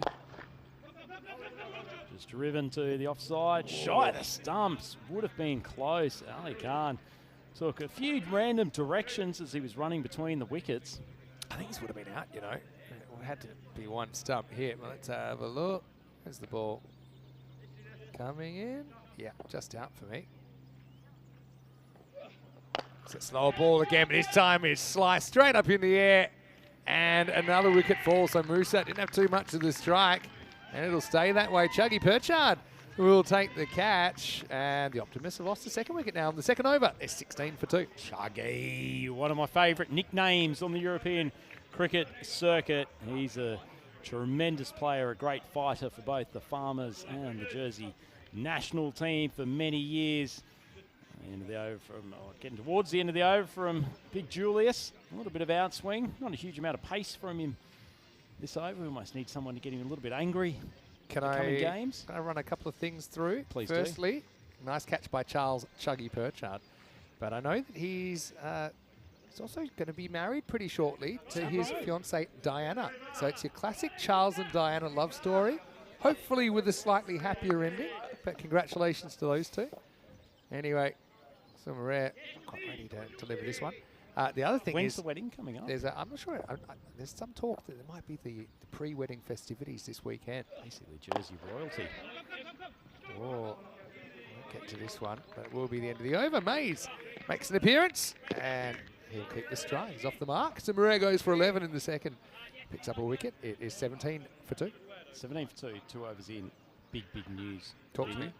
Dave B is back in the YouTube chat. Hello, Dave. Absolutely unleashed. I think he's made probably about 15 to 20 interjections in the last 10 minutes. Dave B, we have missed you. We've missed you. We even saw your newly released single via Facebook or via SoundCloud, more appropriately, this morning. Very good. Anyone who loves a bit of folk with a tinge of sort of rock / pump and beat underneath it. You can feel the music when Dave B's doing it. So one of my great regrets when he was here, unfortunately, because of the craziness of the schedule, we were never able to have that jam session. Anyway, into the power play. That's clever bowling from Britain. Just stays inside. Got 2 wickets in the first game that they played. Farmers. Dave's made a reference here to Sumerism. I don't know if this is the religious cult behind Big Julius. Could be. That he's developed over some gun performances on the ECN. Very close call, but gets called a wide. Generally, if there's doubt, they will call him a wide. Remember, the ball only has to touch the line. It doesn't have to stay inside the line. That one doesn't. Okay, so it's bounced off the pitch. By the way, before we get to this free hit, which Houston will gladly receive. Just checking this one out here. Something's crept into his game a bit. We can see this, mostly off. Free hit firstly. It's a miss hit, and it's going to fall and probably stop. There's one. There's 2 there. Eustace got long strides. The hamstring's not as flexible as they might have once been, but he manages to scoot back with the 2. Changing the speed's not great. Reece Palmer did almost a bit of a Benny Hill fall down. We needed the theme tune coming as he the sound effect. turned around to chase the ball. This is just a single. So what I was going to say is match 8. All eyes in Jersey are looking for that. The Jersey joust with the fans. I was just kind of sounding them out as to what's the nature of the rivalry. Of course, there's not that many clubs in Jersey, so they know each other very well. So they said it's got just the right dynamics. They play hard, but also they're proud. Well, not as proud as Fielder's going to be here, because he's just going to pull that one back. Easily taken down there by Zach Tribe. So that's going to be another wicket for Britain, who, again, hasn't been 100% on, but been pretty effective so far. The 3rd wicket falls, 22 for 3. Yeah, nice piece of bowling from Britain. Had a bit of a shocker early in the over when he done a rare off the pitch ball for left arm orthodox, but come back well. Big swing from Ali Khan, but there's some tall young men in this Farmers team, and a nice grab by Zach Tribe down there on the long on boundary. Yeah, easily taken. So, a disappointment. But Oscar Ali Khan does contribute 13, including 2 Maximos to the cause, and Wolfendanger Optimists are 22 for 3. So yeah, I don't think we quite need to get the barbed wire out, separate the fans. I think there's fans from both the Jersey teams here. I think obviously quite a few have been before, and they're really enjoying their time here. But I think they do, well, they at least say they want the other Jersey team to do well. Don't know how much I believe it. Right, could be another one. Little edge, and Toby's on a hat trick. So Mohit Dixit comes out, and he'll have to walk straight back for a golden duck. Really good restriction over this from Britain, despite missing the pitch once. He's also made 2 batters walk the plank, and with the ball to go on the 3rd over, it's 22 for 4. We've seen him quite a few times now on the network, Vinny. He's a really talented young orthodox spinner in Britain. He gets trusted with a lot of tough overs in the middle of the innings. Obviously, a little bit of a different situation here in these 5-over contests, but it's a nice piece of bowling. Doesn't give too many freebies away for a young spinner, and he's come back well. 2 wickets for the over, and the Optimists staring down the barrel a touch here. 22 for 4, and so the boys from Jersey right on top. Still 1 ball left in the over for Britain as Tiff Kamal, big opening bowler, comes to the wicket. He's got a pretty solid pair of shoulders. He makes contact. This will stay hit. And just as I say that, he manages to loft a ball over to the Calcutta boundary for a Maximo. So lovely timing from Kamal, and that's a pretty good end to the over. The Optimists 28 for 4, but only 12 balls to go. Yeah, that's the thing. These innings, they creep up so quickly on you, don't they? As that one disappears over the fence, gives us a chance to welcome you into the commentary box. Great to have your company wherever you're watching from around the world. Vinny Sandu here, Mr. Maximo. Got Andrew Ryan with me, and it's hard to believe after this game we'll be halfway through the day. We've waited so long to get some cricket on. It's fantastic that we do. And well, the pressure, it's not often that your whole year comes down to one day, but it does here in Group F for this ECL. Well, it's not quite as much pressure as your whole tournament coming down to 1 power over and 1 ball per batter, but it certainly is a lot being asked of the players here today, but they are responding as Reece Palmer comes on, and it's going to take some catching. I think that was sort of halfway between the 30 circle and the boundary. Yeah, that would have been an amazing. I love the effort though. I bet you that Dana Orris has a shot of that somewhere. Chuggy lurching back into the outfield. Palmer gets lit up this time. Kamal. Oh, well, hear no evil, see no evil. That one is out of here. Maximal. Well, I did mention Kamal, the size of Kamal's shoulders before he came out to bat. He is a solid man, and he's obliterated Palmer's second ball. That's a great strike. Oh, Kamal, why are people so unkind? Didn't even have any mercy on that off break from Reece Palmer. Get the right of reply.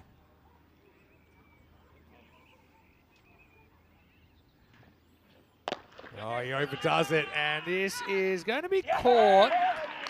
An interesting side-on look here, Vinny. I think it's a legal ball. I mean, batter's already walking off. It's a good catch taken. We'll have to have a look at it, but I've got a feeling this is a missed opportunity for the Optimists. For me, they're going to lose a 4th wicket here. 6 and out for Kamal. Yeah, it was unlucky. It wasn't a great ball from Palmer, although sometimes those low full tosses can be difficult to get under. He steps back in his crease. Weight was on the back foot. I think the height is okay. And once again, trying to take on one of those giants out in the long off and long on position. It's tough to carry them when you've got a slight mishit. And Kamal walking back to the pavilion, and the Optimists probably feeling slightly pessimistic now at 34 for 5. The old 6 and out. So the Optimists obviously don't expect wickets to matter so much, but still 9 balls to go. 5 wickets are lost. Palmer feeling a little bit more comfortable after being smoked earlier in the over. He's got, as I said, got some experience here. Carter Oval. Just a single, so Palmer has come back well. I mean, occasionally you're going to get hit here. You'd imagine if you only got hit once in an over for 6, it's still going to be a pretty good over. This falls into that category. Big Just. A lot sits on his shoulders. He reaches for this, but he hasn't got it at all. Chuggy will take it to his left. So Mays goes now, and Optimus, well, the Jersey sequel, I don't think will be as successful as the original. The way things are going right now, they find themselves 36 for 6. Certainly not the Optimus Prime performance that they might have been expecting after their first up victory against Old Victorians this morning. And Embleton going early has showed that there's not quite the same strength and consistency of hitting down the order. And the bowling attack from the Farmers has been well backed up by some good catching. Kept things tight, not really trying to mix it up too much, just waiting for the batting errors, and they are right on top in this game. Yeah, disappointment for Mays, but have more work to do in the second half, no doubt. See, the thing is, assuming Farmers beat Ljubljana, and they'd be big favourites to do that in the next game, then the only way they're losing top spot is if they lose to the Old Victorians. Again, assuming that the Old Victorians are not going to slip up against Istanbul KSK. And then it comes down to net run rate. So margins matter for the Jersey teams today. So there's no bonus points in play. So you pretty much hit 3 for the winner, 1 for the loser. So assuming the Farmers are successful here and the Jersey teams are successful in the other games, then it will come down to that Jersey showdown potentially. But again, the margins matter. And a 4 here. Just thinking of that, that's why Farmers pretty happy with where they're at here with 1 over remaining. The Optimist 36 for 6. But yeah, when they're chasing this, let's say it's 45 or whatever it is, they need to be going very, very quickly. I was a little bit surprised Jenna didn't open the innings in the last game. I can understand why as well. You want to give other guys a chance, but the top of the table could be crucial tonight with the forecast for tomorrow not being especially good. Maximo always thinking ahead and completely right. There's plenty of tactics that will go into performances throughout this day, and as you say, that Jersey showdown later on becomes almost a tinderbox type I match. know that you'll be safely tucked up in bed at the Sunset Beach by the time we have match 10, and Istanbul KSK potentially an Ilyas century sending Old Victorians back down to second spot. He batted so very well. brilliantly in that last game. Well. The Istanbul KSK, they may have lost both their contests so far, but they are showing there is a lot of natural ability in Turkish cricket. Yes, it's the OVs fans. Could be Mr. and Mrs. Jenner. The OGs. Yeah, he said it. All right, here's William Perchard. Good to see him. Rocking the camo here. Last overtime. Oh, that's a really good shot. Oh, how about that? Just a short arm jab. And Reinhardt, he's going to get off the mark with 6 of the best. That's a fair shot, Vinny. He's going almost the opposite side like a baseballer, getting a pitch wide on the plate. And poor Will Perchard probably thought he just sent down a regulation short of a length ball outside off stump, but he gets hammered. Yeah, poor Will. Wasn't the worst delivery. Does this one get a bit of the line? Maybe not. Says the umpire. He'll have to bowl that one again.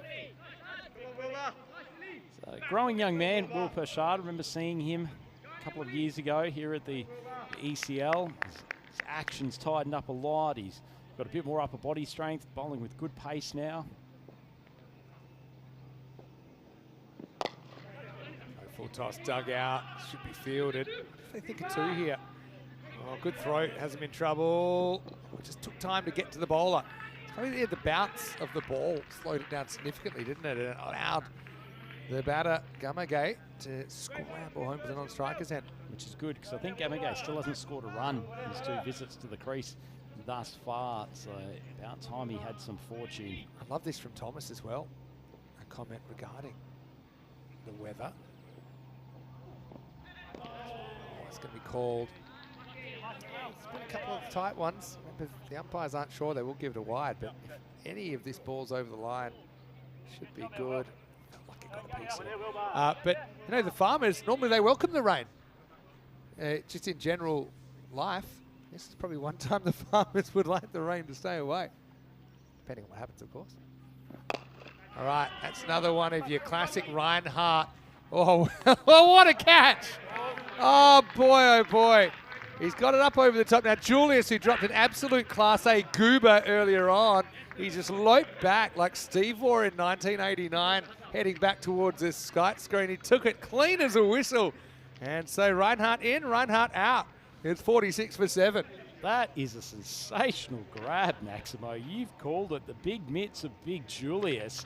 Not an easy catch by any stretch. He's gone right up and he's had to run back. Big stretch at the end. Takes it very cleanly and a little slide to finish it off in style. Well, we might have to cut those two together for Julius. Julius in his adventures at mid-off. The one earlier bounced straight out of his big palms. That one nestles into them. But Reinhardt, he's got a highlight. That'll be definitely on his social media if you follow him. Whack to 6, but he has to go. All right. 3 balls left. Abdiani, the new batter. Oh, he steps across. He could have left it. Instead, he'll be gone. Oh, it's another hat-trick opportunity. Will Perchard with the fight back here. Abdiani left what he hit what he should have left alone. And so that's an 8th wicket. And still potentially they get bowled out in a 5-over game here. The Optimists 46 for 8. Well, very traditional hat-trick opportunity. 2 balls landing within about a metre of the boundary. But such is the way the T5, or what do we call it? F5, fast fives, whatever. Fast 5. Fast 5-over Fiesta is what I used to call them here. But anyway, yeah, I mean, I actually like what he did, and then I think he just should have left it rather than go after it. If he knew where that line was, he just wait for another ball. Next one would have been an easy one to hit. Okay, so hat-trick opportunity here for Will Perchard. Let's get back to him here. Oh, well, that's the ball Abdiani somehow got out to. Actually, it's a no ball for off the pitch.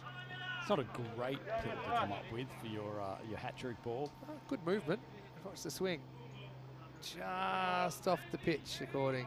Probably a halfer. Still got a smile on his face, though. Young Will. He had an unofficial hat-trick. Good areas. He's come back, remember, his first ball, Reinhardt just wristed it over cover for 6. And after that we've had 3 extras in there, but just 2 off the bat, 2 wickets in consecutive deliveries as well. So what they could do with the Maximo on this last ball. Good to know it's going to be outside of stumps and get across. Just if it's too wide, then leave it. Big swing and a miss. Got to go back to the bowler. Go on. He's missed. We got 1. There we have 2 to the keeper. It's the old sidearm sling. It's a really good throw, actually. And so, well, a bit of an egg on your face moment from Will, but he does take 2 wickets in the over. It'll be a bye and out. Literally bye and bye. It will finish 48 for 9 off the 5. Not quite the fireworks that we normally expect off the last couple of balls, but Perchard does a good job in that final over, and it feels that is a below par total for the Optimists. The Luxembourg Gurus are going to have a difficult time defending that against the all-powerful Farmers batting lineup, but they bowled well at stages earlier today, so they'll be hoping to come out and take some early wickets. But Vinny Millard-Mormont 0 off 3 at the end there. What a fabulous piece of work from Zach Tribe. It was, Didn't even look at the stump. It was a high-risk kind of sidewinding throw, and I was worried it was going to end with more ECN madness, perhaps an unusual 6 byes, which gives me nightmares that there might even be a thing called 6 byes. Well, let's take a closer look at these 2 teams. Farmers about to go into their power stretch of back-to-back matches, match 5 and 6.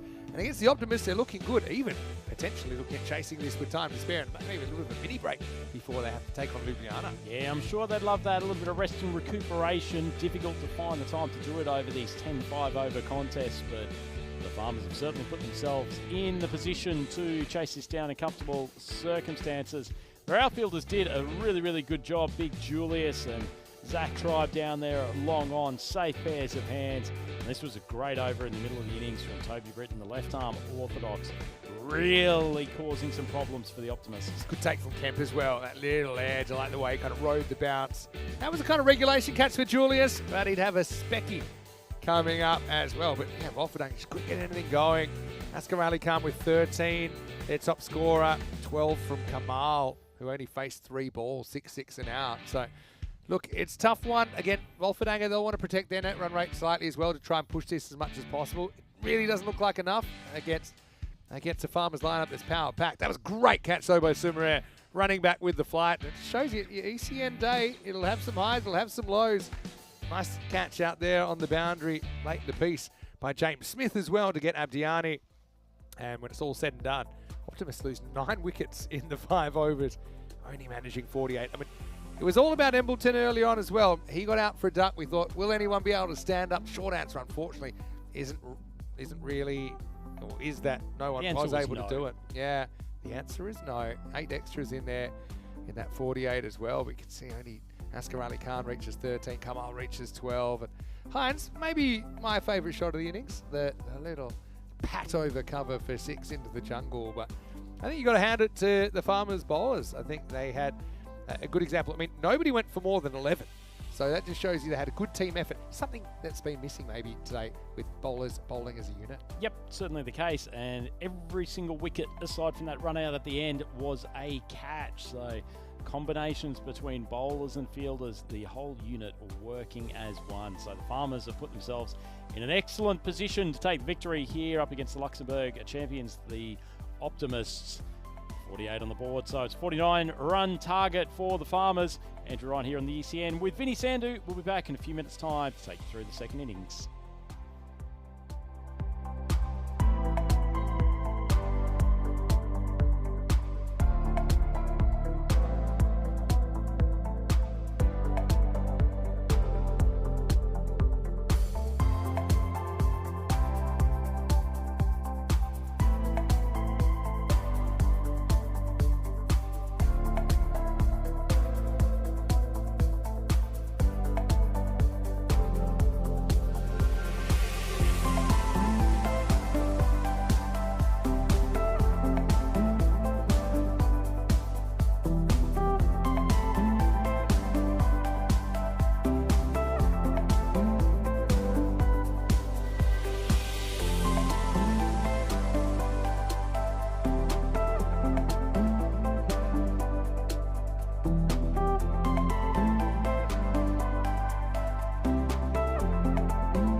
The European Cricket League is proudly brought to you by Dream 11, HCL Software, Rado, La Junta de Andalucía, and Victorinox. Hello and welcome back. Great to have you with us as we get ready for the second half of match 4. 10-match day here. You heard me right at the Cartama Oval for the European Cricket League 2025. Wolferdang Optimists, their first ECN day, never mind the ECL. First time we've seen them on the network, and had a dramatic start with a golden ball win over the Jersey side Old Victorians. Now they're playing the other Jersey side in the group, Farmers Cricket Club. And to be honest, Farmers, they are big favourites here, I think. Just 49 required of 5 overs. Having said, they still need to go more or less 10 and over.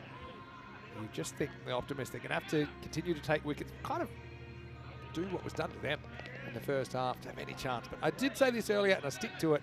Anything's defendable and anything is chaseable in a 5-over game. It can turn so quickly. Vinny Sander here, Mr. Maximo, for European cricket. Hopefully you're enjoying this, whether you're watching on our YouTube channel or one of our international broadcast partners. Here we go with over 1. And it's going to start where the ball skews over the top, runs away to the boundary. So this is Kamal, who is opening bowling once again. He's done some good things today. Farmers are off to a racing start. Another man who has been known to move in a pretty slippery fashion, including in competitive ice swimming championships. Ask him about it. It's Andrew Ryan. Welcome back to the box. Ask me anytime, folks. I will talk until I'm blue in the face about ice swimming. Last thing on our mind at the moment, though, as Big Kamal strides in, gets a little bit of in-swing. Nice ball. For those of our viewers that, I mean, I'm not joking. You are a competitive ice swimmer. What is ice swimming? Ice is solid. Competitive understates, a world championship bronze medalist ice swimmer in the endurance category. So third comes right after second. That's the second loser, as they sometimes say. Right, swimming in sort of 1 or 0 degree temperatures in what are essentially pools dug out of ice in a river. Look it up on YouTube. That's what I will say. There must be some YouTube footage of you. Oh, there's definitely some YouTube. And in fact, there is something called Open Waterpedia, which sounds incredibly dubious, but is basically the open water swimming Wikipedia. Certainly not something you'd want to throw a couple of typos in if you were Googling it. It's not the greatest suffix that exists in the world. All right, Stans delivers and pumps this. Tribe goes bang. Well, it's only one Tribe team here for Farmers this year, but that's it's a shot of someone that has played a summer or two in Australia, just comfortable with the bounce. He's tall, so it's hard to get the ball big on him, and that one disappears for 6. Sometimes gets overshadowed by his brother Asa Tribe, but he is one of the hardest hitters we've seen at Carlton Oval, Zach Tribe. Oh, and guess who finds out? Kamal wears it. Kamal's shin might need reconstructive surgery after that shot. He's got a smile on his face. You'd love to see that. He'll be taking a Nurofen as soon as he gets back to the pavilion. Yeah, well, I wouldn't mind seeing this in slow motion because I don't think I really saw it at real speed. Bang. Oh, I think he saved his kneecap with his hand somehow. Yeah, he's going to be no-balled here. It's a bat foot no ball. He's been pushing it the whole time. He might have been doing the bowling equivalent of backing away here, so that he doesn't get drilled by another Zach Tribe drive. Yeah, that is the law. If you touch that vertical crease with your back foot, it's no ball. So the umpire probably has already had a little word because he has been pushing it, but that one was clear and it is called a no ball. So Purchase will be key to get amongst the runs. He gets a freebie first ball. And he misses. Not exactly a confidence booster. Nice change of pace, though, from Kamal. We're happy to see Tribe at the non-strikers end.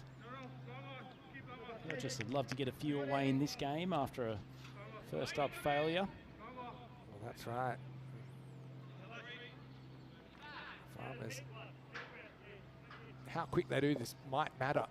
Purchase coming off a golden duck. Can't be a confidence builder when you get the freebie first ball and you can't put it away. Done it again here. So this is hurting Kamal. He's just saying, is it? But you'll see it again. Just have a look if this lands on the line. Oh, that's fine. That's fine. If it lands on the line, I know it technically has to be grounded. The umpire, from his view, looks like it's grounded. Just got to get closer into the stumps. There's no advantage to doing that either. A bit close to the umpire. Better, but this one will be called a wide, so the free hit will stay in play. Shane, both pretty good balls, those back foot no balls. From Big Kamal, he did some damage with the bat earlier in this game, hit 2 Maximos and then perished. Yeah, some bowlers just have this habit of jumping out wide. He's one of them. This is hit up in the air. That's going to disappear. Tribe goes Maximo. As Kamal's over. The chickens come home to roost, so to speak, because the extra balls get hurt. The extra last ball gets hurt at least. 22 come off it. And Farmers 22 for none after one. Probably feeling a little bit hard done by. And Kamal, that was not actually a bad delivery. Zach Tribe, there's only so many players that can hit that ball on the rise. Outside off stump and take it long over, long off. But here's one of them. Well, hasn't been that long since we had the golden tinge of a golden ball, has it, Vinny? 2 matches, but it's actually also 2 hours because the games are so quick today. Old news. Old news. But they say it's tomorrow's fish and chip paper. Well, I had the fish and chips next to Purple for Light. It was a good tip. Was it good? It was excellent. So big thanks. Could we get 2 golden balls in a day for the first time? With 10 matches, statistically, this is about as likely as we'll ever get. Okay, here's Asghar Ali Khan. Can understand why they go to him now. Bowled a really good 5th over last game, but the way things are going, we're not going to a 5th unless something changes dramatically. Certainly not. Almost halfway to this total already. Tried there 17 off 6. He is striking the ball very, very cleanly. Margins matter, as I said. 2 Jersey teams would be the favourites to get up the top of this group. Uh-oh, that's trouble. And that's going to be 6. Maximo for Tribe, who looks in some kind of form. I mean, it looks high, but he does almost get right down in his haunches to hit this. So it hasn't been called a no ball, but it will be called 6. He really is a beautiful striker of the cricket ball, isn't he? I mean, there's so much about that bat swing that just generates power from almost every element of his arms, his wrists, getting the weight in the back foot, transferring forward. Just magnificent ball striking to watch. Tribe looking the goods at the moment. Doesn't get this quite out of the middle, but again, it's going to set a bit of a task for Just. The captain comes across and keeps it to a single. Tell you what, Christian Purchase had absolutely no interest in coming back for the second there. Did he, Vinny? He sees the pace of Ali Khan, thinks this is my chance to get a few out of the middle of the bat. I mean, you don't have too long to press your case either. High backlift from Purchase. That's more like it. That's why he's up the top. Actually kept his head down that one. Actually played it very, very well. He seems to deploy the way he hit that, actually. But the result is a large one. Maximo first for Purchase. That is a gorgeous strike from Christian Purchase. The ball right in his slot, just enough pace, and swung through cleanly. It has hit it a long, long way. Another failure might have meant that Farmers might have had to return their Purchase to a bit lower in the order. Couple to go. Oh, this one's a bit of a miss hit though. Catching opportunity, and he's dropped it. Got 2 hands to it in the end. That's Gamarge. Well, he's had some issues today already. Looks like he's got the old finger protectors on there, but unfortunately for him, it just bounces out. Well, after Purchase timed the previous one perfectly. That one just got high on the bat. Really should have been taken. Oh, Gamarge, he's had a tough start to ECL. As Tribe goes over the offside, and a beautiful shot for another Maximo, and the Farmers are racing towards this target. Yeah, Farmers almost there already, aren't they? It'll be 43 without loss, so only 6 required. And so Farmers are getting what they wanted here, a big net run rate boost as well. You can see the table. So Farmers, they're going to go to the top of the table. After this, they'll be only team undefeated as well. Will they possibly have the highest net run rate in ECL history after this game? Not so sure. We've had, if you go back a couple of years ago, you might have found a couple higher, but the all-time highest net run rate after a game was 19.4 in Malta. Ask me about it. Right now, though, Purchase, looks like he's enjoying the Tribe show. He's happy to just take one and give it back to Zach to finish things off. You reckon Zach's going to try to finish this with a Maximo, Vinny? I am certain he is going to try, and I think the way he's batting is a good chance he's going to do it. This is Surya Shah bowling an over that may never go the full distance. well, might have to hit that. If I was Purchase on that first ball, I would have been unleashing because I don't think he's going to get the strike. Yeah, it's too much of a good team guy. Actually, your team, the best thing your team would be for you to win that ball. But he decided the old red inker was the order of the day. Can understand where he's coming from. It's a not out, by the way, but unfamiliar. Beautiful shot. And it'll test the fielder. He goes to ground. Nice. And, oh well, we'll get to see Purchase again. He's an absolute goer in the field, our mate Reinhardt, isn't he, Vinny? Yeah, I mean that's his zone. He owns that zone after he plopped the ball into the jungle over there earlier. There he is. You know you've got a gun fielder when you've got the long sleeves. All right, Purchase again. Are we happy with a single? No second on Reinhardt's arm. Reinhardt gets it in. No credit to Sarah Shah here. I thought there was no chance of finishing this over. Still think it's slim. Tribe finish things off.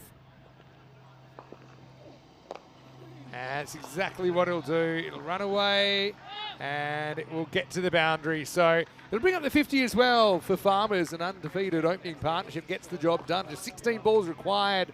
So another good net run rate booster for the Farmers. For the Optimists, well, they're 1-1 now, but they still won that big moment. If you offered them 1-1 against the two Jersey teams, I think they would have been reasonably comfortable heading into the second part of their day, where they will run into Istanbul KSK in match 7 and then Ljubljana from Slovenia in match number 9. But this one was kind of one-way traffic. The Farmers, they are able to get the job done with 14 balls to spare.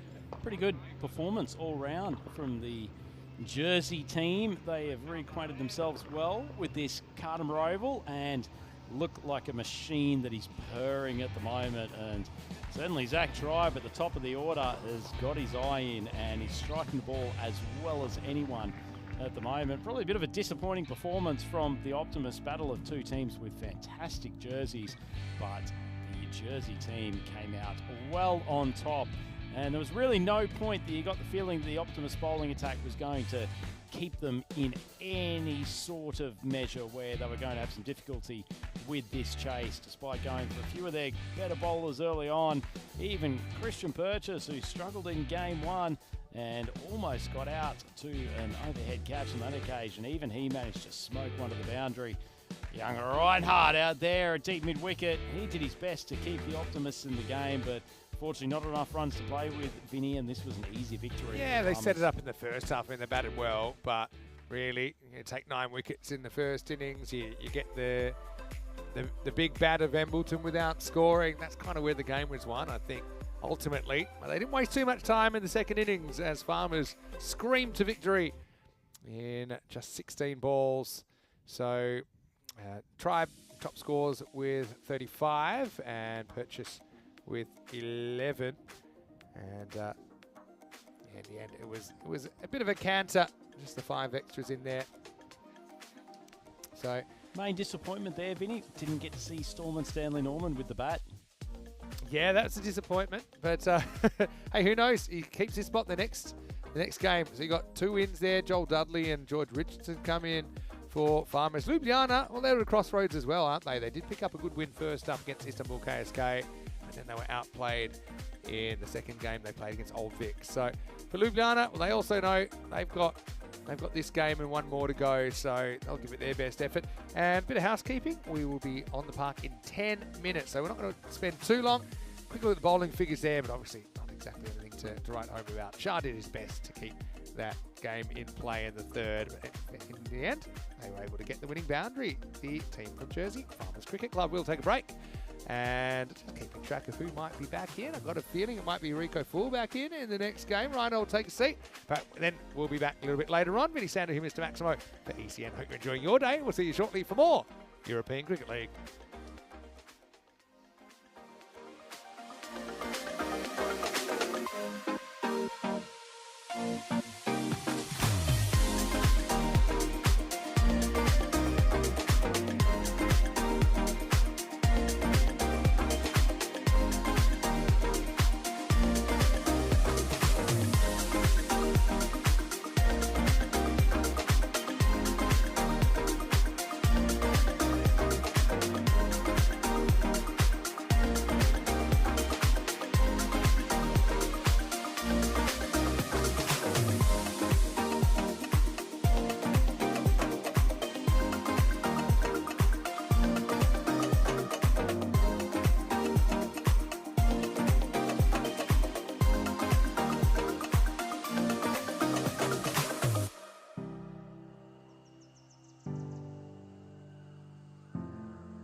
The European Cricket League is proudly brought to you by Dream 11, HCL Software, Rado, La Junta de Andalucía, and Victorinox.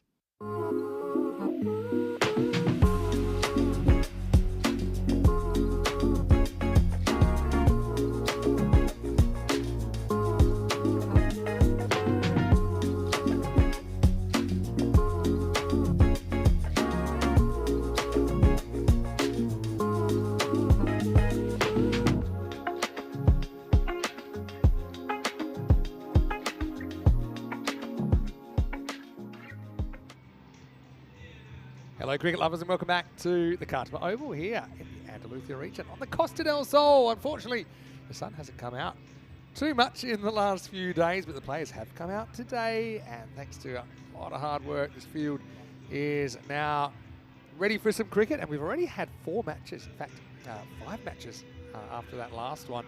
So we're exactly halfway through this group stage. This is actually where we'd normally be at the end of day 1, but of course all the matches have been compressed to a 5-over format, and now it's the only time today we'll see a team go back-to-back. It's actually Farmers coming out after making very quick work of a modest target of 49 in the last game. Quick look at the 2 teams then. Farmers taking on Ljubljana of Slovenia in this one. And Farmers, they'll be bowling first, so they'll be hoping to reproduce what they did last time. With a couple of changes there. So Joel Dudley is into the lineup. George Richardson as well, young pacer. For Ljubljana, they bring Tunduru back in. He actually bowled really well in the first game, and they didn't play him in the second game. So he's back into the lineup. Ljubljana would love to grab an upset here. Just those changes for Farmers. I can understand them making a couple, considering that they're playing back-to-back. Although Will Perchard goes out of the side, and Adam Bradbury also misses out. Great to have you on the broadcast as well. I know we've got viewers from all around the world, so hello to everyone watching on Willow TV in the USA. It's great that we're on TV in America. Hello to Fox Sports Australia and KO, of course, their streaming service, to ATN in Canada, so more North American coverage. Star Times in Africa, SSC in the Middle East, and Saudi Arabia, Sportsmax Caribbean, Sport Deutschland streams to Austria and Swiss Sport TV, as well as Fancode in the Indian subcontinent. Well, bit of a David and Goliath here. Farmers 94% versus Ljubljana 6. Remember Ljubljana, they did actually win their first game of their last ECL as well. It was a big win over Byron, who actually have made a group final before, Byron of Greece. But Ljubljana, essentially, that was their only win in the ECL until this morning, where they were able to get a big win over Istanbul KSK in a bit of a low-scoring thriller to start the day. So can Ljubljana be competitive here? Just the ability to put something on maybe kind of 60 plus, and then you are going to have to remove from some very dangerous players. I mean, Zach Tribe has been in some kind of form. And I think Farmers also know that net run rate matters. The only way, assuming they win this game, the only way they're missing out is on net run rate. And so they were very keen to bring up the target as quick as possible. Another man who's come up here as quick as possible, racing up the stairs after hopefully what was a nutritious lunch. It's Rico fullback with me here for match 6, and Farmers hoping to go back to back. Well, yeah, they are, and well, they're ready for action, aren't they? I mean, their kits are made for action, a bit of the military style about them, very much like the old camouflage. And they play some good cricket at the moment. Got some good players in there, we know that. Julius Summerall is an outstanding player, but we saw Reece Palmer, who's the player of the match, in the last half with some good bowling, 2 for 8, and Toby Britton finding his form again. And they will match, and I think Farmers maybe just the additional spin that they have in their framework is going to be enough to see them through in this day and maybe finish the top of the standings, who knows? Well, that man there on your screen, he's certainly hoping that they will. It's their captain, Perchard. He's a good leader. He's been here before, leads the men well, and they respond well to him as well. Ljubljana, look, they're looking to bounce back. And there's a change from them in the batting order. Yeah. Ramanjot Singh didn't really click in the last one. Remember, he played out that maiden. So he's been dropped down the order. Yeah, they're going Siddiqui at the top, left-hander. But I think Chuggy quite likes bowling to left-handers. He's going to try and bend it in, swing it away. And he does do that to an extent. And it goes, it's going to be the old boundary kisser. That's going to be for, well, the first ball's had everything, and we're only just getting started. Well, James Smith, I think everybody was asking for him to lunge at this and maybe take the cat. He elected to try and stop it, and in the end, he didn't either. Have a look at this. I think he runs past it. Then the ball bounces back, gets a bit of arm on it, but it still goes to the boundary. Here's the next one. And it sort of stops his shot. Just slightly slower delivery, I think, here from Pritchard, which Siddiqui doesn't quite pick. So at least it's a better start for Ljubljana. Remember, they had to wait for the 7th ball to register any runs in the last match. Yeah, just I think the ankle's a good one for Pritchard here. Because he's a natural left to right swinger. So immediately he sees the left-hander and says, right, I'm going to go around the wicket. I'm going to basically what Andrew Flintoff did to Gilchrist and some of the left-handers in that 2005 Ashes series. One of those again, though, isn't it? We've got Izaz Ali, who probably just thinks I'm always number 2. And I think Izaz really, I think the captain perhaps needs to be on strike to start off with this. We see another wild hoik. And it's going to be another dot ball. Yeah, you can see that Siddiqui does like to go searching for that leg side. And Chuggy's a pretty clever operator. Don't think he's going to give him too much to feast on. This is where you either commit to your plan, you stand a metre further out there and dare and vault the stumps, or, well, are you going to struggle? Well, this one's a bit straighter, and Siddiqui will get off the mark with a single. Still pretty good over. First up from Chuggy Pritchard. Yeah, it does go right across there, doesn't he, as Pritchard this time tries to get the Yorker, and if you miss, I hit, you're in trouble, but gets back onto it, and now will get his captain on strike, Izaz Ali. And he'll click. So we'll see Pritchard go back over the wicket. I mentioned this earlier, but I don't know if you might have heard me in the fan zone, but Charles, a.k.a. Chuggy, is about to get married to a Diana. Okay. A famous couple name. Congratulations. Yeah, Charles and Di. There may be some celebrations here after this group. The actual present he'd want would be to be able to come back and play another week of cricket starting on Monday in Championship Week. That's the end of a very tidy over from the Farmers skipper. Only 5 off at 5 without loss after 1. Having a look at this, and of course, Jersey is on the schedule, 5th of May, and we were just talking about it with some of the fans earlier. I think they're pretty thrilled. And also, it's a big week. It's their Liberation Day during that week as well. And they'll be one of the first places to have a European Cricket Series W as well. So a women's series and a men's series. It's going to be fantastic. And I know, I mean, a big shout out to all the Jersey supporters out there in the fan zone. Of course, all supporting not one team, but support for Farmers and for the old Victorians here. But they're very well dressed. Nice to see the Farmers blazers out there again. Loving those. That's going to be a wide to start, I feel. Proper loosener from Julius that time. Looked like he was trying to bowl a medicine ball there, really, but just ambled in. Yeah, but no, I think Jersey will be absolutely fantastic. And, it's a lovely place. I've heard so much about it as well, and the ground. And I think the quality of cricket will be outstanding as well. Slow delivery this time. And Siddiqui's got to be careful here. That's 6 balls now, and he's just got 5 to his name. One of those was the boundary, which he got earlier. So Ljubljana, once again, just struggling to find the right opening partnership. I think he's got this over. If he faces 3 or more balls in the over and he doesn't get a boundary, I think you've got to give him the hook.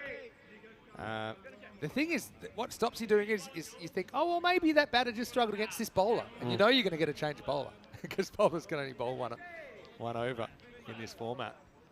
But I think, yeah, you need to try and try things. Yep. And I think, okay, Ramajot didn't click earlier, but maybe will this time. Like Mohamed Kell, I think, offers a lot, but really, this is Ali. Okay, let's be fair to him, he's only faced 2 balls, but Farmer's been very miserly, and I think Rhino was right. There was never a plan for teams to go back-to-back, but with the fixtures as they are, Farmer's, I think, still in the zone. That's been called on the field of play. Goes for that slower ball again, tries to go a little bit fuller, but overcooks it. It's going to be a free hit coming up, but, well, Izaz going to be disappointed that he's not facing it. Shoaib Sadiq, who hasn't been able to get too much pad on ball, is going to try and ping this. They need a big hit. They need another boundary here just to get them started. He's played it onto his stumps, has he? Well, what's happened here? Well, it's a free hit right? So it can't be out, but you can still be hurt off a free hit. And I Yep. think Siddiqui, I wonder if that's, you know, you retire hurt, you come back if you need to. You've got a good excuse now. Yeah. I would say I need the magic spray and I get another batter out there. It's the perfect excuse. Yeah, I think you're right. If I was the captain, I'm saying, no, you need to be checked out by a professional. But he's going to stay there. And you know, let's just say he's not comfortable against Julius. Couple to come in the over. Yeah, not getting it his own way. Let's see. Well, that's probably going to be toying with that wide line, and it will be called a wide. So, Jules, you can see he's not trying to bowl with any real pace. He's trying to bowl pace off, and then every so often put in that shorter, quicker delivery. And that's all taken into account the conditions. And that's that quick one again. Thing is now you'll give him this ball, and then the next over you'll probably keep him there because, oh, well, let's see how he goes against this bowler. I think you're 10. I think they've sussed him out. That's the thing. And once the bowlers and the fielding team have sussed you out, then I don't think it gets any better. Now, that's got to be, you know, when you get a full toss like that, you don't put away. We've got to make a change here. And if they don't, yeah, I think they are. I can see another batter coming down. Yeah, that's the right call for me. And especially when you got someone like Rashid Mohammed in sitting in the shed. Now, this guy probably is the most dangerous of the wall, second to his captain. So, I mean, it happens. Siddiqui is been asked to do a job. You can understand why Ramanjot Singh didn't go well, but 10 balls for 6, and one of those was a 4. Is not what they need, so they make the change. Yeah, and I think this is Mohammed Kell coming out. Interestingly, he's happy to take Siddiqui's bat. But still, you got a feel for Shob. I know we've seen him do some very good things in the past. I remember in 2021 he had quite a serious injury. And I know he's worked hard to come back from. So, okay, it didn't happen for him there, but he's facing 2 very good bowlers, to be honest, in Chuggy Perchard and Sumare. So now we'll have some spin. It'll be 10 for 1 then after 2 overs. Toby Britton. He never used to get this kind of hat hair when he had more of the old fro going, but I suppose different times. He's bowled well, hasn't he? He picked up 2 wickets in the first match, 2 in that last as well, so 4 wickets already. It's already 3 better than what he did here last year. Remember, the year before in 23, he picked up 22 wickets. And he's got good support in the spin department from Reece Palmer as well. So a slight delay here. I think this always takes a little bit of time for the computer to acknowledge the retired out. And I think the scorers are patiently waiting for it. I think when the scorers enter retired out, there's a whole bunch of "Are you sure?" methods, and I think maybe it'll send a 6-digit code to your phone just to make sure. Are you sure you want to do this? Sure, yeah. It does get the old Y2K going when the retired out comes, even though we have seen it probably dozens of times now. All right, so here's Toby in over number 3.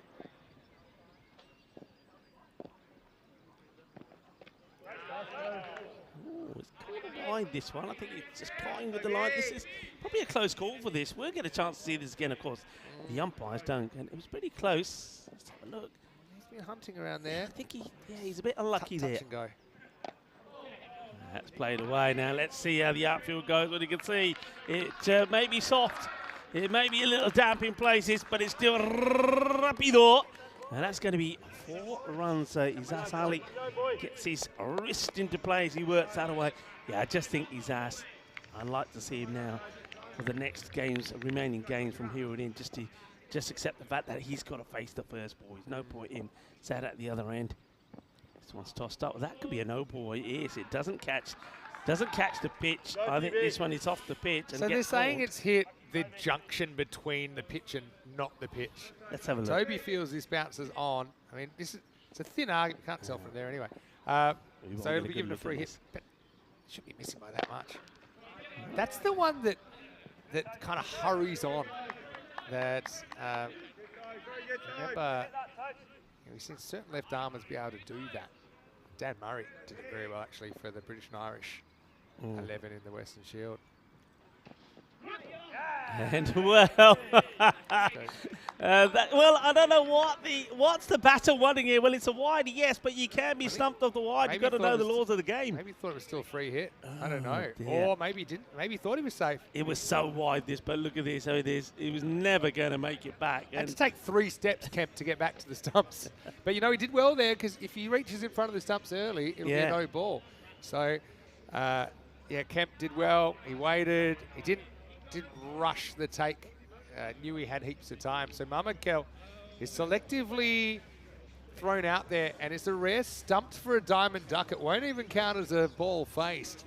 So 0 off 0 for Rashid. So I suppose, in a sense, he makes 1 run out of a ball that never happened. Yeah. But he's a big loss because he's one of their better hitters. 18 for 2 now in the 3rd. It's clever from Toby. He saw that the batter was charging. He just put it so wide that only the keeper could just get to it. So he gets the wicket, and well, that's a good strike, and that's going to clear everybody. Goes all the way. Ball, and Shaba as Turkiya. Well, it has to be that man, Ismail. He catches everything. We saw him take 2 catches on the field of play, and now even when he's sitting down, minding his own business, he's catching them when they come his way. Well, that ball went 1 for 7. You don't see that very often. Back to live action here. Another wide this from I Toby. think Toby doesn't have to go so negative. I think he's a very difficult guy to play. You can bowl anywhere in that channel. Yeah, like there. Oh, you want to have a go? Oh, would have been tight. But I don't know. I think he gets a bit carried away bowling too wide. Yeah. I'm not saying it's not a good tactic. It's just if you're going to miss slightly inside the line. Toby's a tough bowler to time up. Yeah, I agree with you there. I think in what we've seen from him today, when he flights it up and doesn't try and put too much pace on it, it works better for him. That's the pace on 1. This time he goes pretty straight. Just going to be a single. And just some of these are just missing by so much. I find it hard to understand how Toby can miss his spot by that much. He's had some off the pitches and some close calls to off the pitches as well. Yeah, over the wicket. Okay, so slightly different tactic now to Arshad. Last ball of this over. this is going to be close. This is going to be really, really close. It's the old leave and stumped, potentially. There was a little bit of hesitation from the batter to get back. He could be gone here. I think he actually is gone. But, you know, at least you get the wide here, even if you're out. Yeah. Oh, I think he's just back. I think he just makes it back. I don't think it wasn't called a wide, by the way. Oh, it wasn't called. It wasn't called a wide. So let's have a look at this. And that bat is grounded there. The bail has come off. Stays down. And it stays down. It's okay, so it wasn't a wide. So that's a really good result. Change of angle, just gave him a slightly friendlier angle there, Toby Britton. So end of the 3rd, and Ljubljana are 27 for 2. But still worth 17 off that over from Britton. Yeah, let's get the wicket though. That's pick up 1. As well, spin seemed to work okay, and this guy was the player of the match in the last match with 2 for 8. And he's Palmer to bowl the next over. Yeah, Palmer. Have to deal with 2 right-handers here. Here's Azali, 7 off 7. 4th over. Just charging. That's a very good start. Really good for Palmer. He'll feel the sting now. No shame in that. Yep, show it. Don't worry about it. Well, they might have the military gear on, but no, it still hurts. Dot ball.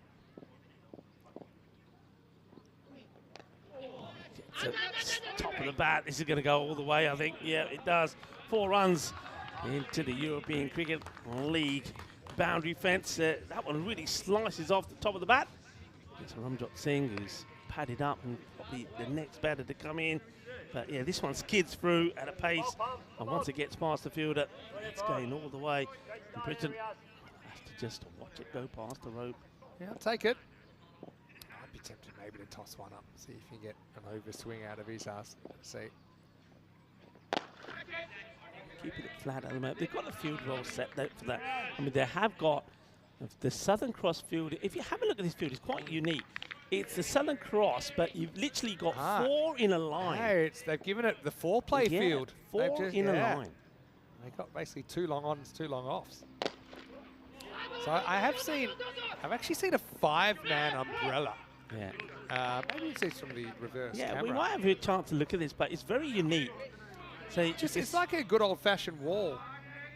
Yeah, we'll have to go to the other camera if you can to see it. But yeah, they've got 4 men. It's basically in a line, not right behind the bowler. Yeah, I don't mind it. But it works. That's what they're trying to do. Saying, right, you're going to hit it straight, just like that. Yeah. And normally that would go for a 4. They used to be the old saying, hit it nice and straight, you get a boundary. Corey's still Not in really these annoyed days. he didn't trademark the Southern Cross. It feels like something he could make money out of. It's, anyway, Palmer. Good tight over for him. 7 off at last ball coming up. All right, catching chance. There's that field coming into play. And easy as you like as Palmer picks up another wicket. It's been a good afternoon for him. 2 in the last, picks up 1 in this one. Only the 7 come off the over. And Ljubljana, they lose their 3rd wicket to the champions from Slovenia. They are now 34 for 3 at the end of 4. Yeah, that's the thing. Doesn't matter how many fielders are there if you can hit it over them. So even, I agree with the shot. You take it on anyway if that's the right shot, but you just got to hope to get it in the middle of the bat. And that one wasn't. Zach Tribe comes in. I wonder if they'll open with him again in this chase. I've got a feeling you do. I don't think you take any chances if you're farmers in this spot. A lot of them have been here before. Shahid has to walk back. Does hit a 6, but he's out for 8. It's 34 for 3. Yeah, I was watching that last match from the side. I mean, didn't the bat sound really hollow? Every time he hit it, there was a funny sound with that bat. But he stuck with it. Maybe he's corking it. Maybe it's the rain bat, you know, the one you use when it's damp conditions. So Well, you if he don't was playing damage for the one of the other one. continental teams, everyone in his team would also be using his bat. They'd be like, you can never really say no, can you? Sharma comes in at number 5. So no Ramjot Singh. So he's been completely relegated. I don't think I've been in a game where we've shared bats, but maybe once, twice. Oh, spicy. And gone.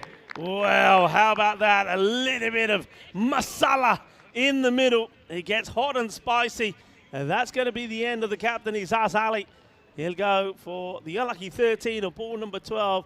What a spicy delivery that was from George Richardson. We know that he does like to bang it in. I mean, he got no ball in the last match for bowling too many short, which went over the shoulder. But look, when you bowl it spicy that nice and straight, you're going to tuck up a lot of batters. Yeah, Izaz, unfortunately, he's not able to get the production he would have hoped. 2 4s in his 13. And with 5 balls remaining, 34 for 4. I was just trying to think. I think there was a game I played after I'd retired, and I still had a pretty good bat. But I remember the awkward... It's one thing, for example, if you're already out, someone says, can I use your bat? You're like, sure. Yeah. But say that you're batting number 4, and the opener says, can I use your bat? And you're like, sure. He's like, but it's okay when you bat. I'll let you use it. Yeah. Oh, where's it going? Oh, geez, that would have been out as well. But anyway, what's the etiquette? Because what happens is, if you're batting number 4, the guy has already made a few runs with it, and you come out, and even though he's contracted to give you the bat back, you feel like, oh no, you stick with it. And then you have to bat with an inferior one. Can I tell you something? Here's a controversial take. Okay. Imagine if there was a standard bat, dimensions and weight, that everybody had to use in the cricket. same bat. And that's it. And you don't even provide your own bat. You're like, here you go. Think about it. The ultimate equalizer. They decide now, maybe they'll go for 2. Why not? Well, maybe we'll find out why.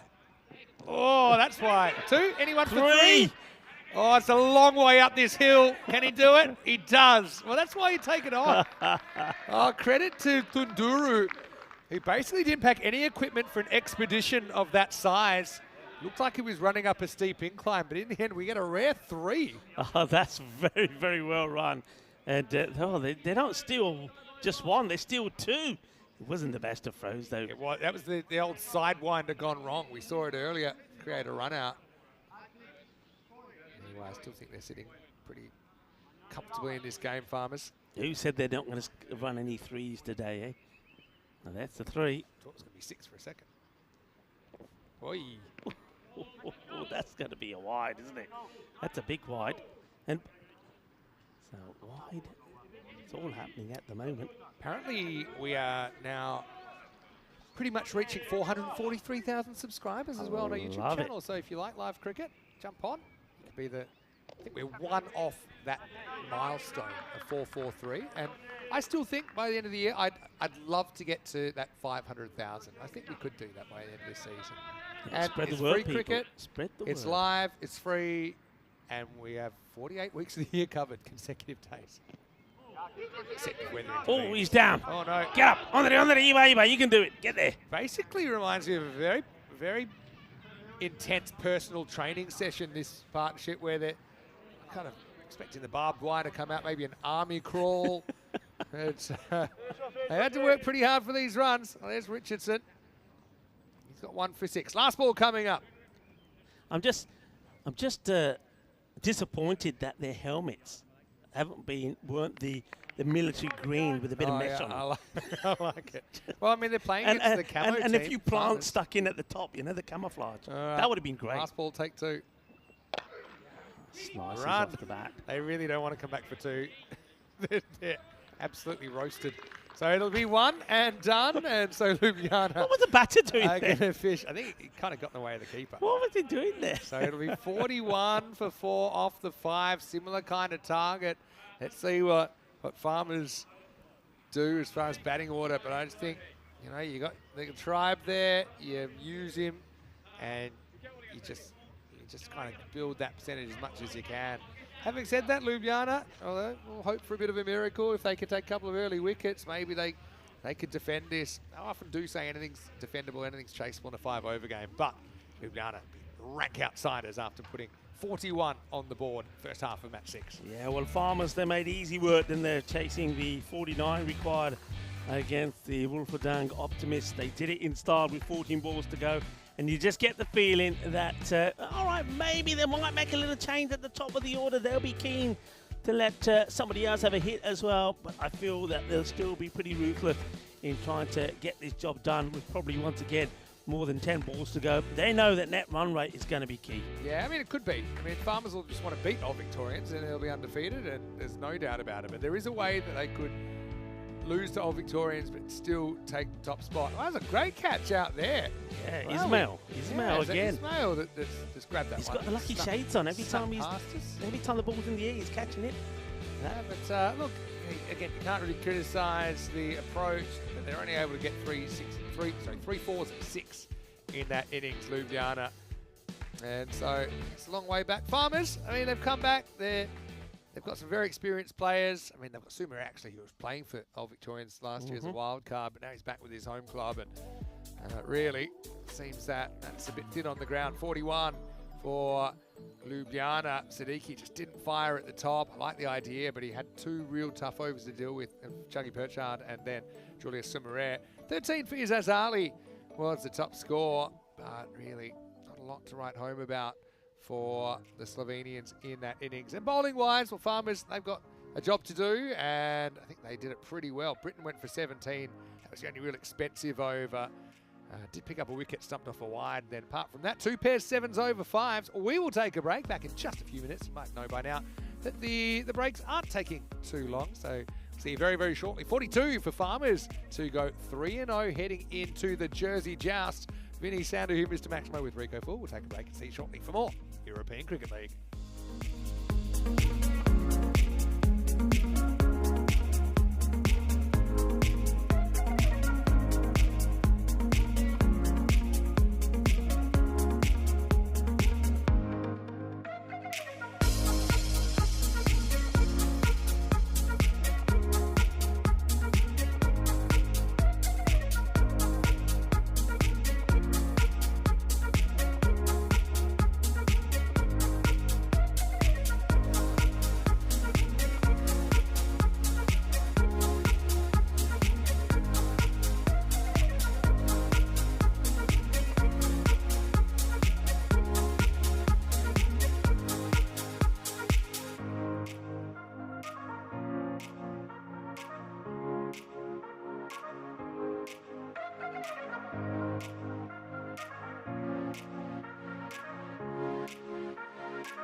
The European Cricket League is proudly brought to you by Dream 11, HCL Software, Rado, La Junta de Andalucía, and Victorinox. Hello viewers and welcome back. Taron Peters and Asad Ali taking the teams back out there into the middle for this match number 6 in Group F. Ljubljana are taking on the in-form Farmers. And Ljubljana being restricted to a score in the 40s, 41 for 4. So Farmers, they'll be looking to knock these off pretty quickly. On a day we're back in 2006, the most exhilarating one-day international of all time in Johannesburg. Ricky Ponting made 164 on 105 balls as Australia rattled up a small matter of 434 for 4, the first 400-plus total in the history of the game. And yet they lost by 1 wicket with 1 ball to spare after Herschel Gibbs led charge with 175 from 111 balls. And in all, 87 fours and 26 sixes were struck on that day. Both are records. Australia's Mick Lewis returned figures of 10 overs, 113 for nothing, the worst in one-day history. The win gave South Africa the series 3-2 on this day back in 2006. Now let's return to the present. Vinny Sandu is with me in the commentary box. Yeah, nice to be back. Yeah, that game was an amazing game. 438, 434 game. Mick Lewis, still a bit of ripping about that.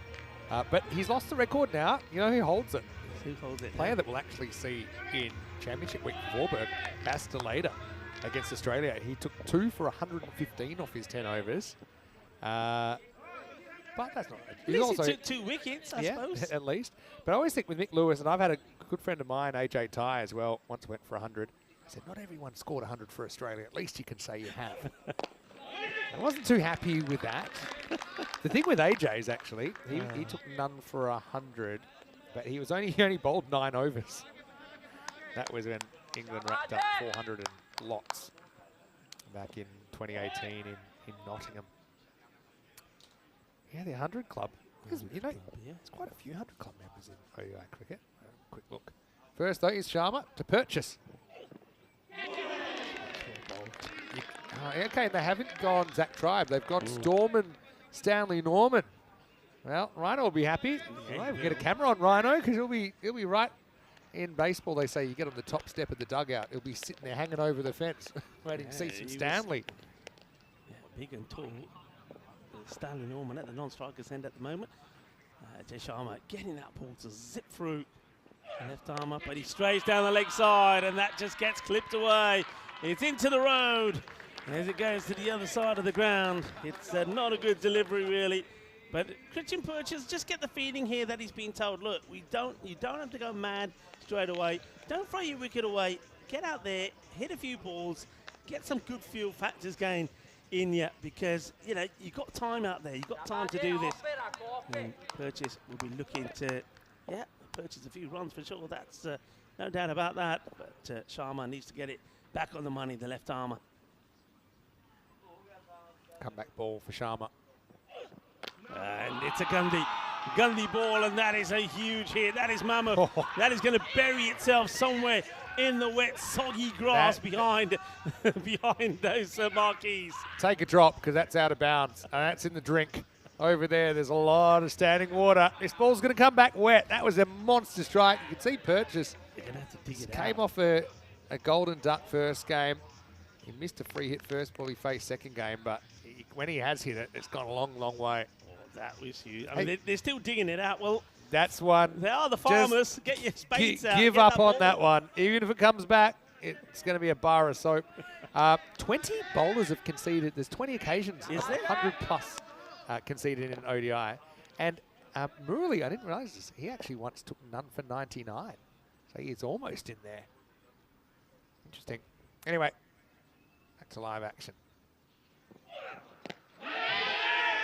To look this way as well, but you feel that this one, I mean, once it's pitched, it may look like it's going to go and hit the stumps, but it's pitching outside that leg stick, so that's the problem if you're a left armer or if you're bowling a right arm round the wicket. If you don't get that ball pitching on the pegs, well, you can forget any chance of an LB, and it allows the batters to do exactly what Purchase did with the last 2 deliveries, play on the leg side with ease, and you can see that Oh, Norman is looking to do the same with his stance. Here he goes. And that was going to be a long chase. Andre, Iba, and it will be stopped. Well done to the fielder. Could have had 3 if they'd run hard, but seems like a pretty clean stop to me. So that'll be the end of the first over. Farmers off to the races. Tribalist opening partnership here, but I think they still feel whoever they send out there, there's benefits because they should chase it down fairly comfortably anyway. See that clean stop there. And that's why they get, for example, Storm and Norman to get a hit. So they've kept purchase at the top. 3 matches since the Golden Ball, which is not a lot of time. We had one earlier in the day. How did you feel about there being a Golden Ball in I that was game? very happy. That's good. I was very happy. Always. And yeah, it's always nice for one of our good time crew to be happier than the others when there's a Golden Ball. And today was my turn. I can say no more. Corey, cough up. That's all I'm saying. Ready to go. 15 off the first. Well, he's on his mini break. Some rumours he's left the country anyway. Here we go with Siddiqui getting a bowl in the second. Gone. Launched. You don't put it there. He's already shown you already. If you stray down the leg side, then you'll get punished. And now is the turn of the next bowler here. Siddiqui gets it wrong. Well, Siddiqui, at the moment, he's having a match to forget. Remember, got elevated up the batting order. That didn't work. And go to plan. He got retired out on 6 after 10 deliveries. Also wore a pretty nasty blow off Simmer, if you remember. That's a better delivery. Goes for the Yorker, bit misfield. They might be thinking the 2 they are. They're taking it on. A good throw could have him in trouble. Oh, it needed to hit, didn't it? Needed to hit, and that would have been curtains. Really good running, though. They could have easily just taken one. And I know this would have been out if it had hit, but it's a chance worth taking. I think they realised because it was fumbled here, and it kind of went to space. Came off his shoe, actually. It was well fielded out there by Irshad, who's come into the equation, but couldn't hit the stumps. That's a great shot.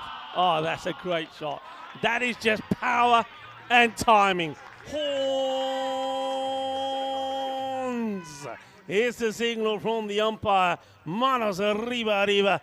This is brutal. Yeah, had to reach. That was all just pure timing, wasn't it? Couldn't get a big swing on it.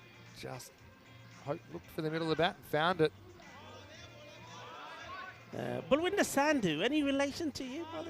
Not that I'm aware of. How about this, about the bustling Balwinder Sandhu? 1983 World Cup hero. Yeah.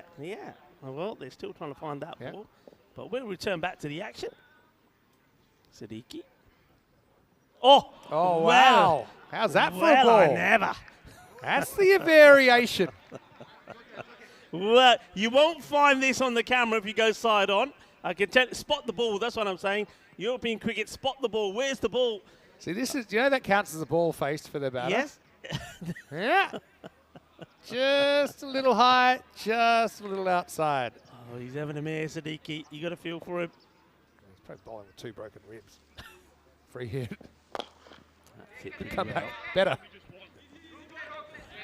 He'll just take the single. Yeah, 1983. Balwinder Sandhu wasn't too threatening in name or nature, but today in Trinidad, with a little help from Kapil Dev, he reduced the West Indies for 1 for 3, nailing Gordon Greenwich and Desmond Haynes, both for ducks. Sadly, though, for Sandhu in India, we'll go back to that after this ball. Smashed, 6, boom, shakalagya, balle, ginna sona. They're going to do this pretty quickly, aren't they? They are going to do this with ease, as that's been crunched. Oh, Norman, what a hit. Oh, that's power. That's ST Orman Norman. Bang, knock, knock. It hit something.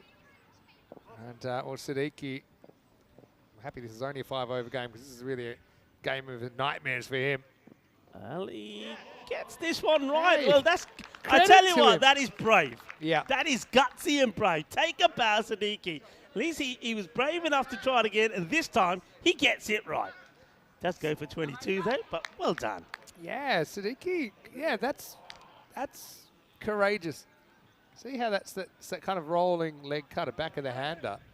And that's what he was trying to do the first time, but it slipped out. Anyway, end of the over, and after 2, it's 37 that loss. What are you seeing with the table? Yeah, well, they've got Farmers. They're looking good, and look at the net run rate, and that is going to accelerate even some more here. Yeah, I'll go back to what I was saying. Sadly, though, for India, they had to wait another 237 runs before they grabbed the 4th wicket. Centuries from Larry Gomes and Clive Lloyd.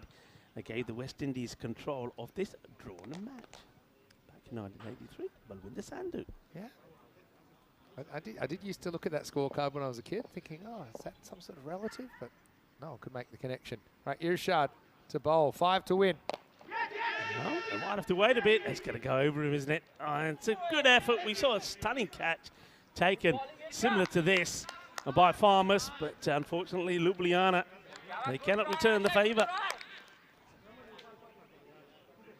Look at what's coming up, of course. Match 7. This becomes a pretty important one for both teams. Istanbul still without a win. It's going to be really hard, I think, for them if they lose this one. Optimists, they had that golden ball win. They got blown off the park in the second game. So, again, don't have an exact time on that one yet, but we'll let you know. It's meant to start in 10 minutes. Oh, that's going to be the one for the over, I think. I mean, he totally slips, and it's one that you would expect Stanley Norman to put away, but it's going to be well, actually, it's been called a wide. I thought it was okay here. They've had a look at it, and they've gone wide. I think it's close, but 10. My initial was it was so short it had to be wide, but probably won't matter too much. So any boundary now wins the match for Farmers.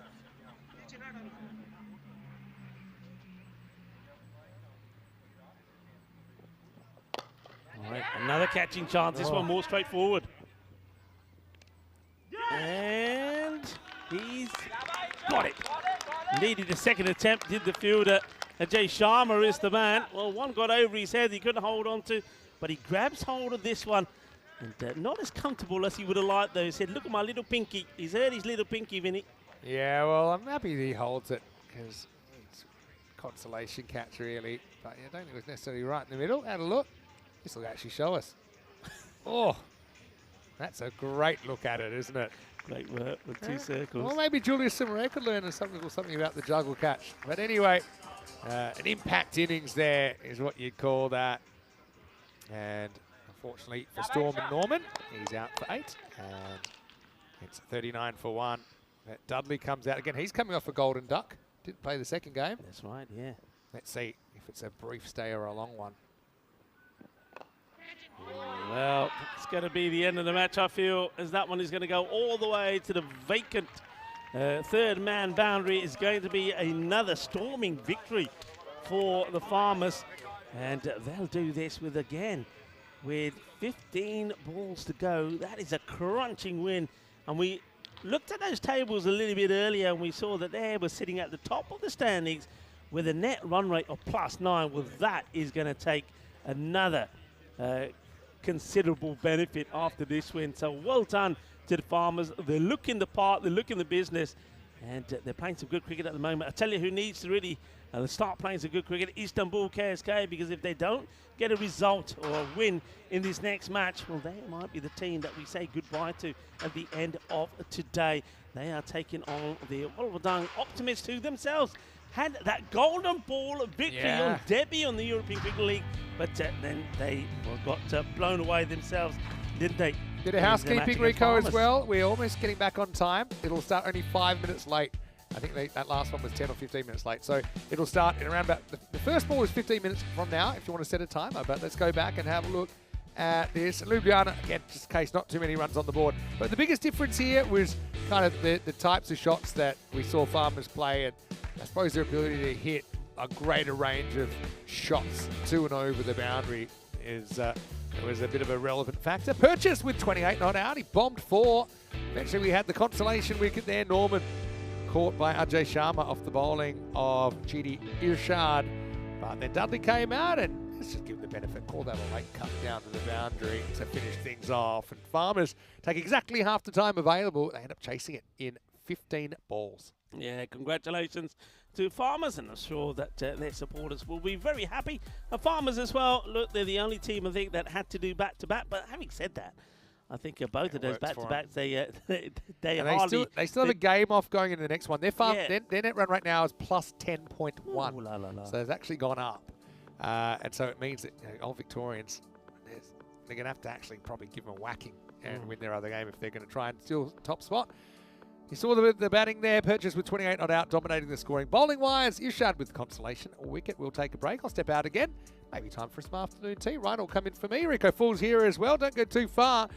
Big game coming up. Match number 7 will be unlucky for one of these two teams. Istanbul KSK of Turkey and the Wolfendanger Optimists of Luxembourg. To do battle when we return in around about 10 minutes' time for more European Cricket League.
The European Cricket League is proudly brought to you by Dream 11, HCL Software, Rado, La Junta de Andalucía, and Victorinox.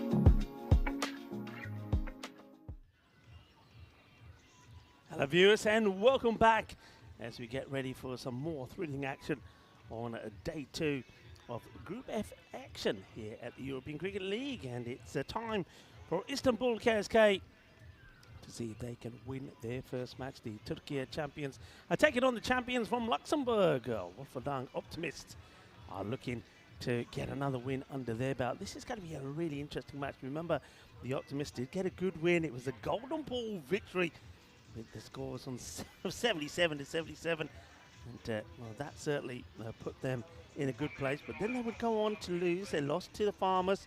The Farmers on a good run at the moment. So this is a key match. Istanbul KSK will feel that really, if they're going to stay in the contest and have any chance of being the group winners, then this is a match that they've got to win. Lovely shot there off the Carlem Oval, the field of dreams of European cricketers here in Andalusia, in the region of Malaga. This is Cartama, lovely little town known for its agriculture. Plenty of crops grown around here, mainly of course lemons and oranges, but of course it's nicely nestled away, not that far away from Marbella, which is probably about a 40-minute drive from here. I'm Rico Full. Alongside me is another very dashing man. It's Andrew.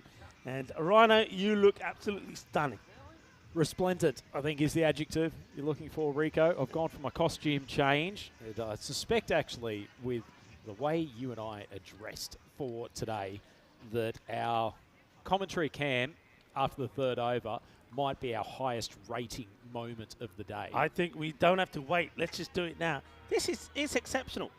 I'm loving this. Do I look I'm princely? loving you just look dashing. You look absolutely Next to the great. king that is Rico Fall. You look absolutely brilliant. You really do. So this is one of the outfits you wore in Mumbai? It was. So the viewers have heard a few times, had a wedding in Navi Mumbai in January. Great experience, 4-day event.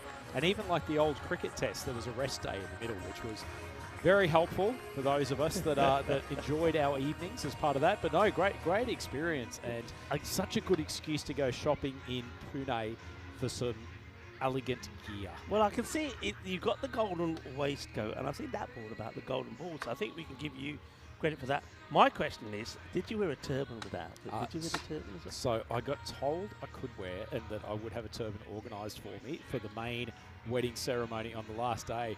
Unfortunately, due to traffic, which is no surprise to anyone based in Mumbai, we managed to turn up about 20 minutes after the time we were supposed to get there. Unfortunately, no turbans left for distribution. But I would have happily worn one. And fair, as you know, Rick, very respectful way. I absolutely adore the different subcontinental cultures. I wonder, I mean, you're not here with us that much longer. I was going to put a call out for somebody to get you a turban, because I think with that outfit and the outfits that you've worn so far, with your beard and the turban, you look the business. Just too much. You would look the business. If we Rhinos could sing in the house, organise everybody. a Kadama turban, A, that would be miraculous, but B, I will absolutely wear that, and it could be the record-breaking commentator can switch after that. But anyway, we've got plenty of stuff to watch on screen that is not based on the visuals coming from the commentary box. This game between the Padanga Optimists of Luxembourg and Istanbul KSK. The Optimists favoured. They are 1-1 so far, although could have gone either way for them. That golden ball earlier in the day against the Old Victorians from Jersey, but the overall scheme of this group, that could be a very big victory. I think this is going to be quite a tight matchup, though, Rico, and the way they batted in that previous game against Jersey, I'm quite happy for Istanbul KSK that they are batting first. Yeah, and they need this guy to go well, though, Ilias, who's opening the batting.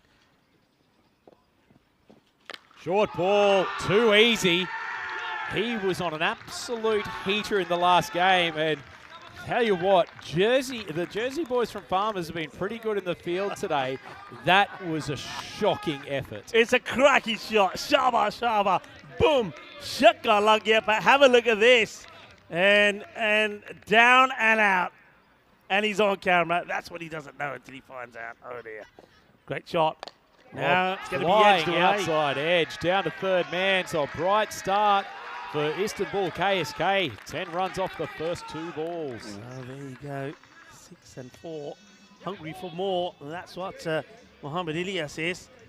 And, I like this. I like the way they came about it in the second match after going down in the first one. They gave it their everything, chasing that 120. They got to 74, and that's what they've got to look to do here, I think.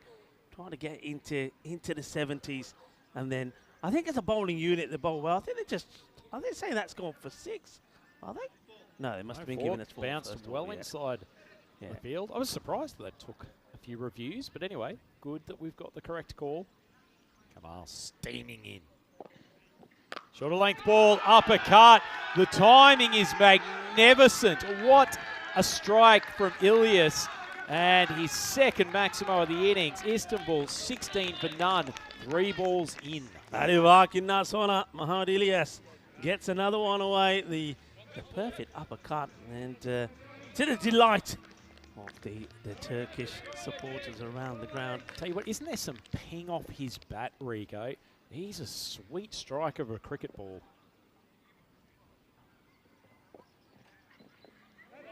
Tell you what, he's dicing with it out there. Kamal, lucky he had a little bit of late swing, and Ilias not quite there with the footwork. Yeah, Tif Kamal, he had a few issues, didn't he, in the last match? There's a couple of no balls, and it was the back foot no balls. He kept on catching that the back foot line, so you can see he's making a big effort to get closer to the umpire. Sheriff hasn't had to make a call so far. Full ball. Didn't think that was quite as well timed off the bat, but it's actually gone like a bullet and dropped just inside the boundary. He's hitting it so well. He is hitting it so sweet, and the ball is pinging off that bat. Have a look at this. Cuatro carreras más. Beautiful shot. And, well, Ismail is maybe getting some practice in himself. Love it. Shadow batting in the dressing room. Oh, that was in the slot, and that's probably the only time Ilias lost his shape in that over, but still 20 off the first. A bright start for Istanbul KSK. Yeah, good start indeed. And let's have a look at this, what we have so far. And remember, in the previous editions of UFC Rotterdam, we won the very first one back in 2019. Pakakere battle on, not this time though, and drew the same, not this time. Hornchurch, they're still in it. Hornchurch still to come. Hornchurch, of course, the year before, they were also the runners-up. Who will it be this year? That's the question. That's too high. Dixit gets this completely wrong. No ball. I suppose the only shame is that Ismet Turkmen couldn't get anything away on it. Mind you, when that's the first ball you face, you're not quite expecting that, are you? Sort of what you want, probably 5th or 6th ball, isn't it, Rico? Yeah. Your eye just isn't quite in, firmly fixed on the Cardamom deck, expecting a decent length ball. Surprised by the full toss. They've changed the field here, which they're not supposed to do. You can now. Oh, you can now change rule. My bad. Yeah, you can now. That change, I think, at the beginning of last year or the year before, but it has been changed all formats of the game. Spot the commentator who hasn't been reading the updated. You've been going to too many weddings and eating lepers. Clearly so. That's what you've been doing. Social engagements make it difficult, Rico. Come on, hey, we'll talk. We're not supposed to yet. It's not the last match, but we'll talk a bit about food as well in between balls as well. Dixie slips onto the leg stump, and Turkmen has smoked him for a Massimo. Well, that one's ended up in the merch tent. He's doing a little bit of shopping, is the Grizzly. And that's a great shot. Oh, it's a wonderful pickup. And over it goes into the merch tent. And a few people follow that Grizzly in there as well. We'll buy a few things, why not? It's some good bargains on offer there in the European Cricket merch tent. Did well there, Turkmen, because he actually squared himself up really early, but kept the top hand in the right position, swung through cleanly. Short ball, and it's beautifully played, showing some exquisite skills, the Turkish bats here. That's a lovely cut for 4. That's beautiful, you know. It just goes to show, Rhino, we say this a lot. I know the power is something. We like to see the power hitting, but there's always time for a little bit of finesse. I mean, how about that? The placement and the timing. Beautiful shot. Top draw. 4 more. Yeah, classy stuff. Pretty useful batting outfit. This Istanbul KSK side. Dixie just a touch short. There's open passes out there. The ball will slow up, so they'll only scoot through for the 2. Yeah, he seems to be struggling with his run up here. It does Mohit Dixit. When he's running in, you can see he loses his pattern, loses his rhythm, and it's a few pitter-patter steps in the middle before he gets going again, so he's struggling. It's an interesting run-up, isn't it, Rico? He sort of almost curls a little bit too close to the stumps and then goes back out again. As that was in the slot, but the hands just turned, and a stumbling Musa manages to stop the single. So, all to go, 13 of the over. The first one did go for 20, so we had a magical start to the innings.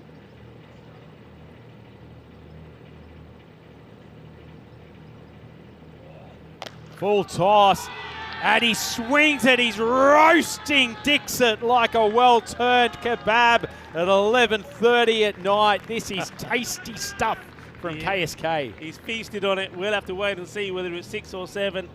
I don't know. We're going to get a good look at it. Thanks to Richard Underhill, who was in the way there, but I think the umpires are going to have to make the call. And they've gone with 6 and decided it was just okay, but the ball wasn't. It gets punished, and that's 19 off that over. And they're looking good at the moment. Just have a look at the standings. I'll tell you who is looking good as well. Farmers plus 10 net run rate, and well ahead of everybody at the moment. It's a useful run rate they've got at the moment, isn't it? They've looked very good so far. Farmers making the running in this group, but they've got some tough games to come, though, including against the old sparring partners from Jersey, the Old Victorians, in the next game. Oh, it's wide of off stump, curled late, unfortunately been popped straight up, and it's a well-taken catch in the end. So the first wicket down, and that's a pretty decent snare from Richard Underhill. It's a very good catch, because when that ball was up in the air, you could see he wasn't able to get under it, wasn't able to get a solid base, so he's always on the move. And to take a catch when you're always on the move is actually very well done. Gets a little bit lucky there. You can see the ball pops out of his hands, but he's able to trap it between the hand and the chest. And, well, the man who's wearing the headband takes a very important wicket, because that's Ilyas that will go, and he goes for a fine 20 of just 7 deliveries. Yeah, boy, did they need that, the Optimist. Millard Maman coming in for this third over. Looked like it was in the slot to smoke over cover, but the late swing and Elias not moving his feet quite as well to those balls wide of off stump as he does to the balls heading straight down the centre of the wicket, but they've still got momentum, Istanbul. Another full ball, but outside off. Well bowled and no single. You know, the whole world is now wanting to see the headband of Millard Maman after you made them all aware that it was on the wrong way. Has he got it the right way up this time, We need Rico? to see. We need to have a close up. Hopefully of our the headband. Two Circles production team can get us a close look at that headband sooner rather than later. Oh, that's smacked over the offside. Should have been a catching opportunity, but unfortunately the guru out there, Reinhardt, made a bit of a 50-50 effort there, Rico. I think his first instinct was probably wasn't going to carry, then he had a dive at the catch. In the end, mangled it completely, and it's gone for 4. Yeah, I think he was undecided when he took off. I think if he stuck to going for the catch, it was on. But he changed his mind and changed it back again, and then allows the ball to get past him for 4. Short ball, not a great one, and enough contact on it, and Turkmen has pulled it for a boundary. So consecutive 4s, a little bit of loose stuff there from Lamont, and great time to reference that we've got 2 Turkmen at the crease in more ways than one, Rico. Yeah, we have indeed. This is Ali Turkmen now. How many times has he, for club and for country, turned it on when he's had to, when his team were up against the wall, and he's looking to do it again here. Nice start from him. Oh, ball on off stump, swung high, but it will drop the face of the oncoming Atif Kamal. Quick one for you, Rico. Welcome to everyone who's in the YouTube chat. A lot of our regulars like Dave B and John Gray and Steve McVeigh in there, but Wayne has asked the question of where is the bowling team from? What flag is that? The bowling team, 1 second. That's Smashed. Gonna be 6 runs. 6 good hitters. The bowling team, of course, they are from Luxembourg. Champion from Luxembourg. And they are, well, kind of up against it at the moment here. Yeah, Luxembourg, and I'm told, never been there, but every time that I speak to some cricketers from there, tell me that they've got some fantastic pitches there. Well-resourced part of the world, Istanbul. Plenty of resources to play with here still. They've got 2 overs to go, sitting pretty at 54 for 1. And, well, the 2 Turkmen stay out there. This total could even push up towards the sort of 85, 90 odd mark. Let's see how the Luxembourg champions here, Dang Optimist, finish. They go to Shah, and that's a good delivery. It's not the right shot to play here from any Turkmen. Plays the wrong, a false shot. He gets beaten by the pace as well, and he's quite lucky that the stumps remain standing. Yeah, certainly do. Nice late curl from Shah. He's not super quick, but he's got good control of his movement. And the left armour just starting the ball sort of just outside leg stump. Enough movement across. Same thing again. Great line. It's almost what we've seen from Simpson, the old Victorians opener. Obviously, he's a little bit sharper, a little bit taller, but same method. Yeah, well, this is the difference when you had the opener, Ilyas, out there. He was cutting the ball well, so he was playing those cut shots nice, and that's what Eddie Turkmen needs to do here. You can see they're just tightening up that area outside the off, and now they feel that Shah's got his areas. They're setting the field for it. Big swing. He's frustrated. Now Turkmen, after a bright start, 9 off 7, so he's sucking up some balls, and particularly they haven't been able to get Ismet on strike, who's 24 off 8. Interesting also, when you see this again, look at the non-striker. No backing up at all. I mean, it's got to be looking. You can see that Turkman, that's Ali's having a spot of bother. So Ismet's got to be ready to get to the other end and help him out. Take control. He's got to be backing up. Need bat on ball here. Change the strike. Speared down the leg side. Well taken by Just, who's got the gloves on for this game. He's, takes that nice and tightly down the leg side. He's a huge factor in the field, Houston. I mean, when they won the Golden Ball match, I mean, his presence in the field, the catch that he took, great catch, the way he was motivating the players all the way to the end was exceptional. He's looking to do that from behind the stumps this time. Another decent ball from Shah. Straight into the outfield. They'll get the one, but this only leaves 2 balls left in the over. First run off it, that's off the bat. And Istanbul's run rate just plummeting. Very good over this from Shah. Very, very good. Makes a huge difference. Put some pressure on Ismet. Turkman to make the most of these last 2 balls. Full ball. Shah thought he might have just clipped that tram line, but I think it's a pretty good call from Asad. Yeah, the man from Italia, Asad Ali. If the ball so looks, it goes right the way across, and I'm happy with that. The ball's, he's coming over the wicket, the ball's swinging away. Benefit of the doubt to the batter. Takes a big strike, opens up, hits it over the offside, not enough contact, and that's a pretty good catch in the circumstances from Gamagay. And that's the end of Ismet Turkman. He goes for 24 off 9. And this put the brakes on Istanbul. They're now 57 for 2. Good catch from Gamagay. Got himself in a good position. Doesn't make the mistake. It's a very good comeback this from the Optimists. And this over from Shah is absolutely fantastic. Just the 3 runs have come from it. He's taken that wicket there as well. Let's see if he can pick it. Only the one off the bat. 3 runs, 2 of those wides. Close ones, apart from the one that was one down the leg side. But sometimes those extra balls work in your favour, and it has done so far. One of those extra balls has resulted in the wicket. What will the second do? Here it is. And the new batter will be facing it, and Ismet gets applause for his 24 of the 9 deliveries that he's faced. So this is Isaac Alec who comes out now. This guy can certainly crunch it. Let's see if he can get hold of this one first up. The one that sprays wide. I don't think Shah's going to be too disappointed though with that, Rico. He's certainly trying to push the ball as wide as possible of off stump. Yeah, I think this is fine. I think Just Mies, the captain, has probably said to the bowlers, this is where I want you bowling, I want you to target, keep the ball outside the off. He set a field to it. If you miss your line once or twice, you don't mind it. And still a very good over from Shah. There you go. Perfect. Perfect finish to the over. So, all right, you got it wrong 3 occasions, 3 wides for Rhino. Just a 4 off the over and a wicket. I mean, in a 5-over match, when it's so close, an over like that can win you the game. It can be the decider. Absolutely. You would have said that Istanbul were odds on after the 3rd over. Such was the rate that they were going at. But that's an excellent spell from Shah. 1 for 4. And now there's a bit of work for Istanbul to do in this final over of the 5-over innings. Need to get this up to at least 70, not well above.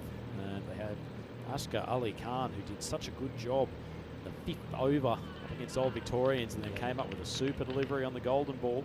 Yeah, he bowled amazingly well in that match. Let's see if he can rekindle that form. Not a bad ball. Turks struggle a lot more when the ball swinging wide of off stump. They tend to split the leg out to mid-wicket quite early, looking for the big power shot. And it's a pretty good bowling tactic against this group. Yeah, I think you want to push on here. I think 60 for me, 60, 65 is about par. You want to go close to the 70s. A lot of moving around from the batter. Gets an edge on it. It's just going to be a single. So Elect goes to the other end, gets off the mark.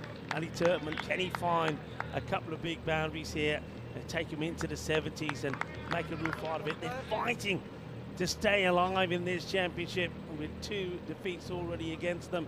Istanbul KSK. A nice piece of bowling from Askar. A little bit of late movement, once again wide of off stump, and the heads are in the hands all of a sudden for the Turkish group. Looking back in the dugout, what was once looking like an incredibly strong total. Now they need to biff a couple of boundaries late. Short ball. That was in the hitting area. Hasn't got a great hold of it. And it's dropped out there. That was Musa on the boundary. Had 3 gropes at it. Fortunately, couldn't pouch the catch in the end. Hasn't really cost them that much, but Rico, chance goes down. Yeah, it's another straightforward one. I mean, you got to be taking those. A bit of a let off, and will the next one go to the boundary? You bet it will. How many times? Every time we see your catch go down, then there's the punishment. Ali Turkman takes a single, hands a strike to Alec, who pounces on the full delivery this time and gets 4 runs. And the bowler, Ashgar Ali Khan, will be saying, it shouldn't have been. It should not have been. Tell you what, Rico, the boundary off this final ball, I reckon Istanbul's got their noses in front. It's another excellent delivery from Ashgar. No run. And after the start that the Turks had, I think that they'll actually be pretty happy with that, the Luxembourg side, the Optimists. Those last 2 overs going for 7 and 4, which is a fantastic effort to close the innings. Yeah, you're absolutely right. They were on 54 after 3 overs for 1, and then just 11 coming off the last 2. Sensational over from Shah. That was the beaut.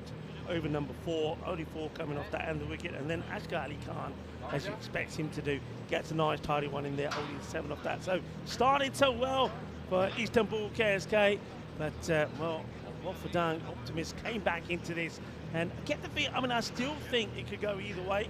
I think the first 2 overs, the power play is going to be very key. I think if the Optimists can get off to a good start, maybe they get to around that 30-35 score in the first 2, then they'll be the favourites here. But we know that Istanbul KSK, they do a lot of good work in the field. So this match is far from over. It's balanced on a pin, Rico. Tell you that much. It was a bright start from the Turks as Mohamed Ilyas continued his excellent form. Not much form in the field there from one of the Jersey players, dropping one in front of the misses. But either way, Musa, he had his own torrid time in the field, and poor Reinhardt, who's been an absolute demon in that spot today, even he dived over the top of the one. And weren't there some happy boys in the Turkish team? They certainly were, but well, the joy turned to a little bit of pain though, because after the flurry of early boundaries, the wickets would also start to fall, and they didn't quite finish the way they would have liked to, looking to get at least around 30 off the last 2 overs to put them in the score and around the 80s. They only got just the 11. So good comeback there from the Optimists. We'll take a quick look at the scorecard there. All once again started with some good hitting from Mohamed Ilyas. I mean, he was timing the ball beautifully well before he was caught by Richard Underhill. Needed a little bit of luck did Richard to take it, but Milad Momand would take the wicket. And then after that, well, the momentum tended to go. Shah bowled a brilliant over, took the key wicket of Ismet Turkman, and then after that, boundaries were hard to come by. Yeah, they certainly were. Such a bright start for Istanbul KSK, but the bowling lineup in the last 2 overs did an excellent job for Alfadunga Optimists from Luxembourg. Sarir Shah and Ashgar Ali Khan only going for 11 from the last 2, and given the run rate of the early stages, that was a brilliant comeback. Wofadunga Optimists, they crumbled somewhat in their last game, but they fired in the first. So let's see which batting unit turns up for them in this chase. So the mid-match summary, the Optimists needing 66 from their 5 overs. It's Andrew Ryan here for the European Cricket Network. I'm with Rico Fool, and we'll be back in a few minutes to take you through the second innings.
The European Cricket League is proudly brought to you by Dream 11, HCL Software, Rado, La Junta de Andalucía, and Victorinox.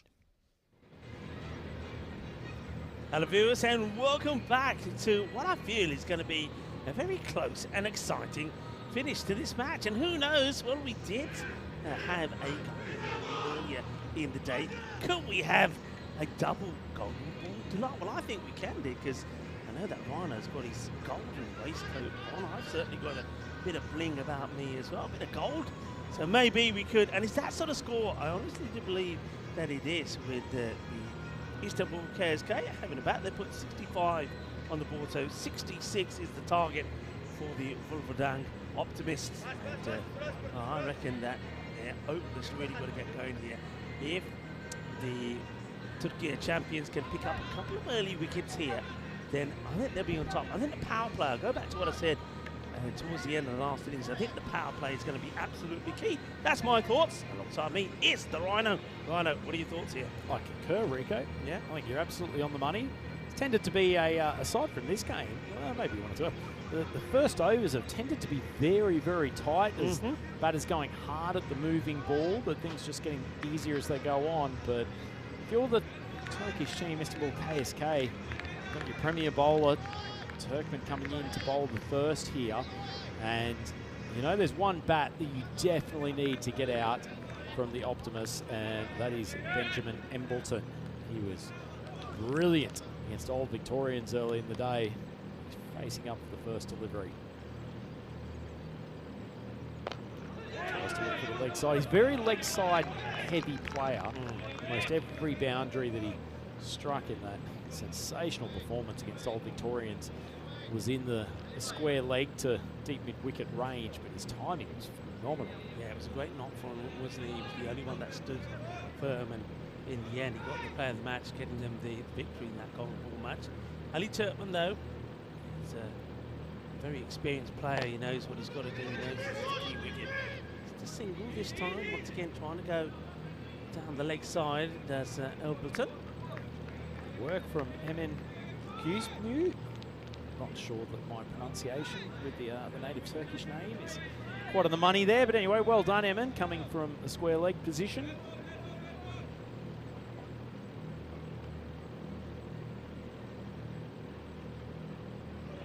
Full ball, a little bit of shape, plays it away, and scoot through for the single. It's a nice over from Turkey. He's got some good sideways movement, and when he pitches the ball up, really gets it talking.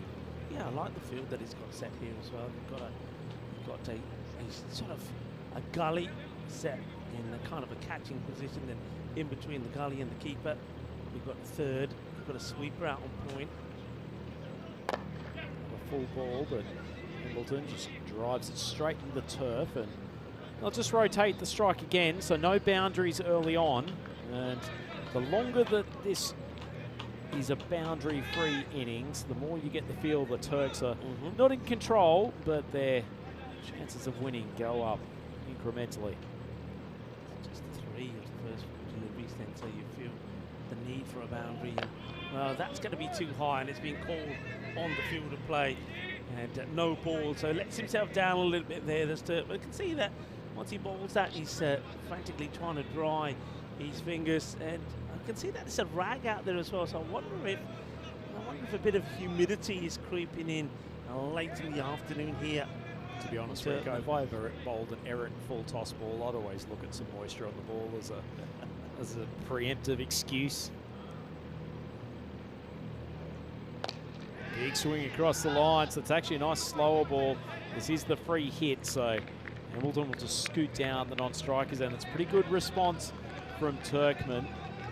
Bowled a good over here, only gone for 6. Yeah, that reminded me of the first time we saw Turkey. I think it was in the Euros of cricket when they were struggling to hold catches, struggling to get a wicket, and when they did, it was massive celebrations, but it was, of course, off a no ball.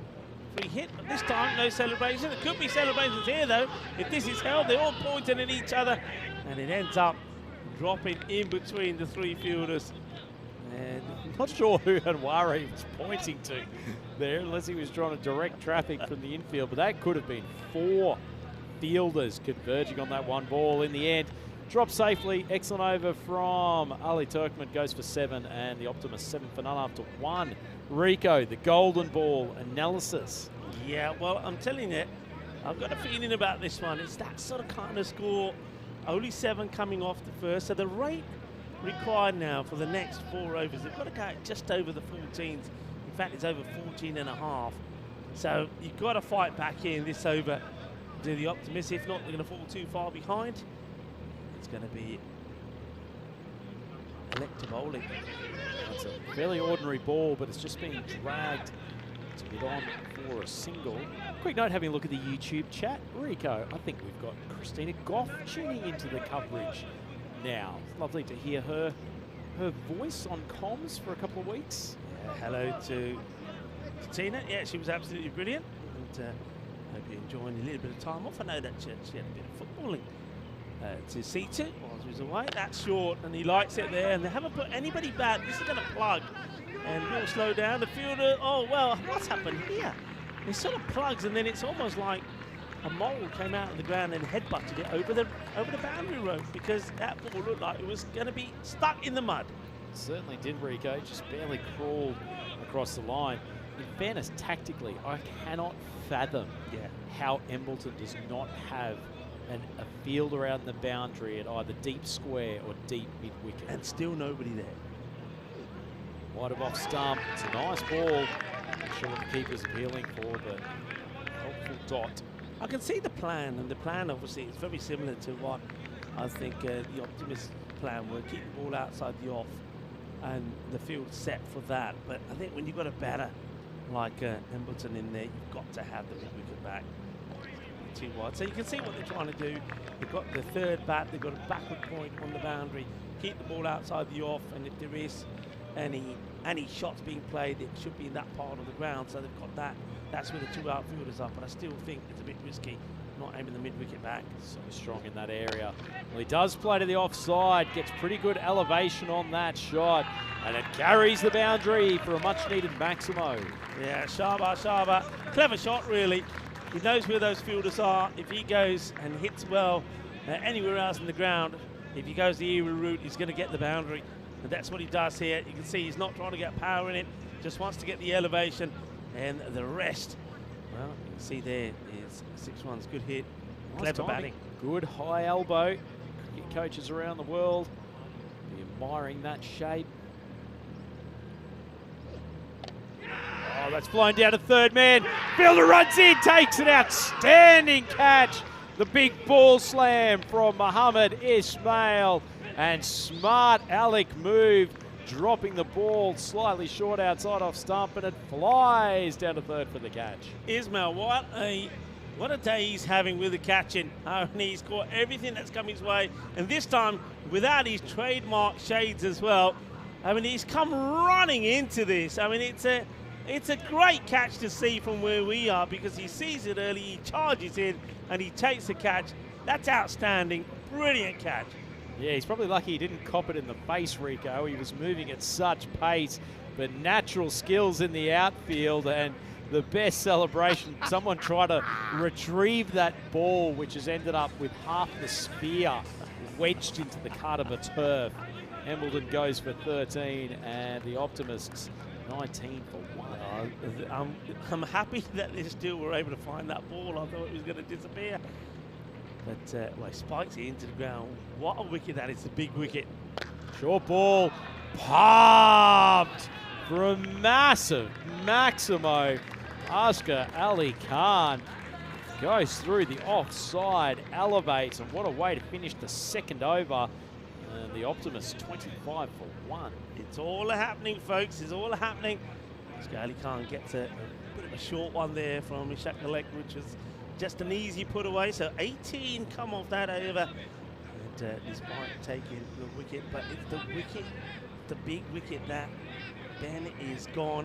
With Ben Embleton back in the dugout, you would feel that Istanbul KSK feel that they could be heading for their first victory, but this is tight, Rico. Yeah, it's tight. One really one tight. good over either way changes it. Well, he's about to come on and bowl these quickish spinners, I think is the best description. batted well the last few games. He's been there. I mean, he's captaining the side, isn't he, Mohamed Ilyas? And he's played well. I've liked what he's done. He's looked ruthless with the bat when he's out there. Let's see if he can make a big difference here with the ball, the captain. Big pressure on him. Looser on strike. Short and wide, but jumps up a touch. It's a nice piece of bowling from Elias. If he can just keep this over to singles, they want to put some pressure on with the scoreboard. Just make the Optimists almost overplay their hand a touch. His field just got to be thinking about stopping boundaries. That's got to be the plan here. Very wide. Has to be bowled again. Does go after it though, does Asghar Ali Khan. He swings hard. This is really on a knife edge, isn't it, Rico? You can feel the tension from both the camps. They know this is an important match. Even some of the teams that are looking on, actually, you can see that the Farmers, they're watching from. Oh, that's a good shot. That is a really good shot. That will take a little bit of the pressure off the Wolfdagen Optimists. That's such a nice shot from Asghar Ali Khan. I mean, he got a nice loosener to open his account in the previous over, but that is just a quality shot. Plays it delightfully. He's a strong hitter, isn't he, Rico? He's good all-rounder, actually. I mean, he's bowled really well. It's always, they've relied on him bowling the nice, tidy last over. And he's doing his job with the bat as well. And that's one that he's missed out on, actually. It ends up being a full toss on the leg side. And I actually believe that if he had left this, it would have been a very difficult take for the keeper. Certainly would have been, Rico. It's a bit of a gimme ball. Full toss outside leg stump. Great opportunity to have. Isn't the Istanbul KSK logo an absolute cracker? The logo. Phosphorus bridge in the background. So much in the way of colour and energy. As well, Elias appeals. So if there was a signal from the umpire about any bat on this, and he says, yes, he has got edge. Probably would have been a few questions about height, but good appeal. Yeah, that's the sheriff who's out there. He gives the signal to say, yeah, a bit of bat. That helps the scorers out. He's out there with Asad Ali, two top umpires. We've seen them do plenty of matches here at the Khartoum Oval. Got a fantastic umpiring team, of course, led by the tournament referee Ian Rummage. Wide. Oh, it has beaten the keeper. Quite a chase here, and the ball is going to win despite the best efforts of Ahmed Valley chasing down from the 30. I tell you what, Rico, in the overall scheme of this game, actually, that could be a huge ball, couldn't it? That is huge. I mean, he got lucky with one that he fired down the leg side where the batter just got in the way of it. That would have troubled the keeper. You can see why I say that the keeper standing up. If you get it wrong, it's going to go all the way. So despite Valley's effort, Jock Alagia, that opens this game up again. Slower ball, whipped around to the leg side. Pretty good shot, and it is Mohamed Ismail that time who can't keep the ball in play. So a boundary off the bat on that occasion, and the Optimists got their noses in front. Yeah, they have. That's the over that they didn't want, and it's not done yet, actually. He thinks it's over. He thinks, okay, that's me done, but there was, of course, 2 wides in there. It's got one more ball to bowl. It's already gone for 19. Floated. That was the opportunity to go big. And Asghar Ali Khan needs no second invitation and smokes a Maximo down the ground. And from staring down the barrel of defeat after 3 overs of the Istanbul innings, all of a sudden the Optimists have turned this around. And now they're 50 for 1 and only require 16 off the last 2. Yeah, well, they just double their score in that 1 over. They were 25 after the first 2. 25 coming off that one. This is what's coming up next. The Old Victorians are taking on Farmers. This is a big match. And the 2 teams from Jersey go head-to-head. The runners-up last year, Old Victorians up against the Jersey champions. Yeah, Rico, it feels like Farmers go into that with a little bit more momentum. They have looked very, very strong over the last few games, and they will enjoy locking horns with their traditional rivals, Old Victorians. This will be Farmers' last game of the group stage, whereas Old Victorians have to take on Istanbul in the final game later this evening, the end of our 10-game feast. Yeah, Farmers, you see there, winning the toss and electing to have a bowl first. Speaking of bowling, it's time to see this young man again, Milad Momand. Oh, big swing to the leg side, good contact, and Musa joins the Maximo party. The celebrations are plenty from the Luxembourg faithful, and they race along to 56 for 1. Yeah, Mohamed Ismail, beg your pardon, is the bowler, and he gets moosed by Musa. That's a big 6, and that really now means that just 10 required in 11 deliveries. They are almost there, and Istanbul KSK know that a defeat here would spell disaster for them. No win under the belt so far. I feel they've let this one go, Rico. Such a good position with the bat. Bowling just hasn't been penetrative enough. Short of a length, swung over the leg side. Great connection from Musa again. Back-to-back Maximos, and all of a sudden this one looks like being done in the 4th over. Yeah, and gotta say, for Wolfgang Optimist, I mean, we talked a lot about, of course, Ben Embleton being the key batter, but these two, well, they've shown that they've got plenty of power and muscle themselves to play this format of the game. It's incredible hitting. Asghar Ali Khan is on 22 of 5, and now Musa moves to 18 of just the 8 deliveries, and one boundary, and it's done. Comes off the pad. Non-striker sprinting through, some miscommunication. Make it back safely. So this partnership, Rico, 43 off 10 balls. That is solid striking. Yeah, it is. It's huge, isn't it? Going at that, over that 400 strike rate. Musa. 22 off 5. Brilliant innings from him. Short of a length, just pushed up over the offside, and that's actually a really, really good shot. And that will be all she wrote in this engrossing contest between the optimists from Luxembourg. They have taken down Istanbul KSK despite the best efforts of the Turkish team, who felt well in control of this game at one stage back in their batting innings, but the last couple of overs, the Optimists defended really well with the ball. As far as the batting went, Rico, aside from that first over from Ali Turkmen, the Turkish bowlers just didn't really look like stopping the onslaught. Yeah, they just weren't able to get it right, were they? I mean, they just couldn't get the ball in the right areas. They were kind of feeding the 2 batters that were out there. They did get the early wicket off Embleton. We knew that that was going to be key. But then they just bowled too short, and the batters, Asghar Ali Khan, who finishes 22 of 5, and then his partner out there, Musa, just helped themselves to, well, a flurry of easy shots down the leg side to get them the win. This is coming up next, though. This is going to be a very tricky match, I think. The Old Victorians know they've got to get a win here and get one over their local rivals, the Farmers. I think we're interesting for, you know, a high-intensity match coming up after the break. Yeah, it certainly is. But this was a great game. 2 evenly matched teams, and they were, when Embleton didn't fire, he went for 13 off 8. He was eventually the victim of Ishak Alek. You got the feeling that the Turkish team probably could have gone on with this. That was a great catch from Mohamed Ismail, sprinting in off the 3rd man boundary, and wasn't he happy about it too? One of the more creative celebrations that you will see. We almost lost the Grizzly, the Kardama turf, but then actually Asghar Ali Khan came to the wicket, and Rico, his 22 off 5. It's probably the decisive innings of the game.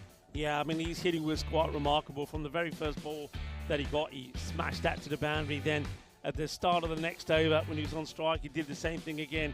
His strike rate was good, but he got good support there from Musa as well. Both of them finishing on 22. Musa 22 of 10, and Asghar Ali Khan 22 of 5, showing us that he's a very good all-rounder, because his bowling has been pretty impressive as well. He's been exceptional for the Lux team today. Quick look at that batting card, as Rico said.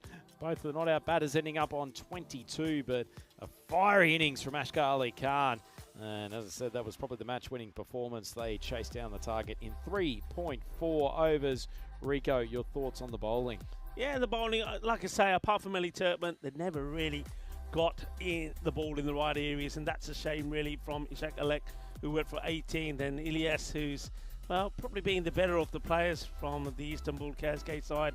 He didn't have it go to plan, so it ends up being a straightforward victory there from Wolfendang Optimist. So that keeps their hopes alive. Next match coming up in about 12 minutes time. So I'm going to make my way out of here and invite Mr. Maxwell Vinny Sandu back into the box. He'll be talking through the next one with yourself. A big one coming up. It's going to be the battle of the two teams from Jersey, Old Victorians, and take it on the Farmers. We'll be back in just under 13 minutes time.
The European Cricket League is proudly brought to you by Dream 11, HCL Software, Rado, La Junta de Andalucía, and Victorinox.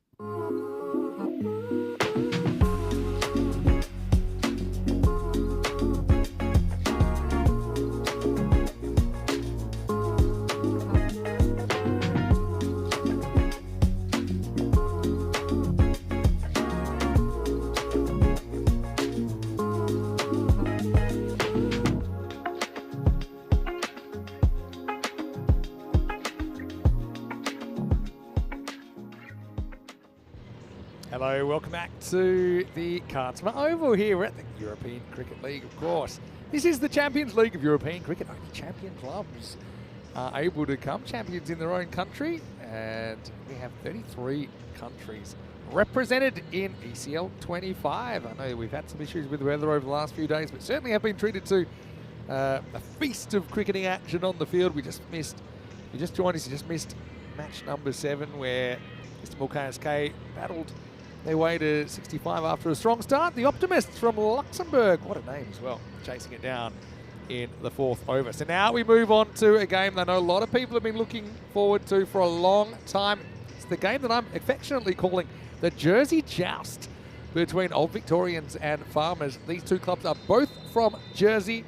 Old Victorians qualified for this ECL on account of making the final last year, and with the format in place for the ECL at the moment, the top 2 do qualify automatically. That means that those countries that do make the final, they get 2 spots, and generally you'll see these 2 teams, or see 2 teams from the same country draw in the same group, and that means they're going to meet, and they're going to meet right now with Farmers winning the toss, electing to bowl. Zach Try's been in really good form, even though he had a bit of a rest at the top of the order, but Purchase is getting better every game. For Old Victorians, well, watch out for John T. Jenner. He's already been very, very impressive for OVs, who made it all the way to the big dance last year, ended up going down to Hornchurch of England. Also watch out for Jamie Watling behind the stumps. He's a very good cricketer. Old Victorians have had a funny old day. They end up being well on top in a game against the Optimists. Watford Optimists of Luxembourg ended up just kind of losing momentum at the end. The game went to a golden ball. They didn't win, and then they recovered with a pretty comfortable win against Ljubljana of Slovenia in their second game. Farmers, they've got a perfect 3-0 so far, and in fact this is their last game. So if Farmers win this, it's simple, and they're favourites to do so. If they win this, they're top. There's no way, 2 ways about it.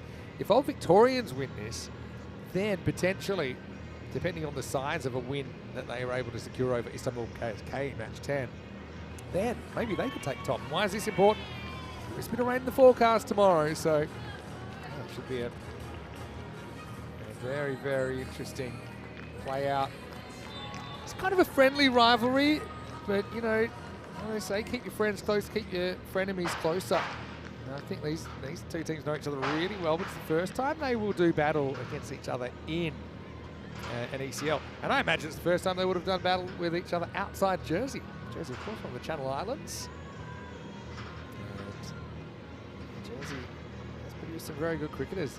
Julius Summerer playing for Farmers in this one, actually played for Old Vics in their campaign last year in ECL Championship Week. But since then, he was an absolute star for the British and Irish 11 in the Western Shield, which was a high-level tournament. There he is right there, Julius. Very high-level tournament we had, including names like Ross Taylor, like Kevin O'Brien, also down the Dutch International. But, well, get set, because this is going to be pretty spicy, I think. Remember, all matches are 5 overs. You saw it there a minute ago, because day 1 was washed out in this group, so to catch up. And a sense of fairness in the competition. You still get to play all 4 of your opponents. As Chuggy Perchard will open up for Farmers. There's going to be some really good one-on-one battles here. Chuggy also has led the national team many, many occasions. Here we go. Time to joust. First one, craps. John T. Jennifer Room, he's out there with Corey Bisson. My commentary partner for this one is Andrew Ryan. Rhino, game we've been looking forward to a while. Now it's here. one of the premier partnerships in European cricket, Maximo and Rhino. Good to see us back on deck for what is probably the premier matchup of today. I think given these two most well-credentialed teams in this Group F. It's a rolling cutter this time, so it shows him something different. Typically he'll curve it left to right. He just rolled the fingers down the left-hand side of the ball, so starts are important, aren't they? Although we have seen plenty of twists and turns in our 5-over contest today. The ebb and flow of these 5-over games has been quite remarkable. But also interesting here, the matchups. These two play each other a lot back home. Pitched up. Has it got the distance? It does not, and that's out. Bisson goes for a golden duck. Well, Chuggy falls over. When he gets up, he realises he's got a wicket. An early one for Farmers. OV are 1 for 1. A great start for the Farmers. Once again, Zach Tribe down there at that long on position. Bisson's had an up and down day, hasn't he, Vinny? 2 golden ducks. Previous game could have been run out first ball. And he ended up smoking a succession of boundaries. Won't be happening in the Jersey joust. He walks back to the pavilion, head down. Unfortunate to see him dismissed early. And pressure goes back onto Jonty Jenner. The Victorians 1 for 1. Yeah, big one early. I suppose Jenner's still there, and you wouldn't imagine that wickets lost would have too much of an impact as far as long as you have depth and as long as it doesn't get out of control. We saw Optimus lose 9 earlier, and then it can affect things. But you look at this order, Watling coming, he could have easily been opening, and he's going to start with a good opening. Maximo picks it up and over the top, the first of the contest. Coming back to that matchup point, Vinny, Chuggy Pershard's a really difficult customer. The first time that you play him, we've seen this plenty on the network. The prodigious and early in-swing that he gets really flummoxes a lot of players, but guys from Old Victorians, they've seen it plenty of times before. Exactly. Comeback ball now. Takes the pace off, just checks his shot slightly, but he still gets a fair piece of it. He'll run away for 4, so Watling coming out. This is what I mean. Wickets matter depending on the quality of your replacements, and I think that OV's have got some strength in there. Watling's a guy we have seen hit 3 figures before here. Certainly is. He's a tremendous batter and a really important part of this Jersey lineup for Old Victorians. A lot of guys coming back this year who had the experience of ECL in 2024. Tries the in-swinger again this time. Into the field for no run. So, say honours about even in that first over. Old Victorians 11 for 1 after 1. Yeah, pretty even first over there. I think Maximo, obviously the boys from the Farmers squad will be happy to have 1 wicket back in the pavilion, but 2 of the premier bats for Old Victorians at the crease looking ahead to the upcoming events, obviously. Still some time to go in the European Cricket League, but then the squad is off to Portugal, and I think you're looking forward to the Madrid series. Yeah, we were talking about it earlier. Madrid is somewhere I've never been, so I'm looking forward to that. Thanks for all the tips. I've had a few coming in already. But then, yes, some big names in there. France for a second time. I went last year. I don't think I can make it this year because it's my week off, but I'll definitely be keeping an eye on it. Here's Summerer bowling the second, gets 2 short first up and gets punished. Maximo! Bit of a gift for Jonty Jenner, and that one is in the trees. Yeah, he hasn't been at his best today, Summerer. He's a pacey bowler who gets excellent bounce, but coming off the short run just feels like he hasn't quite got his length. You can see that even though it's a slower ball, it's just sat up off the deck with the length, not what he's aiming for. And look at this, the grip, it's a knuckler. So it's interesting he bowls this first up. But yeah, he takes it back into his fingertips, and maybe he'll try that one again, but it basically comes out with almost no rotations on it. It's a fairly recent skill that's come into the game. Tough ball to control. Oh, he's dropped him. Would have been a spectacular catch, but it's a flashpoint early. And Summerer puts down his sometimes teammate, sometimes opponent, Jonty Jenner. It's a long way down from the height of Big Julius. Tell you what, 5 over game, Vinny, having the chance to have Jenner back in the pavilion early, make good effort to get down, but it's a clear drop. It wasn't an easy one. And now it's going to be a flick for 6, so that hurts already. Jenner dropped on 7, then goes Maximo. Very next ball. Well, Jenner picked the line of that pretty early. Summerod spearing it back into his waist, flicks the wrist through. Beautiful cricket shot. Well, like there's a little bit of momentum in this old Victorians innings now. Beautiful pickup shot there. Got fairly deep in the crease. On the back foot. And what was that? Road? It might have been Road. A few indents on the Grizzly. He's played a fair bit of cricket here now. Again, it's a game of kind of punches and counter punches so far, isn't it? Certainly is. When he gets it right, with Julius, he's very hard to score off. Certainly for players that like to hit straight down the ground, the steepling bounce that he gets makes that incredibly difficult to control. Okay, now digs in. That'll be the one for the over. So can't bowl it again. Similar, yeah, I think maybe just the footing. Like he's obviously not running in full pace. He's just trying to use his guile and his craftsmanship here against two very good players. An artisan over from Julius, just the purist to see him with his variations in his handiwork rather than relying on Organic, bounce. ethically sourced variations. As this is up over the top, and that is going to bounce just inside. That'll be 4. And so Jenna will win the last battle of the over. But again, it's one of those overs. It was 2ing, it was throwing. There was a chance in there, not an easy one, but Jenna's a threat and he's still there. 2 overs down in this Jersey derby. The score is 27 for 1. Almost a bit of reverse helicopter with that shot from Jonty Jenner. Just had to whip the wrists around, open up and hit it through the covers. Having a look at Group F, and Farmer's sitting pretty up the top at the moment. The only undefeated team, obviously Old Victorians, with that surprise loss to the Optimists from Luxembourg earlier today. Could be an important result depending on what happens here. Remember that even if OVs win this game, Old Vics win this game, then the best they can do is kind of tie on net run, and then net run rate will decide. They've still got a game to go where that'll affect their net run rate. But look, simple thing, simple. If you're going to win 4 games, which Farmers could do here, this will be their 4th win, and they will be top. And will be dead in the contest a little bit later on. Having said that, tell that to Istanbul KSK, who might have their own visions of doing a very Turkish thing and pulling off a big upset under lights at the Cardiff Oval. This time up and over the top. Watling takes on the fielder and wins 4 runs. Pretty good adjustment from Watling. Nice piece of bowling actually from Britain. Really slowed it down, a bit of extra pop off the deck. But he rode the bounce and played it safely over the infield. Nice shot. The question about Madrid is it 7 days, but just to clarify, it's a 6-day series, Monday to Saturday, and Bologna will start on the Sunday. Thanks for the question. All right, reverse time. Doesn't really get it. Watling.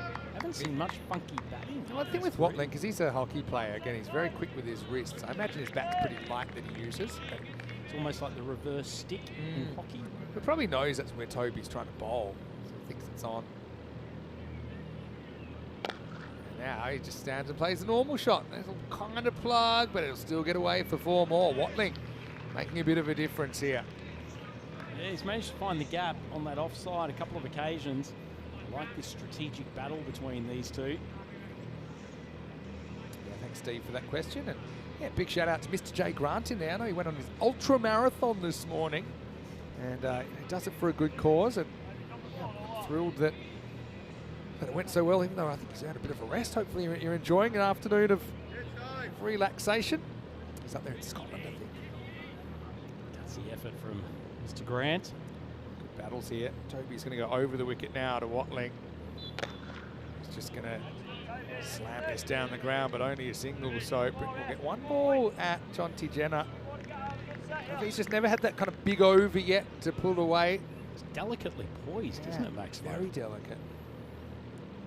I wonder how many other cliches were delicately poised on a knife edge, ready to explode. Nice to see the sun coming through. I know they had the lights on due to the cloud cover, but getting some natural light.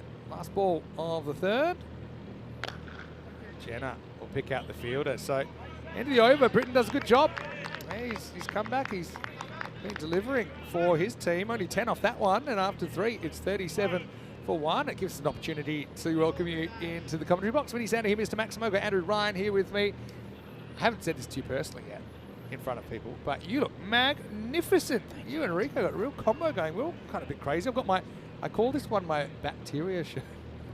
It's kind of a little bit wormy. I know do you precisely think? the shop you got that from I know. as well, Max. One of my favourites. But Absolutely. you can't tell anyone. Hey, It's yeah, secret. yeah. No unrequited promotion on the ECN. Could be a big game though, with a few question marks tomorrow about the schedule and the weather, and we hope that we get a full day in. But if not, top team will have a huge advantage, and this game could play a part in deciding who that top team is. Yeah, it certainly will do. We've been looking forward to this matchup all day.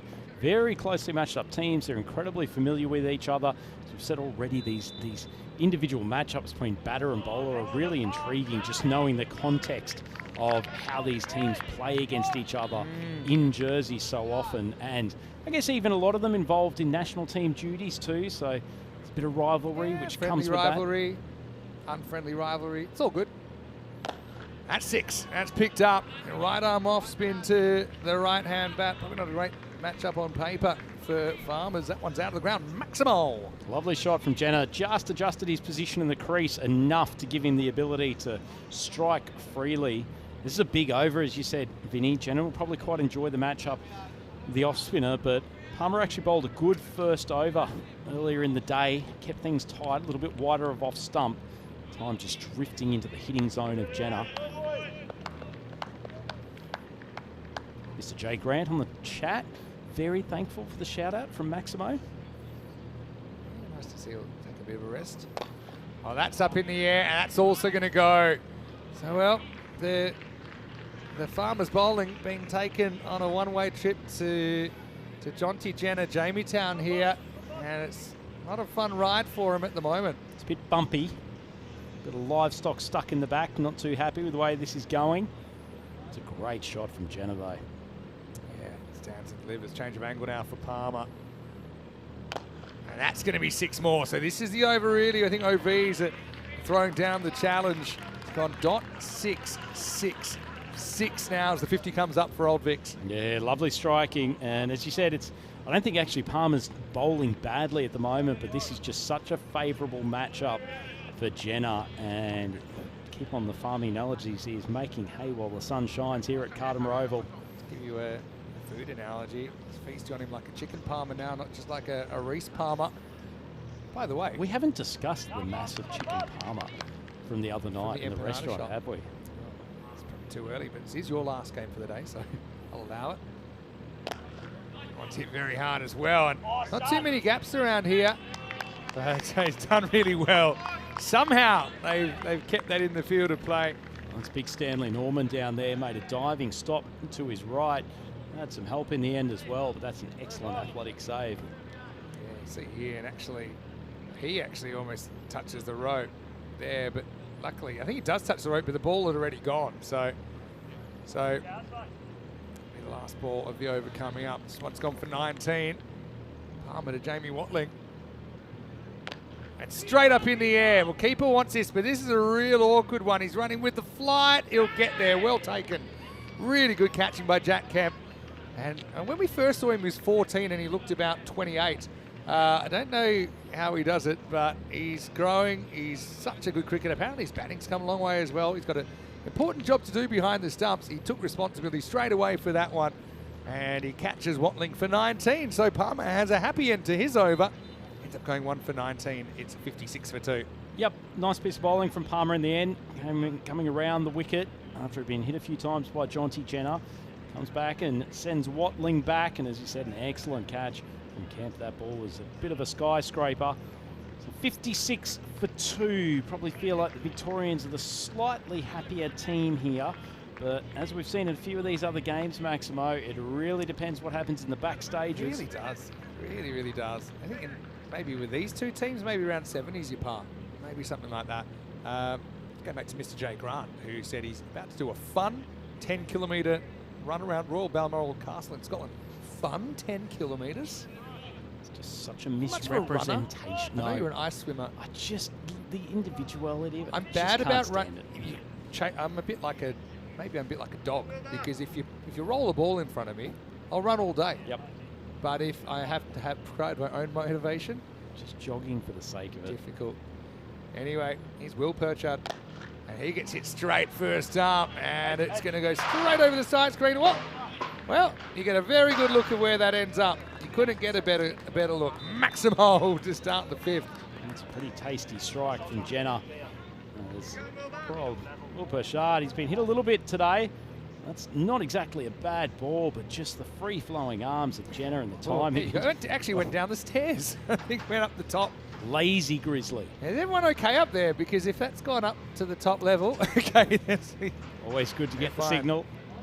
Tell you what, Max, believe it or not, I actually did a marathon back in my younger days. What? In I a was car? 25. No. The Gold Coast Marathon, 2005.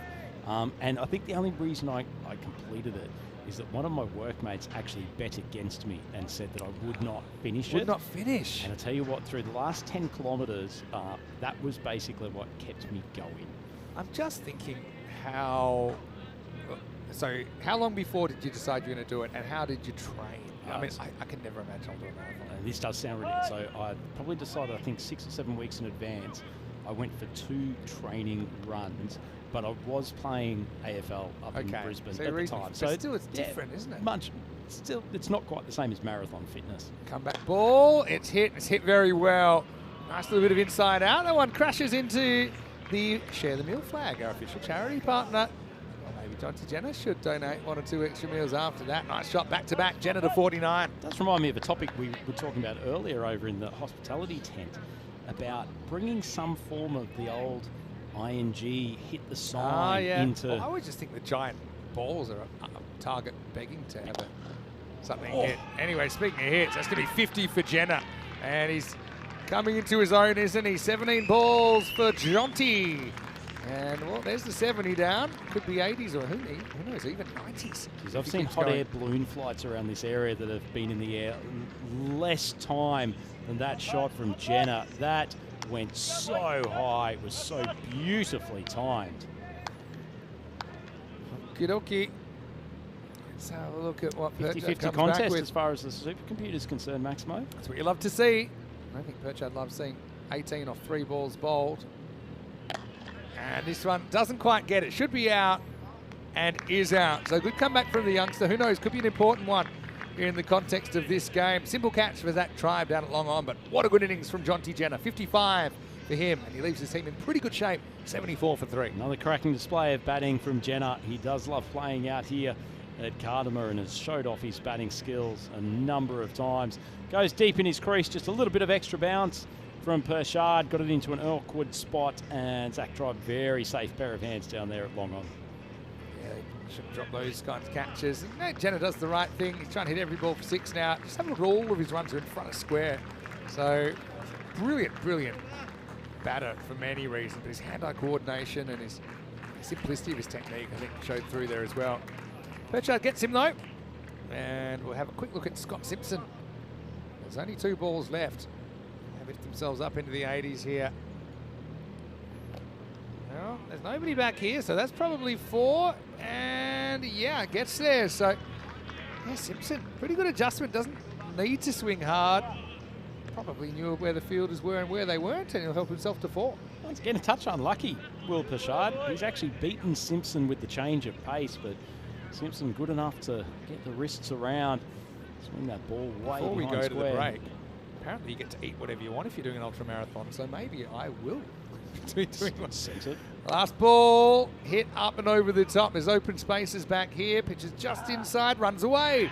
So well done to Simpson, who goes back-to-back 4s. Perchard does take the wicket of Jonty Jenner, but he still goes for 26. And OVs, according to the supercomputer, it's a genuine coin toss here. They make 82 for 3 off their 5. Yeah, and congratulations to Charlie Brennan, who was basically a spectator, but on striker's end throughout his entire innings, didn't get to face a ball. The other guys at the other end, particularly Jenner, did the business, and then Simpson coming out with a couple of good strikes towards the end, but that's a pretty hefty total, Maximo. 82 for 3. It'll take some chasing. Yeah, it will, but I think OVs will be pretty happy where they're at. Both teams will feel it's a winnable game. That's always a really good sign going into the second half. Brisson, unfortunately, him no luck at all. He walks away with yet another golden, but Jonty Jenner, his 55, set this up. With a bit of help from Watling and a couple of knocks from Simpson in the end. This would have been a spectacular catch, wouldn't it? But Julius couldn't quite grasp on. Put another one in the drops column. Some good ball finding as well today. It's a very important job. And again, I love the spirit. You see the sun poking through for a little bit of this innings. That's nice as well. But Yeah, we're no close to knowing who's going to win this joust, Rhino. Yeah, we're certainly not, but an innings of Jenner has put the Old Victorians into a pretty decent position. Keep in mind, too, that they took 45 runs off the last 2 overs. So Farmers will feel like they've let a position of ascendancy go. They're sitting pretty after the first 3, but a good counterpunch led by Jonty Jenner with 55 off 18. Wonderful batting and exquisite display of timing and power hitting from the Jersey superstar again. Bisson, he went for none off 1, his second golden duck of the day. Watling, consistent as always, 19 off 9, and then Simpson came in at the end and hit what could be a couple of crucial boundaries. They had have stayed in the 70s, you would have got the feeling the Farmers thought they were well in control of this chase. And as it is, a little bit of work to do. They were pretty consistent all round. Aside from Palmer and Pershard, as I said, going for 45 between them. Probably undid a little bit of the good work. They were in a much better spot after the first 3 overs, and Pershard and Summerall pretty good up at the top with their first 2 overs. So the mid-match positioning, the Old Victorians put on 82 for 3 in their 5. So the Farmers need to get a wriggle on in this chase. They're chasing 83 off their 5 overs. Innings led by an excellent 55 off 18 by Jonty Jenner. It's Andrew Ryan here for the European Cricket Network. I'm here with the microphone with Mr. Maximo, Vinny Sandhu. Please join us in a couple of minutes for the chase.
The European Cricket League is proudly brought to you by Dream 11, HCL Software, Rado, La Junta de Andalucía, and Victorinox.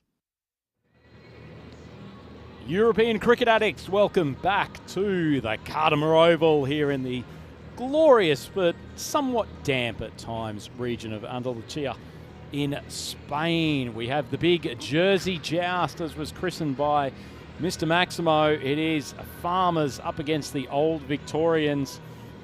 I would think that it could even be the Citrus Bowl with the bright yellow and the luscious green of the Farmers outfit. But whatever you call it, it's going to be a pretty good contest. So down to 5 over games today as we try to roll through the 5 contests that were lost from the first day of this group stage yesterday. So the ground's in an unplayable state, and with plenty of work from the team all across the last few days, field's actually come up very well today. And we're seeing some outstanding cricket in these 5 over contests, 10 of them in all. There will be 2 to go after this one, but plenty to look forward to in this chase. This is going to be an exciting 5 overs. And big Scotty Simpson with the ball, the left-arm paceman, and a man who knows plenty about facing some fiery pace. Back in the microphone, Mr. Maximo. Yeah, normally I was dodging my teachers at school when they were coming after me. Anyway, Tribe's been in good form. He faces up. Almost gets strangled down the leg side. It'll be a wide, and I'm not sure if it's the one for the over as well. He's got a real shiny head, doesn't he, Simpson? The lights catches at a number of angles. I was just wondering, it was pretty short. I thought maybe that might be the bouncer as well. Certainly got up off the deck. See it from side on. Certainly above the shoulder. Hard to say. Oh, well, what cricket. I mean, this is a Gundy ball he somehow catches up with right at the end of the bat. The only lucky thing for Tribe there, Laston it could have gone anywhere. Could have easily gone straight up in the air, but yeah, Simpson will tell it that was all in the planning. Well, Zach Tribe, it's not a great outcome. Tell you what, Simpson normally on with his radar. Yeah. A couple of ordinary balls to start. Under lights should be helpful for getting the ball to move. Another one he loses down the leg side. Tribe does well to get inside it. Do you think unlike a lot of other batters, he's actually trying not to give Zach Tribe too much room to free his arms outside the off? Yeah, it's interesting. I mean, there's no one back on the offside except for the deep third. I don't know. I think you'd have to back yourself to try and force a miss hit. Can't hide from too much, but yeah, maybe trying to cramp him. Yeah, a bit like this, but it's still good enough to get it. Tribe just flicks across the line. And that'll be the first boundary of the chase. Yeah, so what I was going to say as well is so many times in ECL, you're coming up against opponents that you've never played before. And there are some teams that you can research because they might have played on ECN, and some have played quite a lot on ECN, even though you might not have played them. It's always different when you actually get out there. But this is one example of 2 teams that know each other really, really well doing battle on the big stage. All right, goes to the skies here. That one's going to fly out of the ground. Maximo! The big Zach. Oh, he's floating in from the back of the pack. Ljubljana living dangerously, but that's 6 runs to Farmers. Well, some unexpected fielding practice for Ljubljana, but pretty nice shot from Zach Tribe. Probably didn't get it completely out of the meat of the bat, but he's such a powerful striker. Carried the boundary easily, so nice start for Farmers. It's okay, you know. I don't think it's completely outside the tram line. So Tribe and Purchase, regular openers for Farmers. We did see Storm and Stanley Norman earlier. Purchase hasn't batted with the same fluency as Tribe, but my goodness, when he hits it over the bat, can't he? Oh my goodness.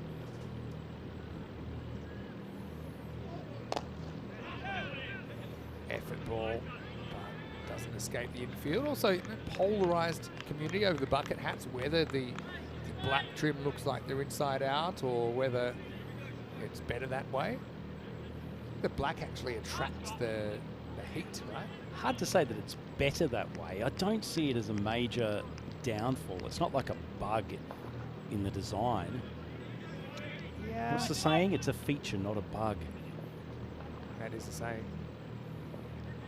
Simpson might want to go to the Muhammad Kamran School of fast bowling, if you know what I mean.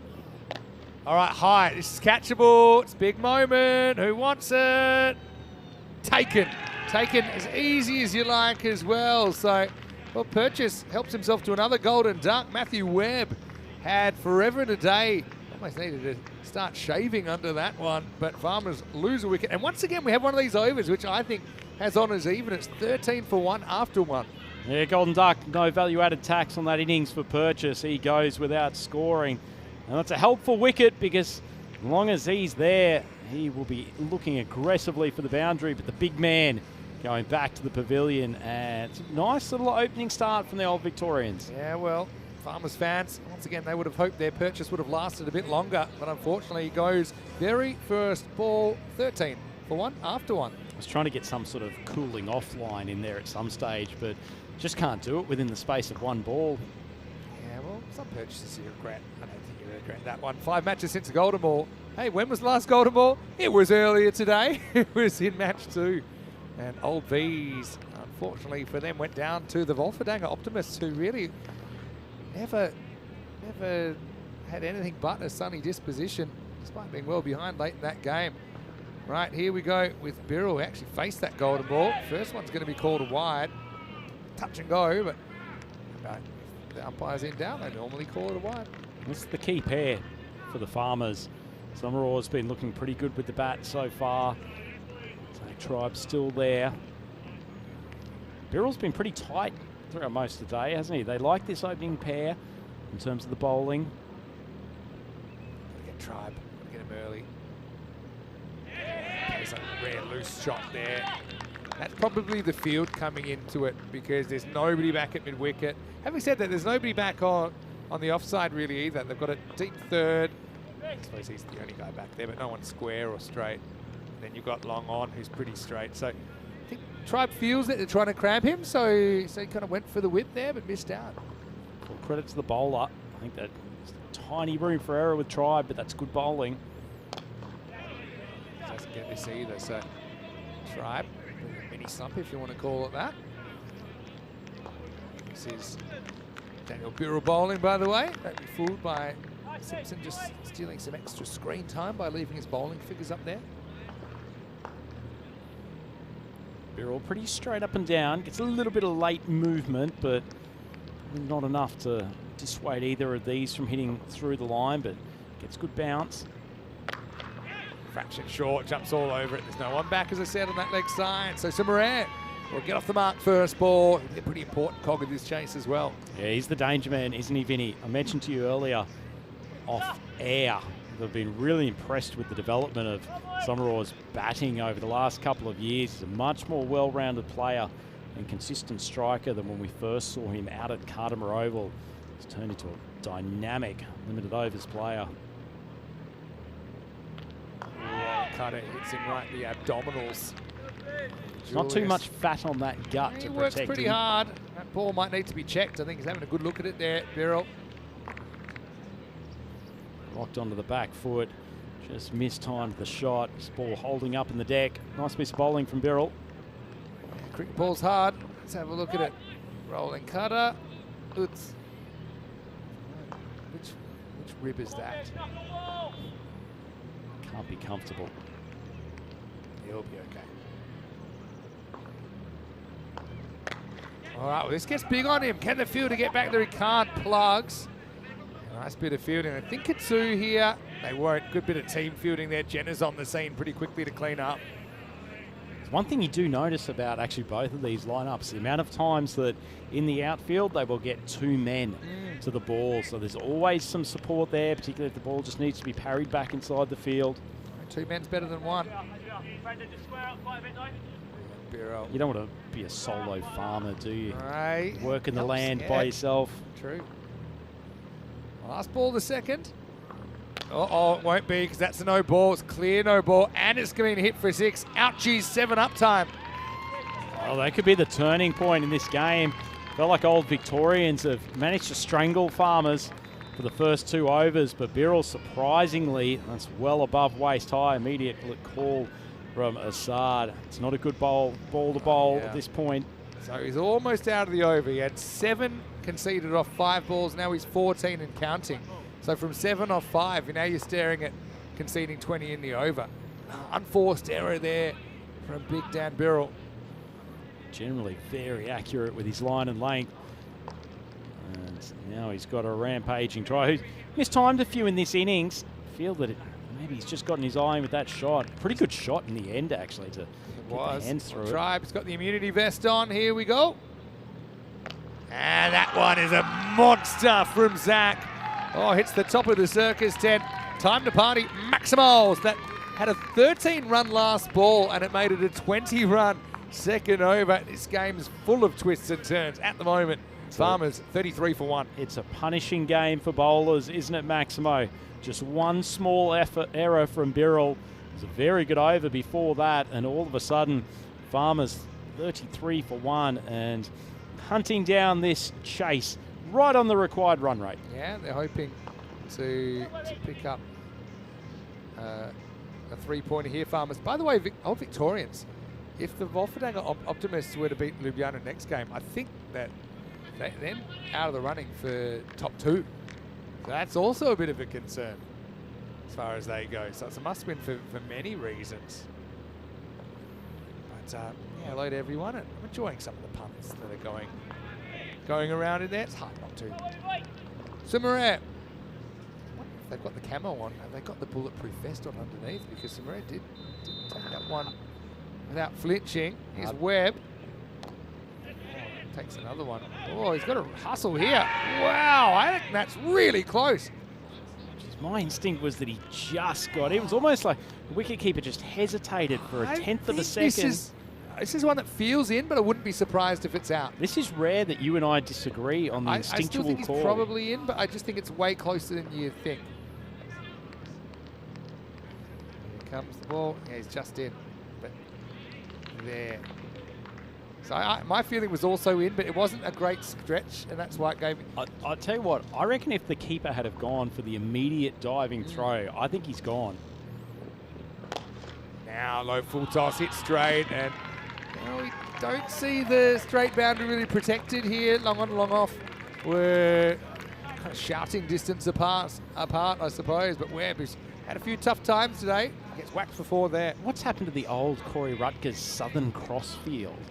I feel like that term has gone out of fashion. Early on, we had a 4-man wall, which was a variation on it. Saw from Farmers.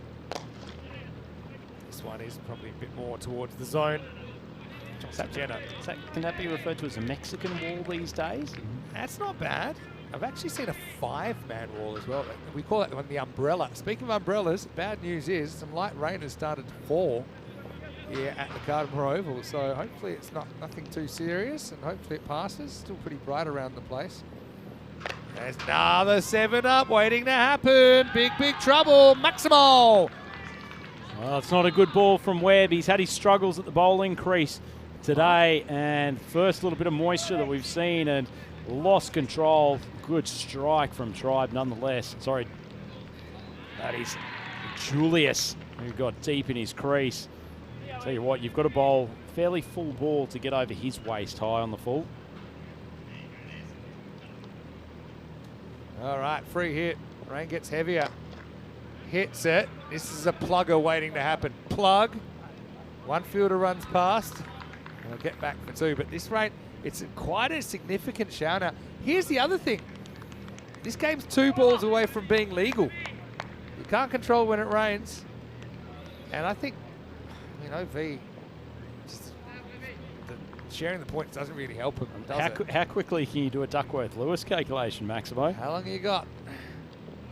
That's hit square of the wicket, outswinger, and well hit by Sumarer. 4 more to the total. Farmers looking good. 50's up now. 52 for 1. Tell you what, it feels instinctually that if this game was to go to Duckworth-Lewis, that the Farmers have probably got their noses in front. The supercomputer is a proxy for Duckworth-Lewis. It generally is favouring the team that's ahead. Last ball of the 3rd. Not a bad one from Webb. He still has to wear 20.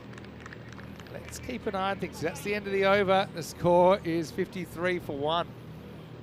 Good that we've got a completed game. Umpires just coming for a little conflab at the moment, as a few of the old Victorians seem to be hedging their bets and staying pavilion side. It feels like the kind of shower that'll go away because it's quite bright. I know, but they're saying no, we're gonna go off.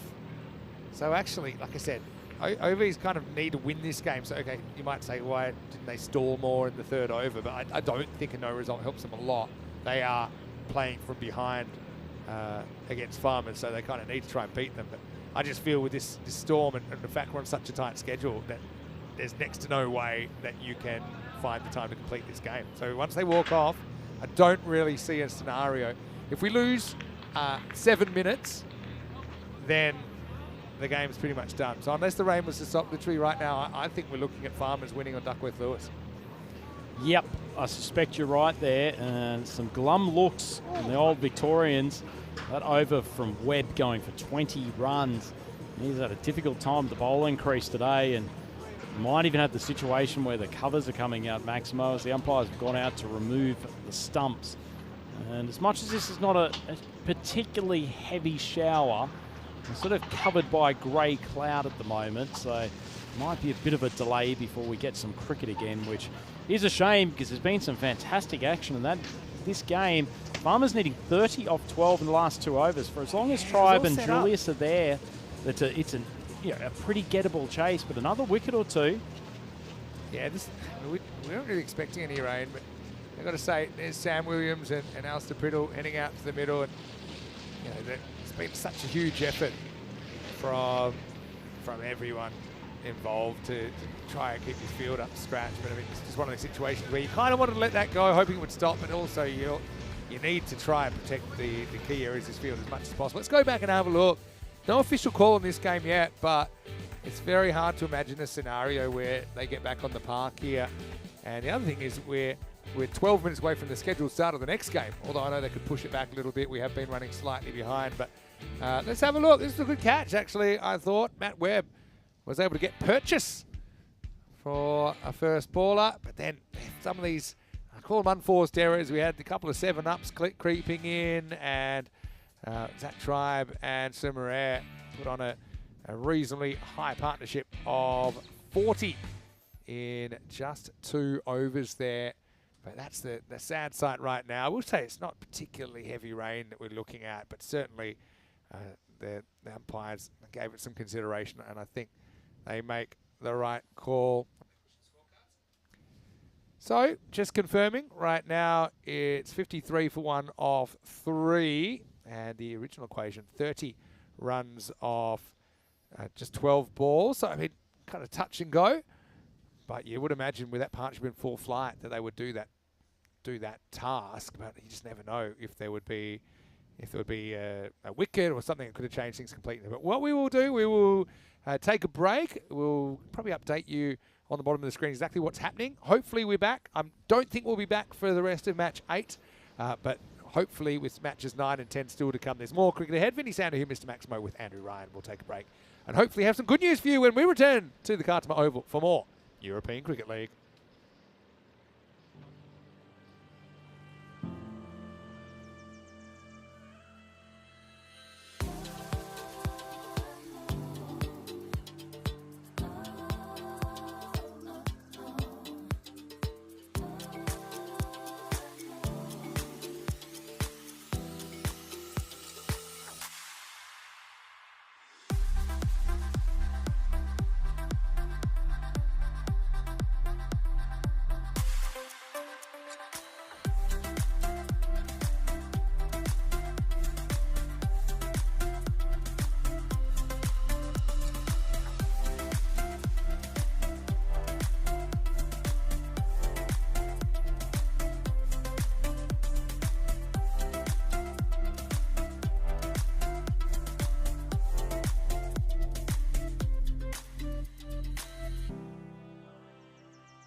The European Cricket League is proudly brought to you by Dream 11, HCL Software, Rado, La Junta de Andalucía, and Victorinox. Hello, cricket lovers. Welcome back to a fairly dark Cartermore Oval. You might have left us when we had a slightly abrupt end to match number 8 between Farmers and Old Victorians in the Jersey Joust. That one was awarded to Farmers. They were 5 runs ahead on Duckworth Lewis when the rain came. Then, of course, it had knock-on effects with match 9 being abandoned shortly after. It was an unexpected downpour, and obviously this field has already taken a lot of water. Now we have official word that match 10 has been abandoned, so the rest of play has been abandoned here on day 2 of Group F. Vinny Santa here, Mr. Maximo. Rico Full with me.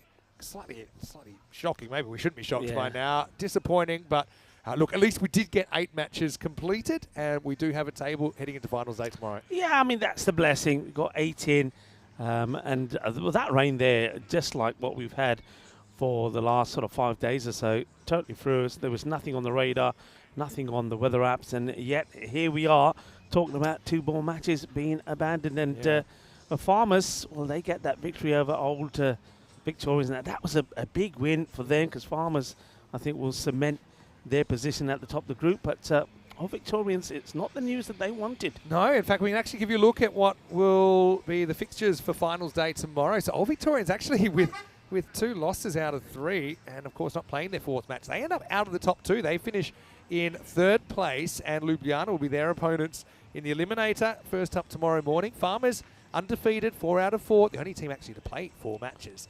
And they will get a matchup against the Wolfendanger Optimists. And again, how important was that golden ball in deciding those final standings? Yeah, it certainly were. So, I mean, you know, fingers crossed that we do have no interruptions tomorrow. I suppose the only sort of positive side could be, Vinny, that no rain scheduled for today, but there was a little bit scheduled for tomorrow. Yeah. Maybe it's come early, and maybe we can have an uninterrupted finals day. That's all we can hope for. Yeah, we'd hope that.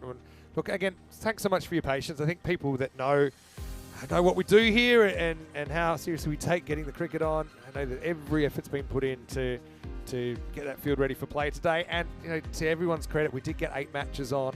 For the players, it means they all played at least 3 matches. Again, we know that Istanbul KSK, without a win, they won't be part of finals day tomorrow. But they did create some highlights, didn't they, while they were out there. So it's with a heavy heart we say goodbye to them.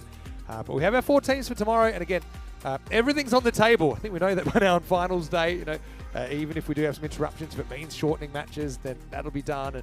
And hopefully we can get a proper finals day with a final. And that's the way that we find out. Yeah, that's all we can hope for. You know, the weather has been pretty dismal, you know, and living out here in Spain, Vinny, for over 24 years. And I know it's a different part of Spain to where I am in, but to have this kind of weather that we've had, say, for the last 10 days is unheard of. And let's hope that we quickly go back to the sunshine that this region of Spain normally offers us. Yeah, for sure.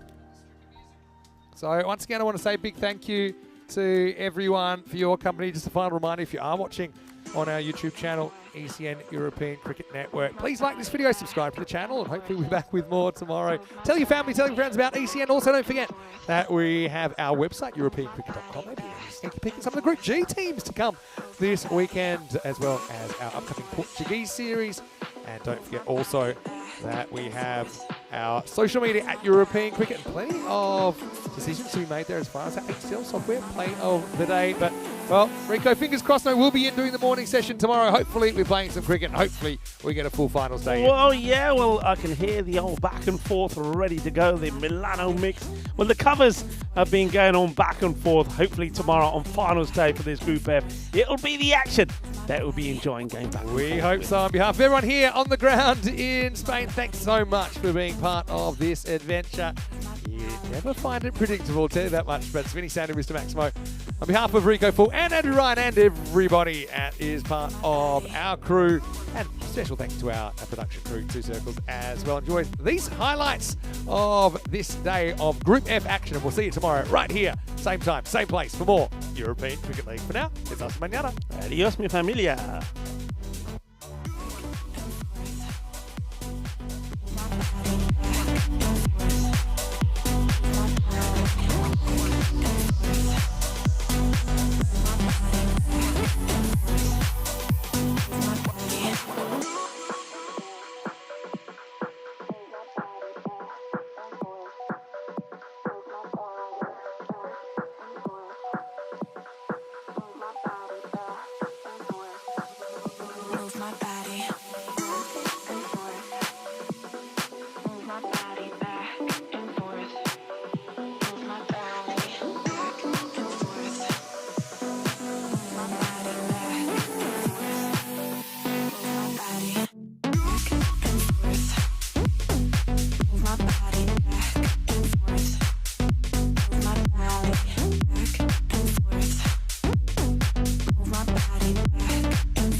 my body back and forth. Move my body back and forth. Move my body back and forth. Move my body back and forth. Move my body back and forth. Move my body back and forth. Move my body back and forth.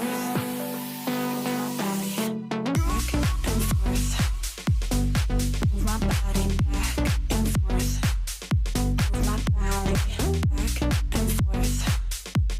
Move my body back and forth. Move my body back and forth.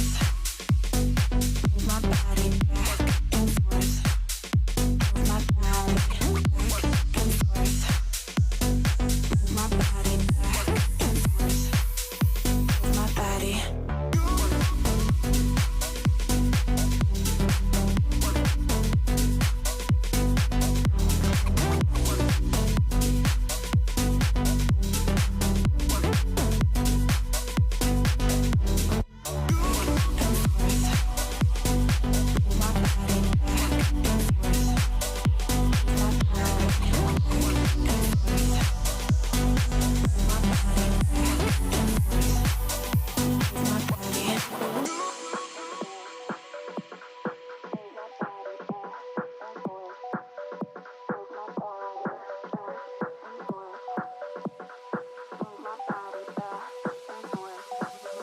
Move my body.